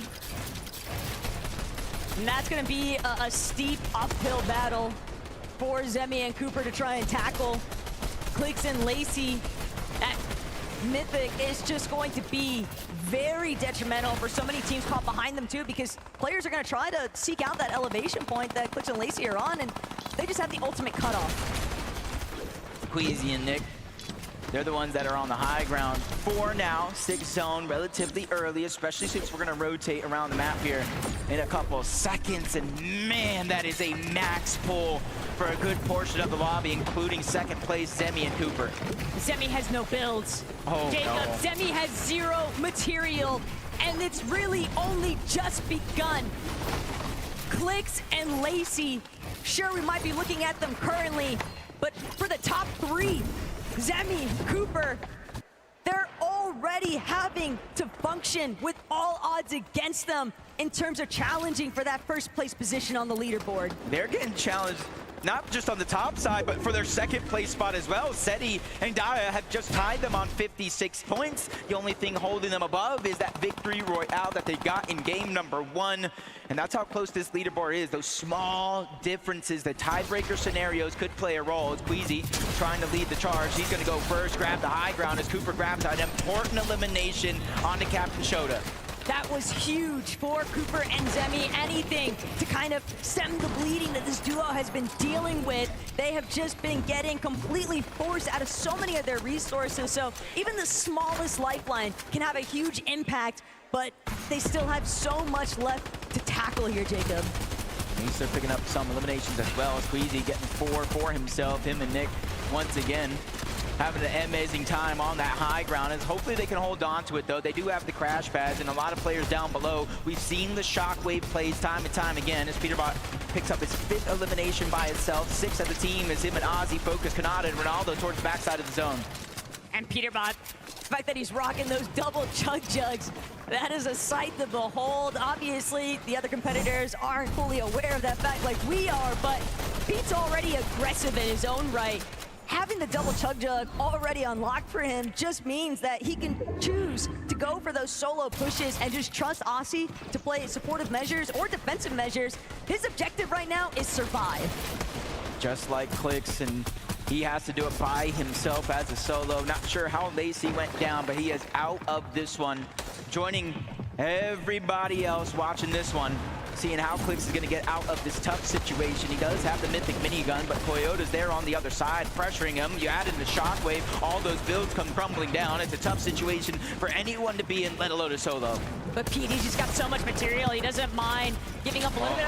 But Aussie, he's been picked off from behind him. Peterbot now trying to see if he can actually dart his way back, but he can't get to Aussie's body in time. He's been cleared out the high ground. The real reason why Aussie couldn't make that rotate next to Pete, Queasy, and Nick at 30. They're still in control of height 2, just launching themselves to the next front side of zone, and that's gonna force Peterbot to drop yet another layer. And you see they didn't even tarp on over, not trying to have too many weak points for them, only build out when they have to, and Jacob gets eliminated down below. Top 12 situation here, placement points don't come in until 2 more teams do go down, but they're still holding on to it with every fiber of their being. Nick at 30 and Queasy, this might be the time that they have high ground and close it out.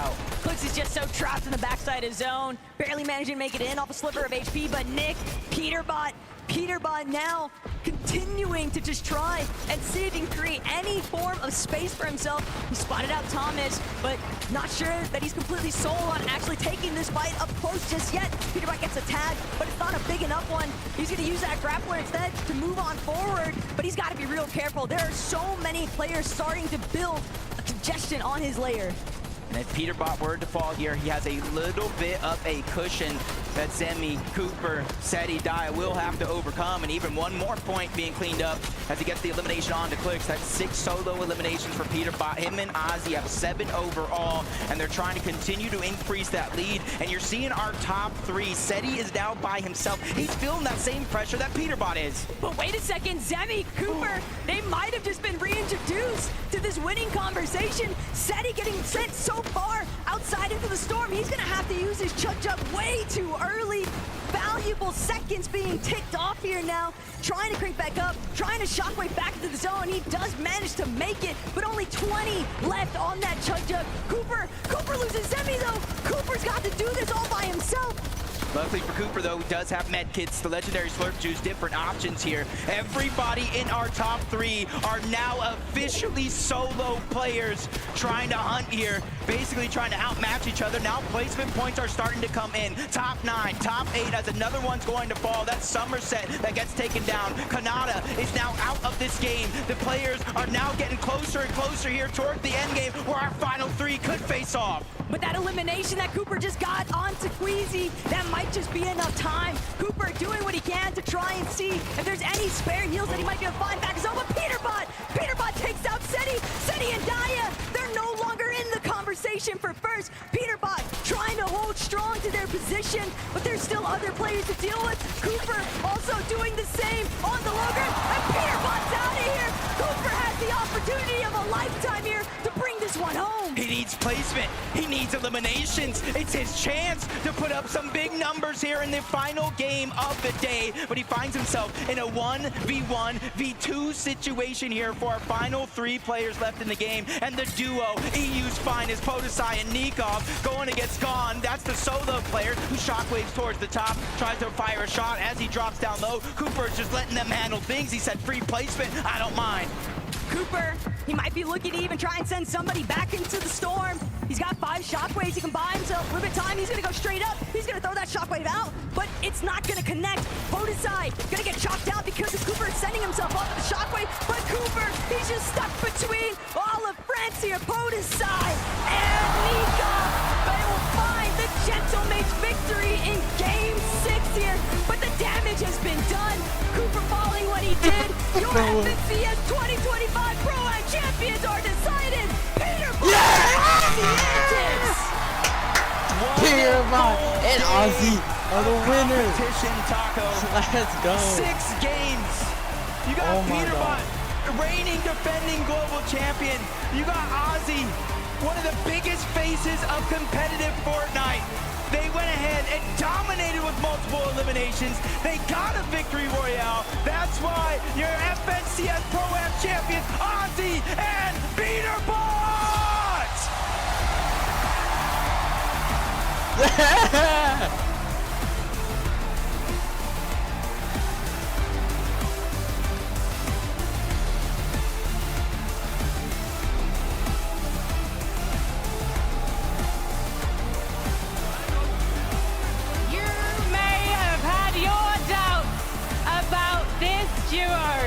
Because it took them until later in the competition to really take it by force.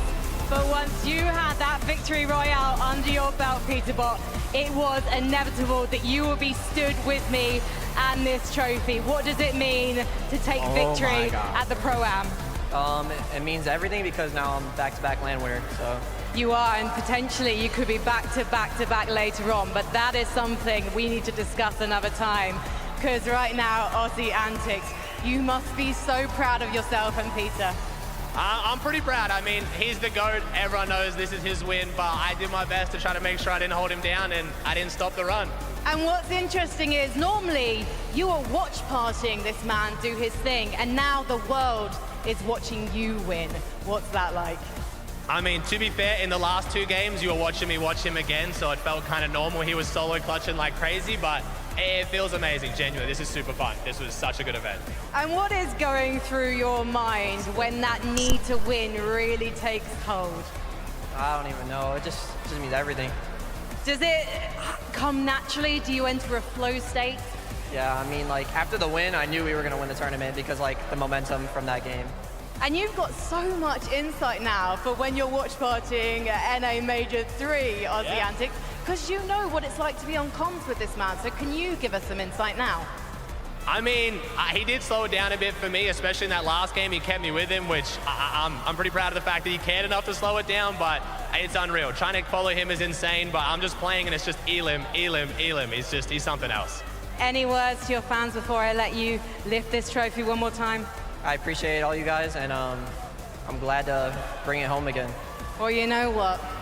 Fortnite is all about moments, as a very wise man once said.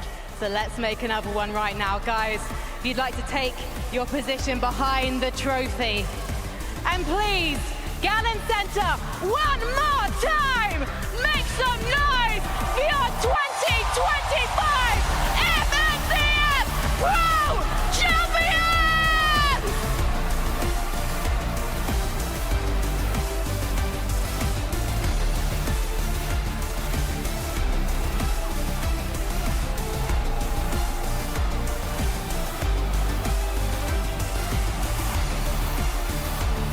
I cannot believe it, guys. Guys, throw these headsets on. Come here, Ozzy. Come here, Ozzy. Wow. To think, Ozzy, we've been friends for a really long time. Man, a really long time. To think it all began on an FNCS broadcast. Yep. And now we've taken it to a win in an FNCS Pro-Am. Brother, how does it feel? I mean, it's the same corny thing always. It feels amazing. I don't really know what to say. I wasn't honestly expecting this. I know it sounds crazy, like I'm playing with Peterbot, like he's the favorite to win, but I thought like there's some really, really good duos here, but I mean, he's just too good. But it's been so much fun. The event's been amazing. The vibe's been amazing. I'm so happy. I'm 1-for-1 win now. One tournament, one win. Now I got to stop. I know everyone's going to ask you to keep playing. Nah, done. 100% win rate. That's it. I'm going to hold on to that. That's awesome, Pete. I mean, I feel like we're good friends now. I see you like this pretty often. Yep. You know, another accolade, another notch on the belt. Does it feel any different? Does this feel special at all? Or are you just like, well, another day at the office? It's just another day, to be honest. But it does feel good to play in front of a crowd because you don't get to do that often. And to win, you know, it just feels good. Guys, before we get to Vivid and his questions, we also have medals as well. So you guys can get trophies, medals. Okay. That's right. That's right. Oh, this is my, oh yeah, wow, okay, nice. Bro. Yeah, all right, I get Thank this. you. I mean, and that trophy, it is heavy. Like heavy. I don't know. I haven't looked at a trophy before, so I didn't really know what to expect. Was not expecting that. All right, Pete, listen, you know, I listening to Ozzy's answer there. He's like, yeah, I'm playing with the GOAT. I'm playing with the GOAT. He's just so good. Elam. Give us a little insight how it was to play with Ozzy. It was actually pretty good. You know, he's really good at staying alive while I'm just trying to rack up some eliminations, and that's basically just what we did the entire time. Okay. I mean, Peter, we've seen your streak in competitive, but you also have a streak as a sub for Ozzy Antic. Oh, yeah. Keep subbing to him. He's a fan. I mean, I'm just W supporter. Yeah, W supporter, honestly. Yeah, he's been a supporter since day one. I really appreciate it. It's been good. I have a question. If you guys could just take a small step back. If you just want to hold this up to the camera. Yo! Hold this up. Look at that!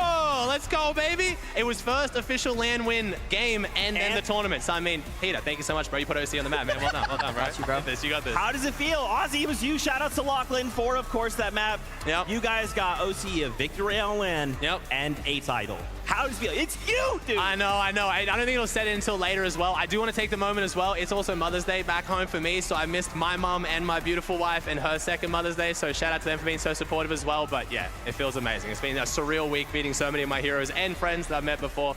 It's amazing. We have to do another one of these. That's all I'm saying. I love that. Pete, how's it been for you? Obviously, like, you know, you're pretty used to like the pro side of things, coming in, meeting these content creators. You're also like, dude, respect, they're dapping you up. How's it been for you? I mean, it's just good to see everyone, especially just playing on stage, you know? I don't know. Especially like when you like eliminate them, it's like you really don't get to do that often, you know? It feels good. I do want to say as well, the crowd, my first time playing in front of a crowd, this crowd was electric. Thank you so much, guys. The energy every time. I knew every time you got an Elam off spawn if they were watching or not, because you could just hear the crowd yelling. It was amazing. Guys, congratulations again. Don't you. forget your medals. You guys get out of here. Go celebrate one more time, audience. Your 2025 FNCS Pro-Am champions, Ozzy Antics and Peterbot!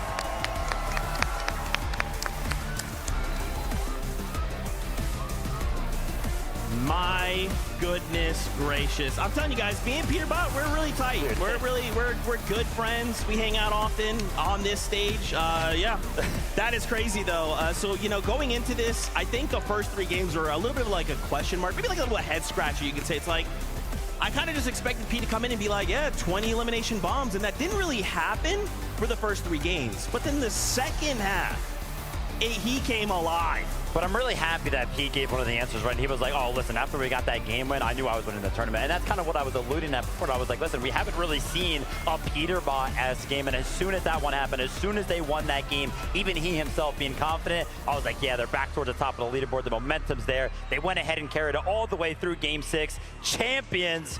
Aussie antics and Peterbot. Now, Ozzy understands the story that goes behind esports, and maybe beforehand he was like, hey, listen, Peterbot, we got to make it look good, okay? We got to make it look close. So these first 3 games, let me take it a little bit easy, okay? No, honestly, I think that they were probably in that halftime show really talking about their strategy, because you can see a switch go on in game 4 through 6, and that is what makes or breaks these pro players, being able to see what they're kind of falling short on and changing that on the fly. So much respect to these players, to these content creators who are basically now pros. You have been dubbed pros, every single one of you. Let's take a look at these standings before we get ready to say goodbye, because I was curious to see where Seti Daya ended up. Cooper and Zemi, these guys were fighting to the very, very end, but the gentle mates, Podesai and Nikov, sneak on through, and take a look, guys. It's actually a tie on points. Oh, yeah, I mean, Seti and Dyer, they were hanging on to that top 3. It looked like they had a comfortable cushion actually going into game number 6 there, but slipping down to 4th place. Luna's out on that tiebreaker. Stable Ronaldo's return to competitive FNCS format.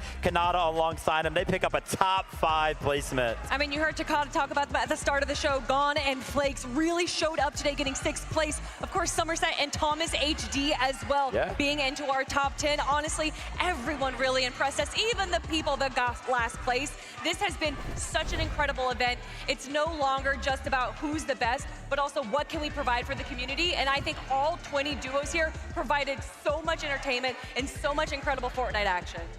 You know, sometimes it's about entertainment, sometimes it's about Faxity being a sub, sometimes it's about opening a chest, 0.1% chance. Sometimes you just gotta be Peterbot, and you can still provide entertainment. Friends, we are basically done with the FNCS Pro-Am. Why don't we bring up our friends up here? We got Tokata, we got Frankie, we got the best taco. Where's Jacob PR? They're gonna make their way up here as we prepare to say goodbye. Man, the Pro-Am delivered, but there's still a competition to be had. This is but a taste of what the Global Championship will be like. We still have Major 3 on the horizon and more spots to claim on that battle bus going to Global. So that will be the next time we'll see you, Major number 3. Until then, as always, we love you. Keep yourself safe. We'll see you on that battle bus. Beep, beep.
From the light in the trophy room, thinking about the wins and the struggles too. Will it ever be enough for me? Don't you know it's when I'm impending? Take you down just like a sonic boom. Wanna live on in your memory. Is it right? 'Cause there's a long fall to the bottom. So tag along. This isn't what you thought it was. The break of dawn is always where the darkness ends. So sing this song. 'Cause loose lips don't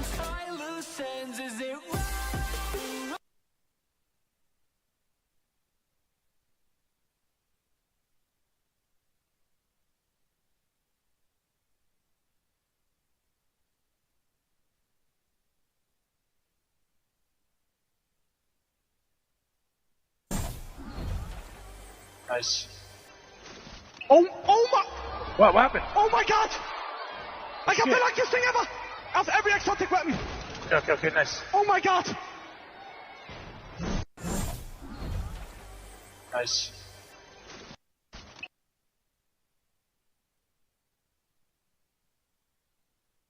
Oh my! What happened? Oh.